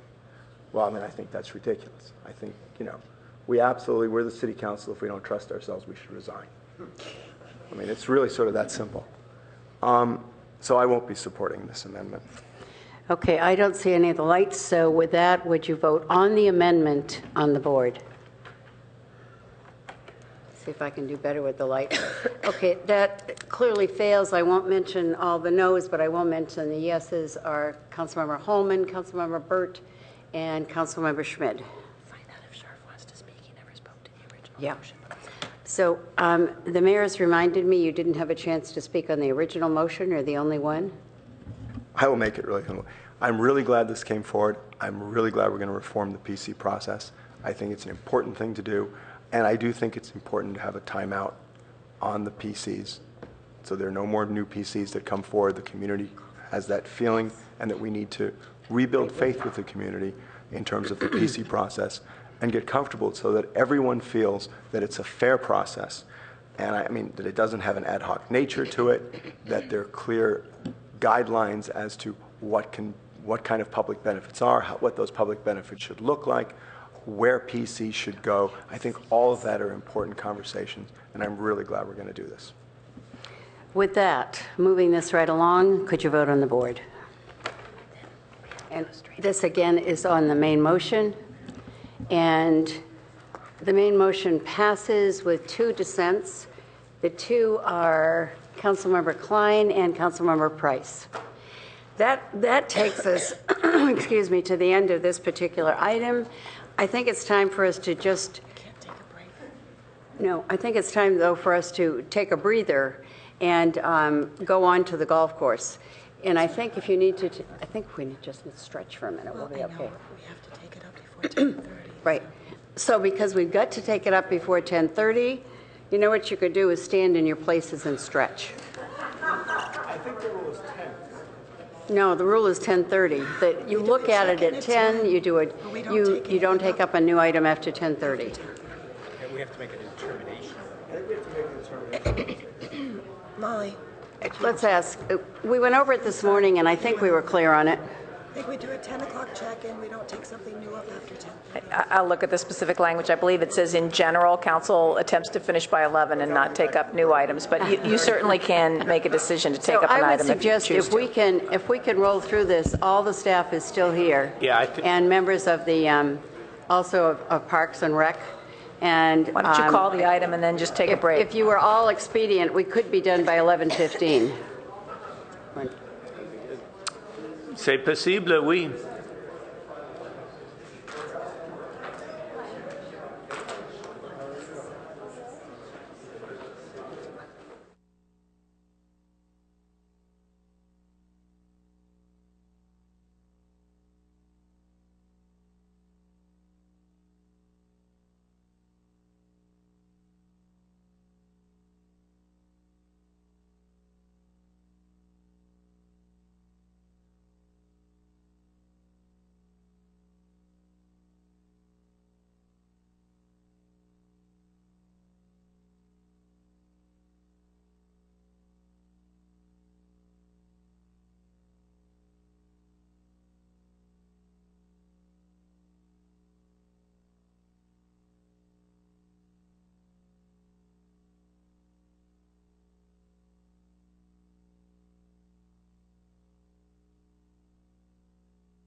Introducing our next and our last item for tonight, which as everyone is well aware of, has to do with the municipal golf course.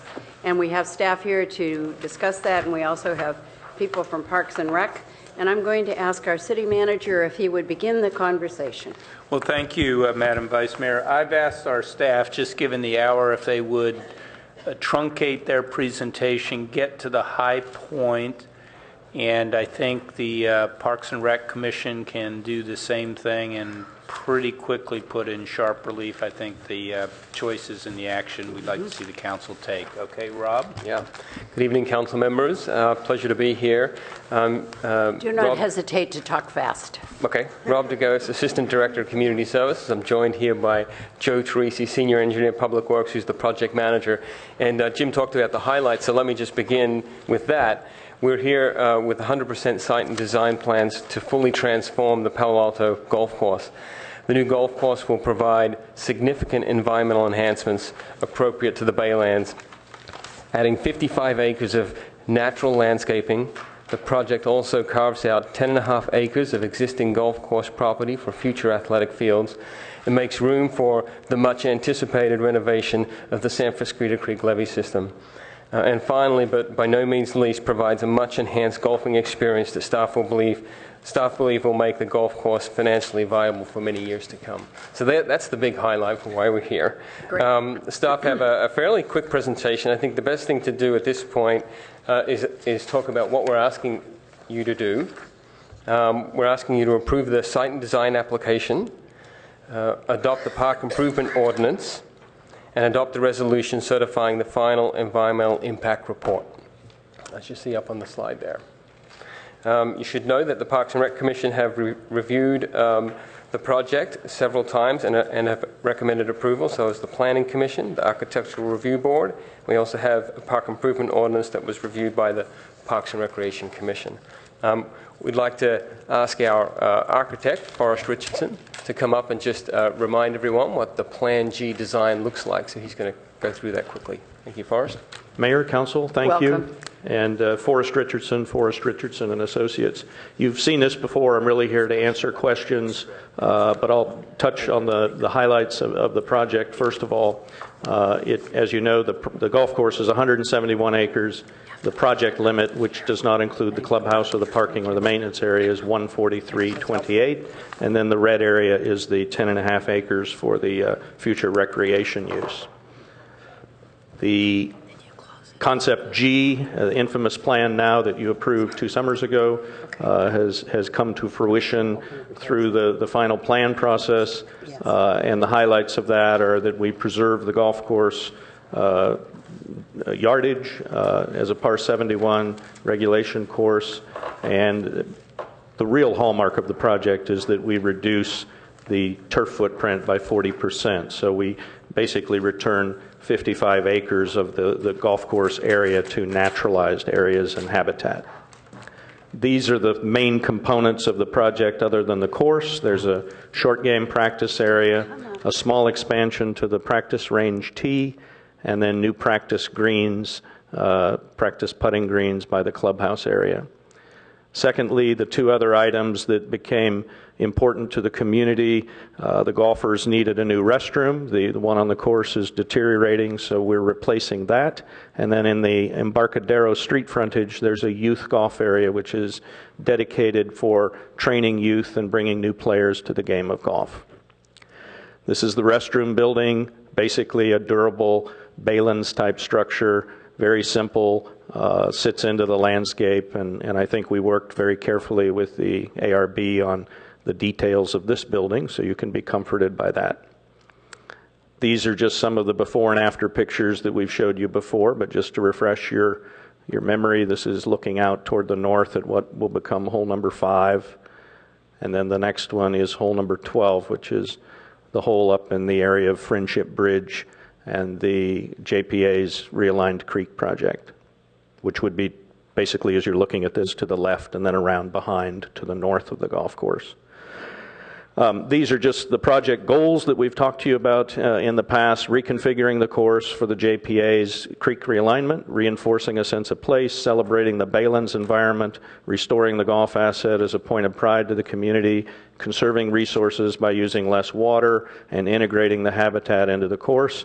And then all of the various things that we're doing here, I'll not go over these individually, but they range from replacing all of the features of the golf course, new irrigation system, all the way down to the very important new branding of the facility to the Baylands Golf Links at Palo Alto. With that, I'll turn it back over to staff, and Joe can pick up on the branding with the sign, the entry sign. Good evening. I'm Joe Teresi, Senior Engineer in our Public Works Department. As Rob mentioned, the site and design review package was endorsed by the Park and Rec Commission, the ARB, and the Planning and Transportation Commission. The only element that we need some further input on is the entry sign. This is the entry sign that we showed to the Finance Committee last spring, and it's based on two basic concepts. One, it complies with the Baylands guidelines in that it's horizontal, it uses rustic materials and muted colors, and secondly, it features the new branding that's an important part of how we're going to market the new golf course as the Baylands Golf Links. When we showed this to the ARB, they weren't totally comfortable with it and asked us to come back to council and to get council input on whether the council would like to see this type of sign, or the ARB had a preference that the sign be more like the other signs of other parks, and that it looked more like a city park sign, and they felt that the sign didn't make it clear that this is a municipal golf course. So this is one item that we're specifically looking for input from council as to whether or not you like this concept. If you do, say so. If not, say so, and then we'll take it back to the ARB for final approval. The next action that you're taking is certifying the environmental impact report, and this is not only for the golf course project itself, but also for the future conversion of a portion of the golf course into an athletic center expansion. And specifically, what the EAR analyzed is use of that area for the construction of up to 5 athletic playing fields with associated parking and lighting.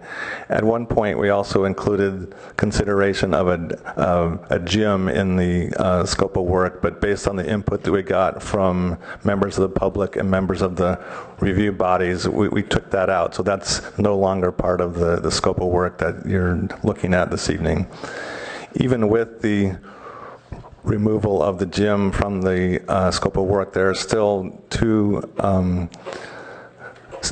significant and unavoidable impacts that are going to require the council to make a statement, to adopt a statement of overriding considerations, and those impacts are: one, the lighting that would be associated with the athletic fields, and the second is the air quality impacts during the construction of these projects because of the large amount of soil that's being moved. There's a lot of vehicle trips that are going to have emissions, and those will exceed current standards. So again, on those two impacts, even though we've implemented some mitigation measures, we're not able to bring them down below the level of significance. So you'll have to make a finding as far as the statement of overriding considerations for those two impacts. And then probably the area that's going to draw the most attention on the EAR is the mitigation for the removal of the trees. It's part of the general concept of transforming the course from a park-like setting to more of a bayland setting, that we are taking out most of the trees on the course.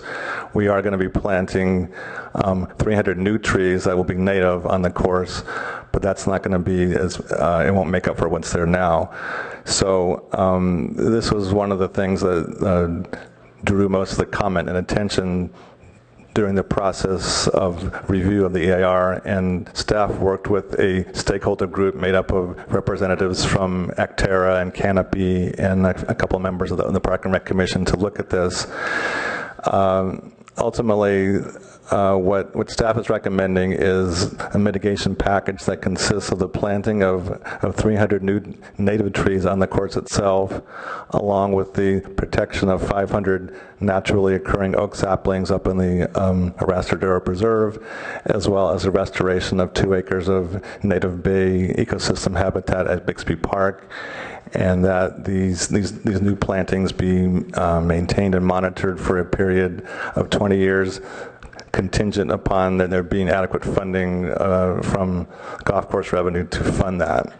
Now, when we took that to the Park and Rec Commission, they had some issue with our recommendation and wanted and adopted a motion to modify that staff recommendation to add 1 additional acre of bay ecosystem habitat, and they wanted to have the funding for maintenance and monitoring not be tied to the golf course performance for a minimum of 10 years, and that's actually a typo on the slide. That should be 10 years, not 20 years. This, real quickly, is the schedule that we're hoping to move on.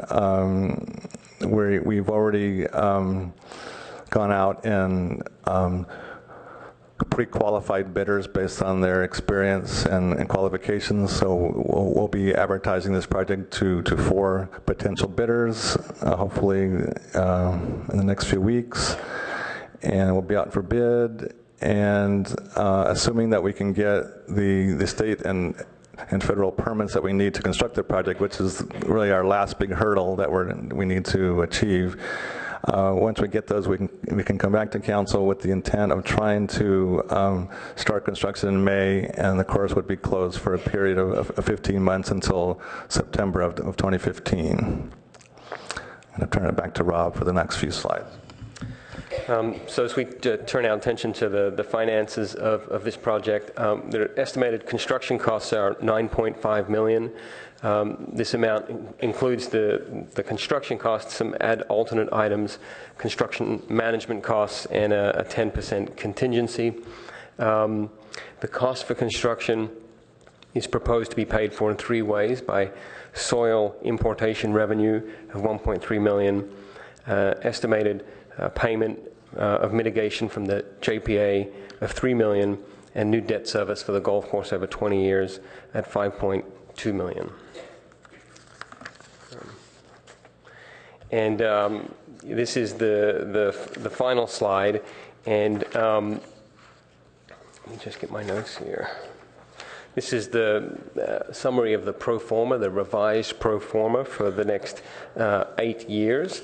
And what you can see here is a baseline projection, which is the top figure, and that's the one that staff believe is most likely at this time. And below that, there are 3 sensitivity analysis projections that indicate the first line is if we don't get the rounds returning as we anticipate. Number 2 is if the market won't bear the fee increases as we anticipate. And number 3 is if both rounds don't come back and the market won't allow us to increase fees. It's not a likely scenario, but it is one that we wanted to share with you. As you can see, we're projecting a net revenue loss between fiscal year 14 and 16 of $2.4 million, and then things start to look better after that. There's no guarantee with projections, of course. There's always going to be unforeseen variables that could impact actual performance, whether that's weather or the economy or competitors upgrading it and that type of thing. But in preparing this pro forma and discussing it with the architect and with the National Golf Foundation again and reviewing their previous pro forma and with our budget staff, we believe this projection to be reasonable. And if the base projection is realized, the city will recoup the net losses during pre-construction and construction that we're experiencing now. So that is the very quick presentation that staff had. I would ask that, if it's okay with the mayor, that we invite Chair allowing of the Parks and Rec Commission to come up and just say a few words. And while he's coming up, I want to just mention a thanks to the many people that have helped with this project, from the JPA staff to the folks that are on the golf course helping run the golf course, to other departments. The boards and the commissions have been tremendous. So, thank you. Ed? Yeah, thanks, Rob. And you just saved some minutes, because that's just what I was going to say. It was really a terrific community process. I just want to underscore that. Staff was very active and listened. Obviously, Parks was. The constituent groups were very broad. And believe it or not, in most cases, we actually finally hammered out consensus. So it was just a really good example of the community working together. So the starting of this process was what's that called? The Tree Technical Manual, where we had a nice mathematical formula for tree mitigation. And as you know, that would require a 3-to-1 or 4-to-1 replacement ratio of any trees taken down to account for survival, if the objective is to replace all lost canopy within a 10-year period. Early on, the working group decided that that math was just not going to work in this case, because mainly there shouldn't be a lot of trees in the Bayland. They don't work there. They don't fit there. It makes no sense whatsoever. So without that strict tree replacement formula, we were left considering important things like the values in the community to sort of figure out the best way to do mitigation and how much to do and how to do it within a very reasonable budget. So at one of our commission meetings, Walter Passmore, our urban forester, said, what we're trying to do here is distill something black and white from many shades of gray. I thought that was very, very poetic, and that becomes your assignment tonight, so just so you understand that. So ultimately, a hybrid approach was picked out, and you just saw what that is, to restore some Baylands habitat, and also, by the way, that's near, not on Bixby, which some of your documents said was on Bixby. That's a different project, not this one. And then the second thing is to nurse some existing seedling trees to maturity out at Arastradero, and there was really consensus on that all around. There are now 2 proposals in front of you, one from staff and one from Park, on what to do. We entirely agree on the new trees being planted on the golf course and the types of trees, on the Arastradero seedling plan, and on Bayland restoration. There are 3 kind of minor differences that I'll just outline here very, very briefly. First, in the absence of a math formula, remember we're out of the math realm now, for mitigation, the committee felt that a rational approach would be to look at the amount of lost canopy from the trees being taken down. And that lost canopy is 6 acres. So we felt that a reasonable methodology for deciding what to do, how much to do, was to look at that, meet in the middle, and say that we should probably have 3 acres of Baylands restoration. That's kind of a good compromise. So that's the first area of difference, is that we like to see 3 acres instead of 2. Second, we actually suggested that there be a commitment to fund 10 years of maintenance for the new and restored parklands, in contrast to the city's recommendation of 20, just because we didn't feel like we could project out that far, and we could look at years 11 to 20 when we got there. Unfortunately, the current maintenance estimates that are in the cost estimates for maintenance are just that, very preliminary, a little fuzzy, because at this stage that's what it's going to be. And we'll always refine, the city will refine it and we'll get it better. But right now, the estimate of $20,000 a year for 15 more years after the initial one is just that. It's kind of an outside estimate. But the real point here, the real point that we want to make is we don't really think that this maintenance expenditure is actually mitigation at all. It's what we do in Palo Alto. We take care of our parks. And this is new parkland that we're making an improvement on, and we need to maintain it. Just like if we were to put new athletic fields somewhere in the city, we'd invest in those. They'd need maintenance for years. At some point, if we're replacing a turf, we also add $500,000 to that.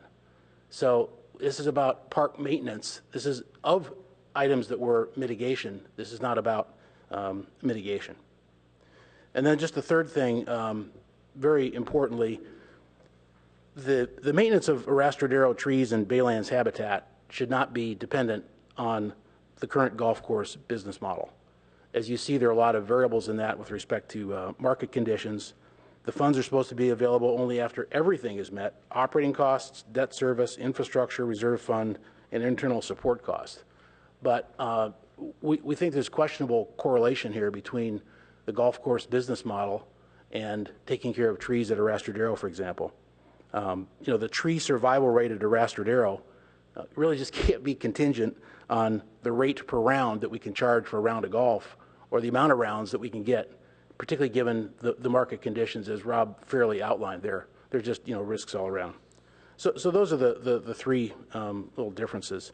And then just looking at costs in two buckets. And the original estimate for Mr. Passmore for traditional tree planting ratio mitigation on the low side was $200,000, and on the upper side was $1.3 million. Obviously, both of these proposals are pretty much close to the minimum as opposed to the maximum, which makes sense. But let's look at the two buckets. And the first one is mitigation, and the second one is maintenance. There's been a revise of the numbers on what it costs to do one of these acres. We used a number from the Save the Bay estimate that was about $130,000 per acre. The new numbers that have come back are $80,000 an acre, so we're all using the same numbers now, which means that for 3 acres it costs $80,000 more than for 2 acres. So in terms of actual mitigation stuff that we're doing, that's the incremental cost for what the commission is proposing, because we're using this canopy criteria. And now maintenance. If you decide that caring for new parkland is routine maintenance, then this expense, which is real expense, falls outside of a specific mitigation discussion. There's still expense over some amount of time, 10, 15, 20 years, no question. But it's taking care of new parkland and it's not mitigation. So bottom line, the community gets either 2 acres or 3 acres, and they get the Arrastradero and they get the new trees on the golf course for that delta in cost. So everybody in the constituency group from start to finish wanted to do what they kept saying, a little bit more than the minimum. Everybody was committed to that from all groups of that constituency. So we feel that the park proposal accomplishes that goal with this third acre of restoration. And the city's proposal doesn't actually do more refinement, more mitigation, although it certainly pays for the mitigation that's there. So those are the differences. Again, thanks to council, and now you can figure out this gray area too.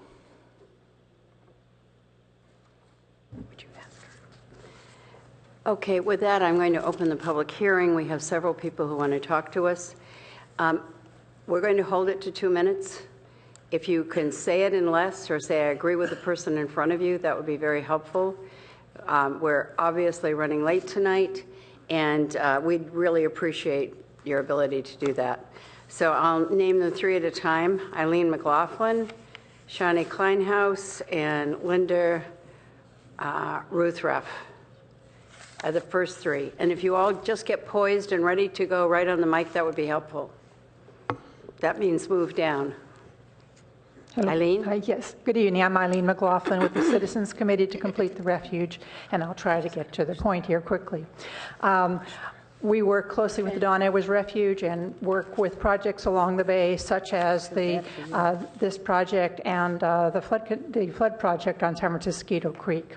And I mentioned to you tonight has to do with timeline, and as Member Burt knows, when I talk to JPA, it's pretty much on subject of timeline. Something that's timely here is that earlier today there was a meeting that was held in Palo Alto. The State Water Board met with JPA and members of the agencies that are members of the JPA to discuss issues that the Water Board had for that project. However, in January there was a letter to the golf course project, also from the State Water Board, and in it that letter indicated that the Water Board thought the projects were related. So I'm wondering, and one of the things that came out at the last Parks and Rec meeting was that it was the kind of agreement that the golf course would proceed before the flood project. Did that schedule change? It could affect the timeline for the project. It could affect the projections. Thank you. Thank you. Shawnee? Thank you. Long evening. Santa Clara Valley Audubon was a stakeholder in the group that was looking at the tree mitigation. On our board, there are 3 Palo Alto residents, and when they first saw the initial mitigation that was proposed to plant a lot of trees at the Rastradero Preserve, they were not too happy with that, and they asked us to get involved in the process because the grasslands provide habitat for a lot of species of birds.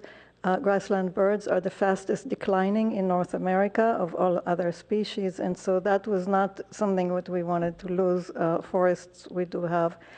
When we approached staff with that, they were extremely open to the idea of looking at alternatives that would actually work closer and mitigate closer to the place of impact. So the combination that is in front of you of replanting smaller native trees in the golf course, protecting some trees at the Rastradero, and restoring some habitat, which is not necessarily trees, but is really, really important along the baylands. We think it's a good project. We would like to see that it's well maintained as well for the long term. Thank you. Linda Ruthruff, and then Craig Allen and Bruce Jaffe. Good evening. Linda Ruthruff, I'm the Conservation Chair of the local chapter of the California Native Plant Society. We'd like to thank you for including us in this process. We were quite concerned when we heard the original proposal to mitigate the loss of trees on the golf course by planting up to 7,000 trees at a Rastradero, which would have completely changed the character of this intact ecosystem. We appreciate that our concerns were heard, and we were included with other stakeholders in creating a more appropriate plan. Putting in site-appropriate native plantings in the baylands provides much-needed habitat. Upland habitat is some of the most impacted habitat in the area. My one concern continues to be the amount of funding that is suggested. I've heard 200,000 bantied about when the range was, from 200,000 to over $1 million. My concern is that there is enough money to provide for a particular outcome, not just a cap of money, and the outcome to be 3 acres of habitat restoration and the continued maintenance of all the habitat plantings. It would be a terrible thing to put in all this money to put in beautiful habitat and not have enough money to maintain it. So I really urge you to have a maintenance plan. Thank you. And thank you all for staying in the timeline. Craig Allen, Bruce Jaffe, and the last speaker tonight will be Herb Borak.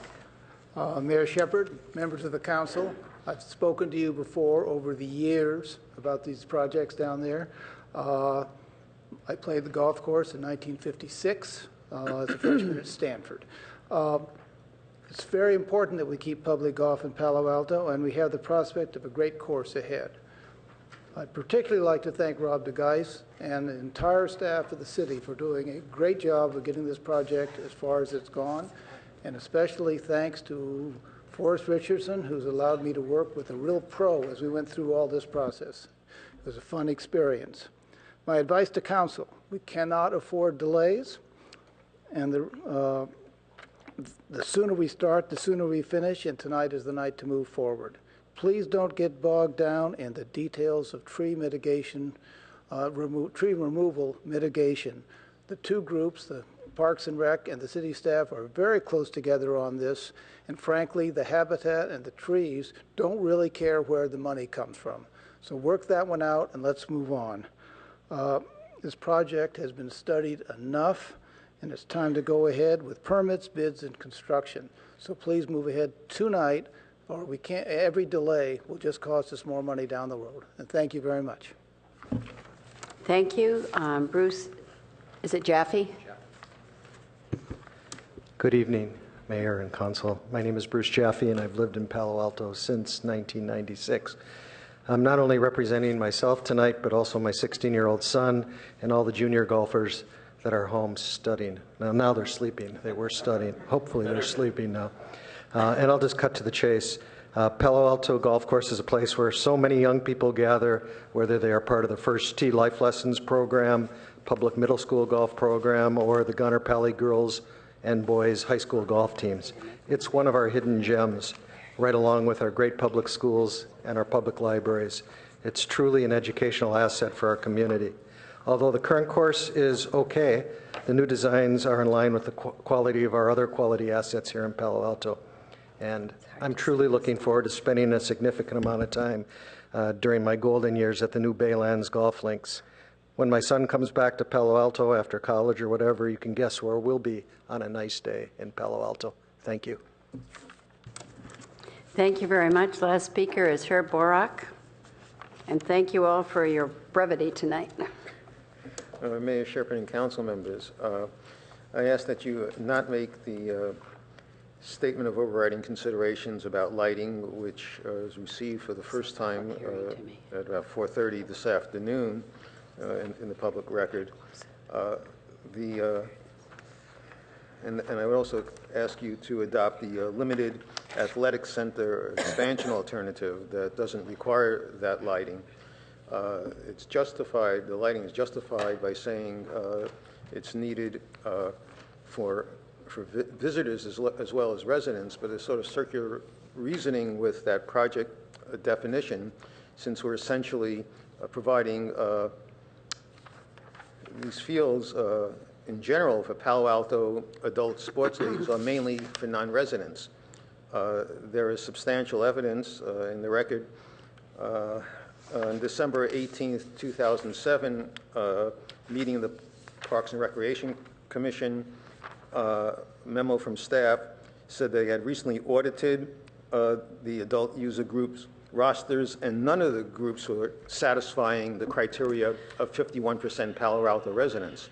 The largest was 36%, approximately 1 out of 3 were Palo Alto residents, and the second largest group was 16%, approximately 1 out of 6 were Palo Alto residents. I guess, you know, the more sports fields we create, no doubt there will be people elsewhere in the Bay Area and in Northern California who have sports fields to use here, but they don't have them in their own communities. But that's not the same thing as saying there are visitors here in Palo Alto who are looking for sports fields that they don't have. So it's a significant, potentially significant impact for that lighting in the Baylands environment, and I would urge you to not make that statement of overriding considerations and adopt a limited project Thank you, Mr. Borak. That is the, it is time to close the public hearing and go back to us at this point. Unless somebody feels like they need to speak to us again, let's bring this back to council. You have a suggested recommendation on page 1 of the report, which is on packet page 293 and 4. And going first is Councilmember Klein and then Councilmember Price. 3 questions. One is in reference in a report to a meeting that was going to be held today, and that the staff said that you would report on that meeting at this meeting tonight. Yes. Yes. Will you want to make a stab at it? Go ahead, John. Well, I would say that we didn't resolve everything at the meeting, and that the permitting from the State Water Board is going to be our final obstacle that's in the way of moving forward with this project. But we still would like you to act on this, because we want to get all our approvals lined up so that when we get that last approval, which is the permit, that we'll be ready to move forward. Now, the argument that is being held by some members of the Water Board staff is that they think that there's a chance that the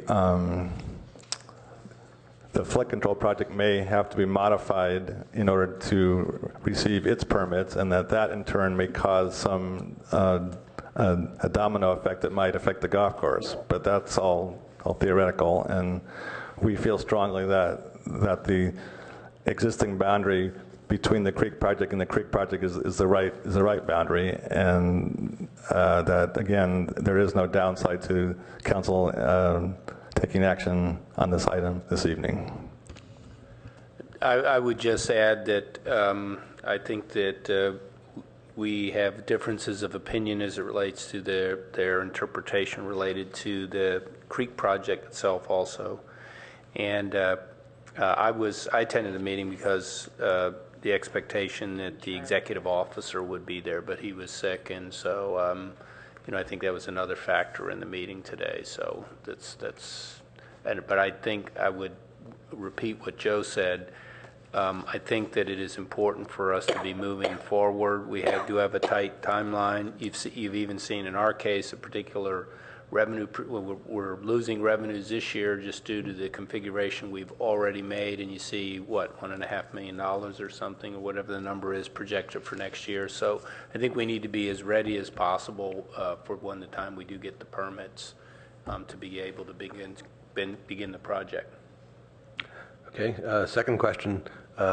What if we included the possibility of a gym in the EIR? Would that require you to change things here or not? Well, in addition to a lot of the opposition that we heard from the public and the advisory bodies, there was also an additional significant and unavoidable impact that was associated with the gym, and that was on greenhouse gas emissions as a result of the large number of additional vehicle trips to and from the gym. So I know that's one big change that would be so you'd have to go back required. But when you talk about additional greenhouse gases, did that take into account that those potential participants are already using up a certain amount of greenhouse gases to play wherever they're playing?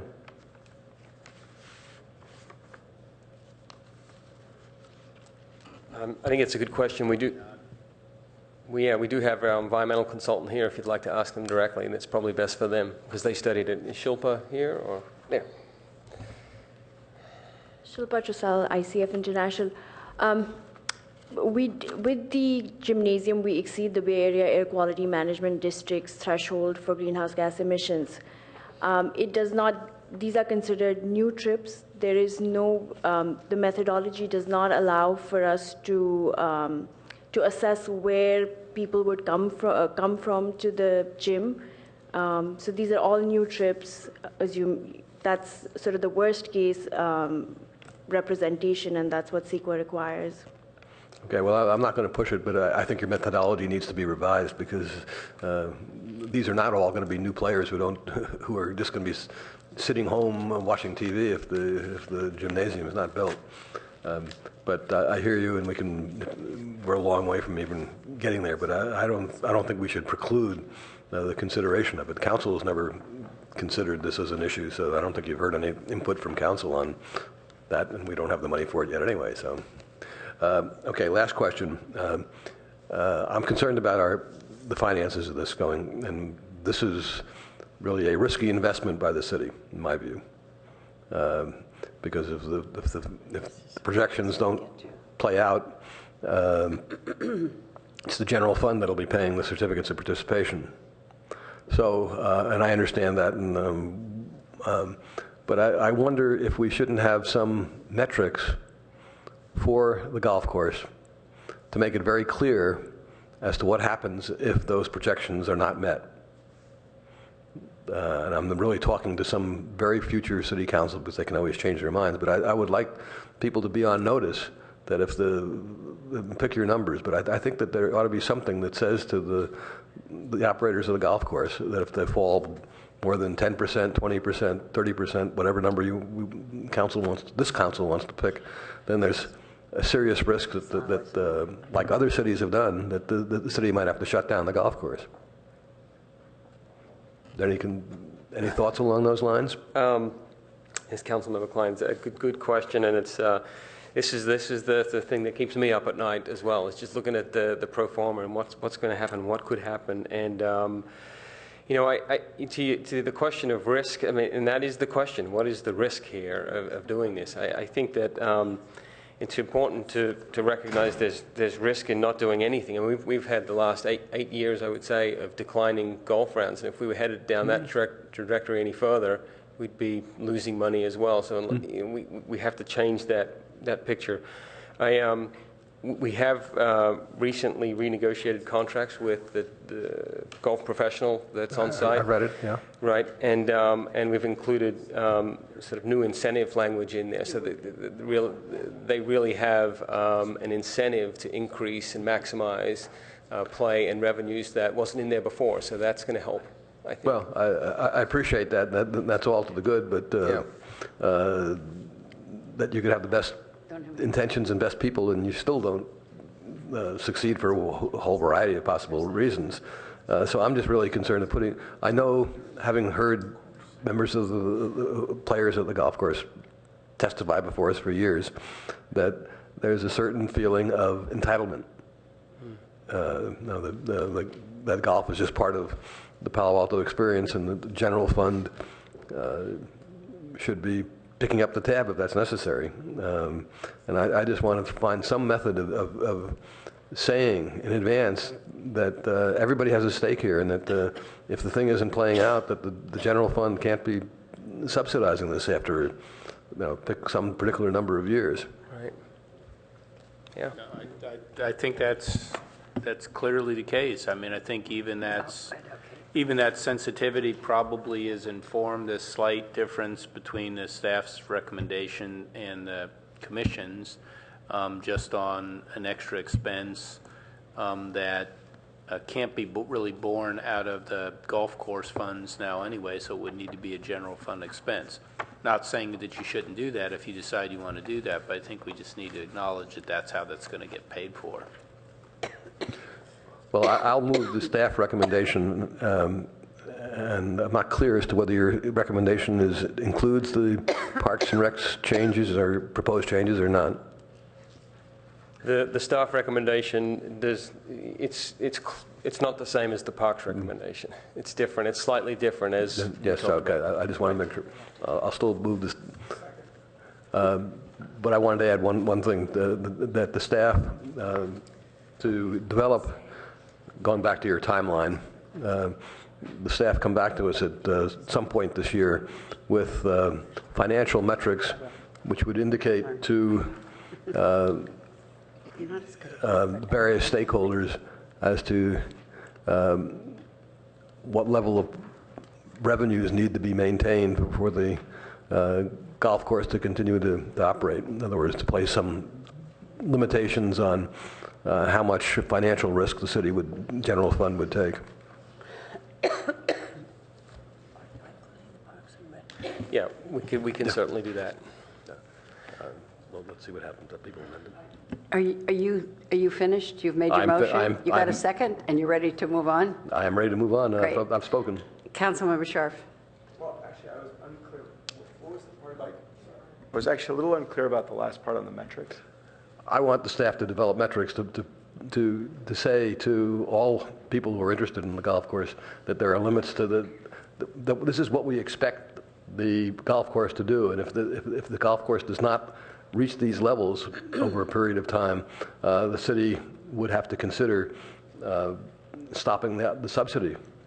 But you're not suggesting that we say it would be shut down if we don't meet these? No, that would be just putting them on notice. It would be a possibility. So this is just informational, right? This is just informational and guidance, just so everybody is clear that the city is not committing to subsidize this forever, regardless of how much revenues come in. Okay, fair enough. Yeah, I think this is an exciting project. I'm glad we're moving forward on it. I think the whole flood control aspect, I mean, the golf course itself, I think it's, the 10 acres coming out of it, I think this was a win-win situation. And I do actually agree with you, Rob, when you said that if we did nothing, that's my recollection from Finance Committee, we were headed down a spiraling path where we were getting less and less revenue from the golf course, and this is the best chance for making this a great golf course. I did also want to clarify on the sign. Were you looking for that to be incorporated into the motion? Yes. So I would incorporate, if Councilmember Klein's okay, that the sign that they suggested, I don't know how you referred to that as, the modern-looking sign or the branding sign? The non-municipal branding sign. Yes, thank you for bringing that up. I agree with the sign that was up there before. Anyway, I know this has also been a lot of hard work, and thanks to the Park and Rec Commission and you guys for for working through all this. Councilmember Price. Thank you. Thank you for all the hard work and all the participation and comments. I have a question on the permitting. I wish you well on moving forward on that. It sounds like you're running into challenges. In the past, related to the landfill site, we did have a discussion about potentially involving legislators at the state level to help move things along. So do you need that support, or are you using that as an option now? So that's an option probably a little bit later. I think, although today's meeting wasn't great, we did move a little bit, I thought. So the next 2 or 3 weeks are going to be very important, and then we'll have to decide whether to ratchet it up. Fair? Yeah, no, and I think I think the real focus right now also is on the Creek project, so we need to be able to talk about that some more too. Thanks. Councilmember Schmidt? Yeah, a follow-up question on the permits. You say we are waiting for our permit. Are we also waiting for final approval of the JPA's permit? Yes. So we will not move ahead without that. That's the unfortunate response we've heard thus far from the Water Board. We don't agree with that. The golf course project can stand alone, and it has enormous environmental benefits and water quality benefits, and we think it ought to be approved on its own. And we mentioned that today. They don't agree with that necessarily, but we're working on them. Now there is, I guess we don't know what the issues are with the JPA, but suppose it extends 12 months. What happens to our golf course? That would be a big problem for the city and for us, because we're in a modified condition now. We're stockpiling soil. We're losing revenues every month, somewhere to the tune of $100,000. It could cost the city $1 million if we had to delay a year. Yeah, is there a way of keeping us informed of what the issues are with the JPA, just so we can...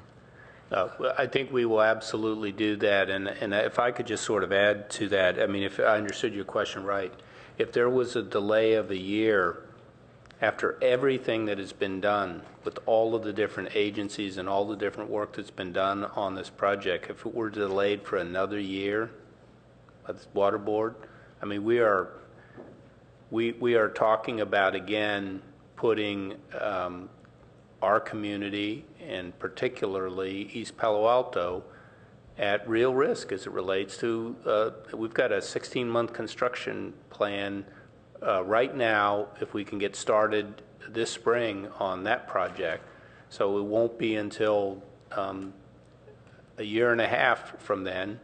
If we're delayed even months, it almost loses a whole construction season. So there is a lot of life safety elements to this decision also. I think that hopefully that understanding will factor into the need to limit their review to their purview. No. Good, but you will keep us informed of what's going on. Now, the lighting. Have we checked the lighting with East Palo Alto? Passed by them what the plans are for lighting and what it might mean. I notice on the map that there's a lot of residences fairly close. Well, at this point, the plans are so conceptual. We don't have a specific plan for the lighting. The EIR was, of course, shared with East Palo Alto. They didn't comment on it per se. And the EIR just talks about using the best available technology to shield the lighting as much as we possibly can. So they are aware of the fact that there will be fields and they will possibly be lighted. I'm not sure, Councilmember Schmidt, that they're aware of that, but the point I think that Joe's making is that the design of the 10 acres hasn't yet we haven't built, haven't created a design. It's just really a concept at this point. So the full outreach. But if we voted tonight, it wouldn't mean that the lights are necessary. Right, but I mean, I think for good neighborliness, informing them would be important. That, just so we're clear, the EIR would just, just accommodates the possibility for lighting. So again, subsequently, any design or anything, if we were to decide to do it, we would certainly coordinate and work that with East Palo Alto. Okay. The metrics, I guess on packet page 317, you give sensitivity analysis with high, medium, and low returns. I assume that's the kind of number you would use for the risk that the city is assuming. Is that a good estimate? That's correct, yes. Yeah, okay.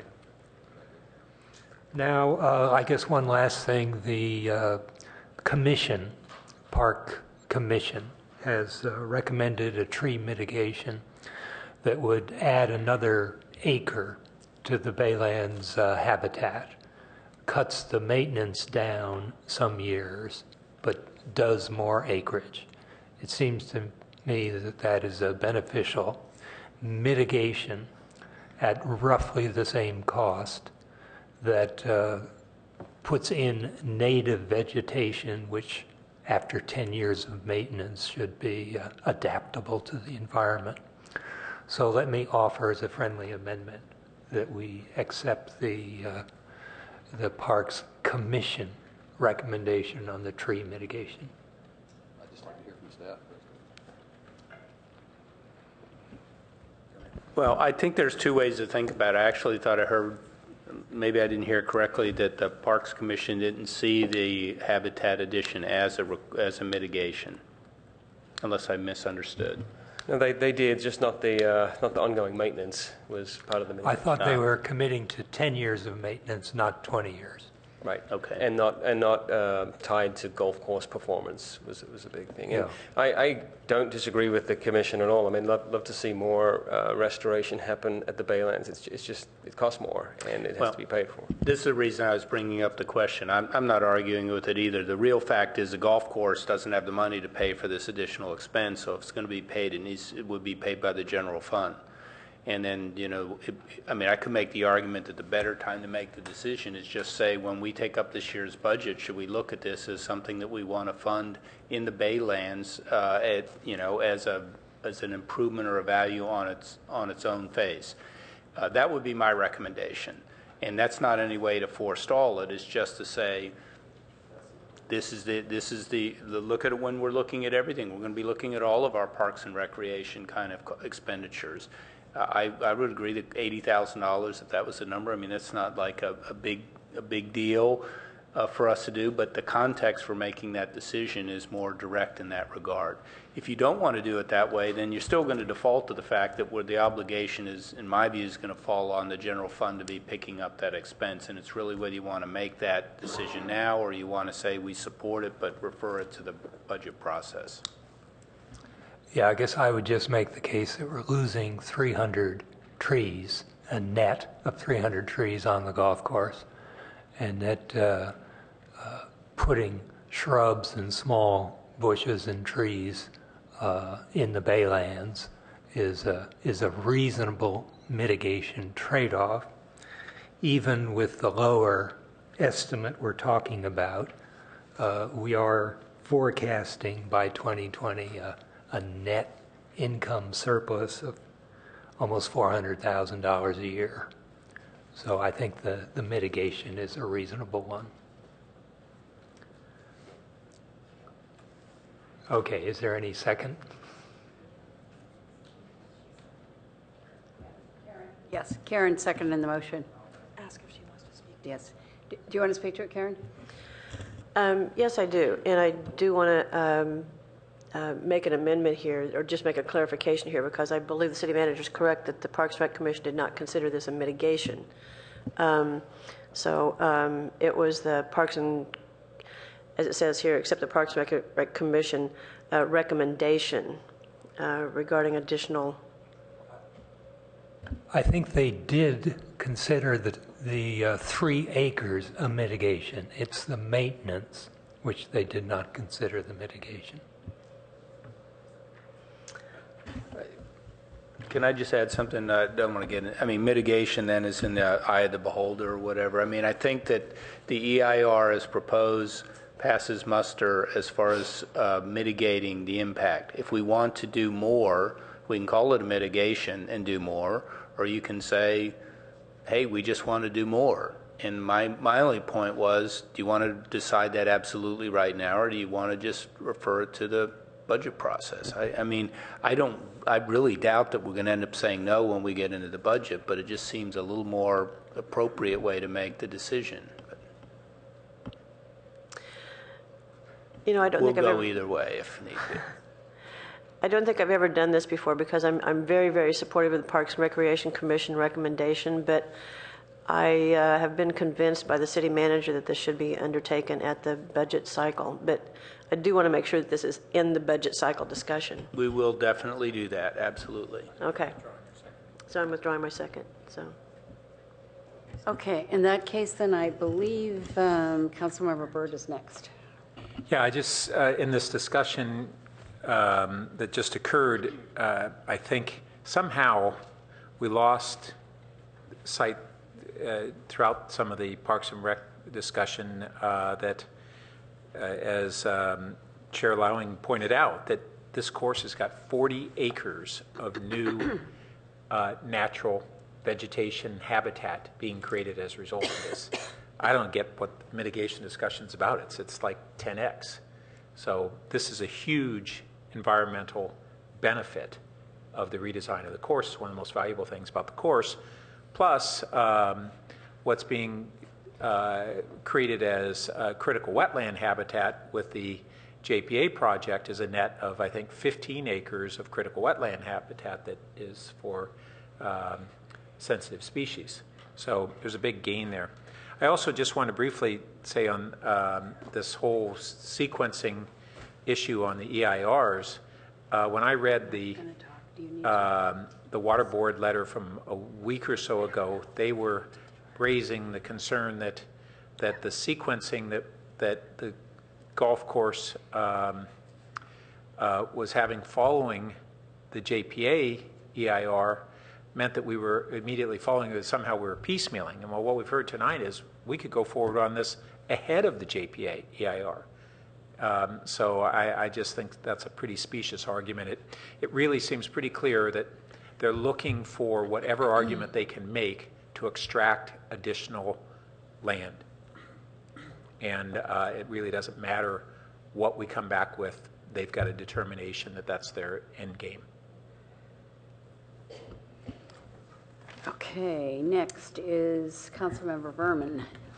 So first of all, thank you so much to staff for all your hard work on this, to the commissions and volunteers and community groups. I was really struck when I was reading through the staff report. I started highlighting all the different groups and organizations that were involved in this whole process, and there's a lot, and the work doesn't end. You guys are all hanging out here with us at 11:30 on a Monday night, so thank you for that. I share the concerns of some of my colleagues in regards to the timing, and they're much more knowledgeable about the process with the JPA and other organizations that can muck things up for us. But I assume that staff is going to be very diligent in keeping on top of the various actors in this, players in this whole project. And if there's a point that you guys need to come back to us to have us, reach out to our contacts and whatever government agency is involved, don't hesitate, because the last thing we want to do is have this get pushed off for another year. Monetarily from the golf course standpoint, that's not good, and safety-wise from the JPA project, that's not good. I'd hate to do this at 11:30 at night, but I'd be remiss if I didn't at least bring up the idea or the issue that, the sign that we've got out, the proposal. Where are we? Which one are we about to approve? It's this one. So it's the one on slide 13 of the slide deck. Is that correct? So I really don't enjoy the little kind of post-stamp attached to the end of it that says City of Palo Alto. I love the fact that, I mean, you know, we should have pride about it. I know the one that was in here said Baylands Golf Links Palo Alto, but I just think that looks really silly. So, you know, if the rest of my colleagues don't care, then I will just bite my tongue every time I pass that to go lose golf balls at the brand new golf course, where I'm sure I'm going to lose a lot more golf balls than I did in the old golf course. But I just want to bring up the fact that I think that looks kind of tacky, and I'm getting at least one head nod.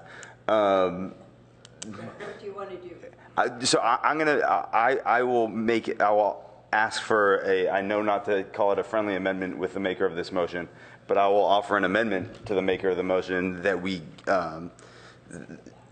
either send it back or approve the sign that was in the staff report that says Baylands Golf Links Palo Alto, and we can do, you know, we can find ways, whether it's on the website, whether it's in the golf shop, I mean, other ways to make it clear that this is a Palo Alto project. But this, I just think, looks kind of, it looks like we're adding it on and not really, you know, I just don't like it personally. So I'll offer it as a amendment to the maker. He's very mad at me for even making this amendment at 11:30 at night. Is the maker of the motion willing to send it back or not? No, okay. That's not the one that You have a second? referring to. So I'll offer it up as a substitute motion, or No, an amendment. or an amendment approving the one that's on packet page 393 instead of the one that is on the. So I'm going to make the outrageous suggestion that you just take a look at it, decide whether you like it or don't, and just vote on it. You have a second. Yeah. Yes. So it's one of the fold-out pages.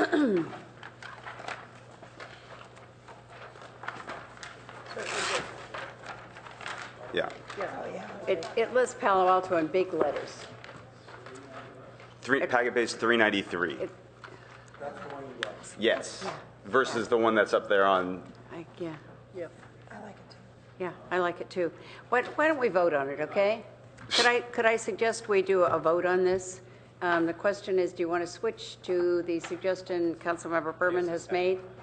The second, I think Karen seconded. The second's down unless there. I'm wrong. No, Klein and Scharf have the. You want to speak to it? The which? Klein and Scharf hold the motion.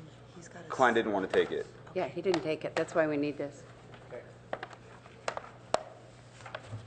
So one really quick comment about this. I absolutely agree with you about this, and the only comment I will make, and I won't try to add it to the amendment, but I much prefer what's on packet page 393, and I would suggest that they take another look at the B logo. I think it's a little contrived, but otherwise, I think it's a good looking sign. So with that suggestion, could we vote?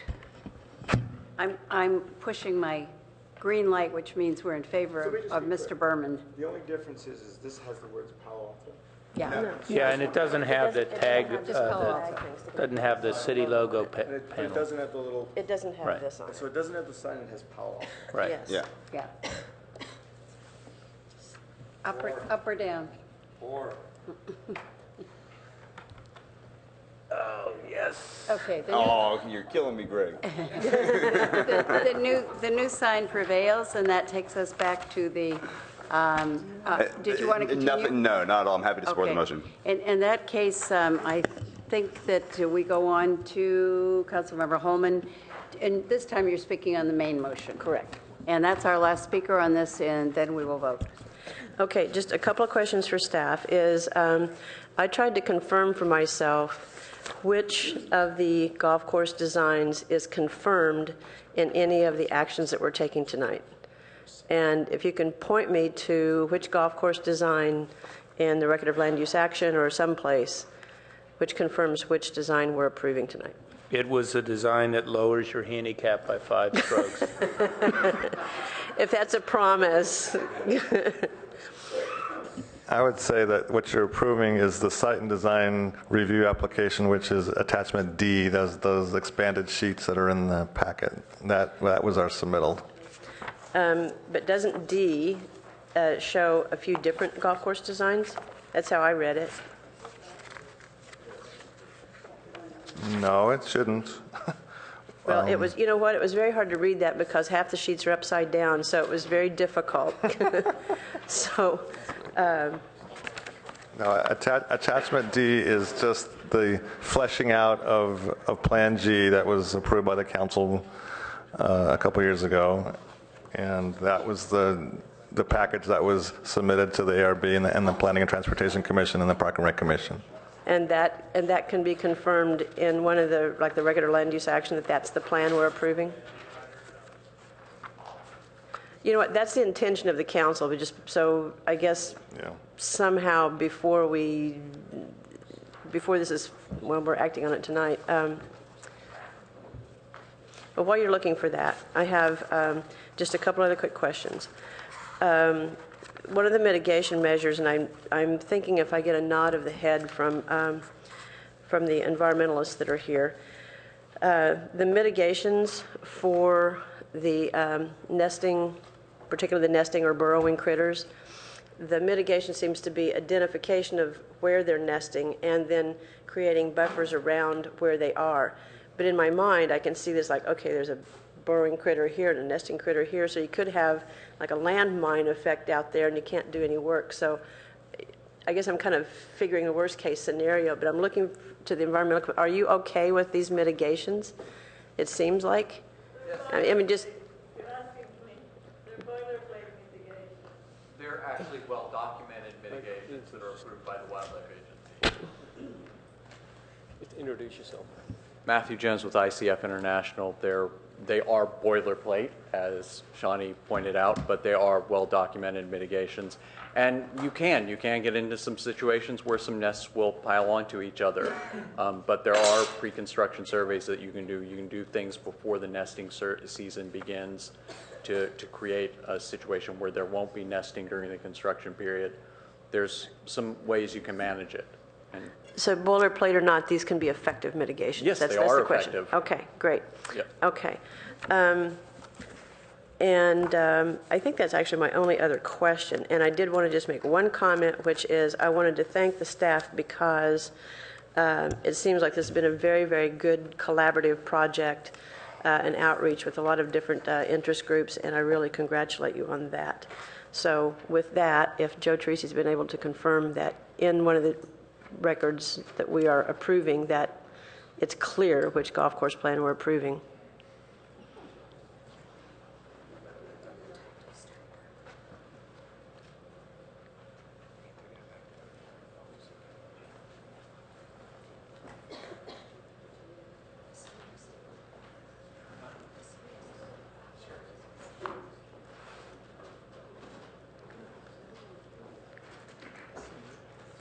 So, you know what, why don't I do this? Why don't I do this, and so we can get it out of this misery?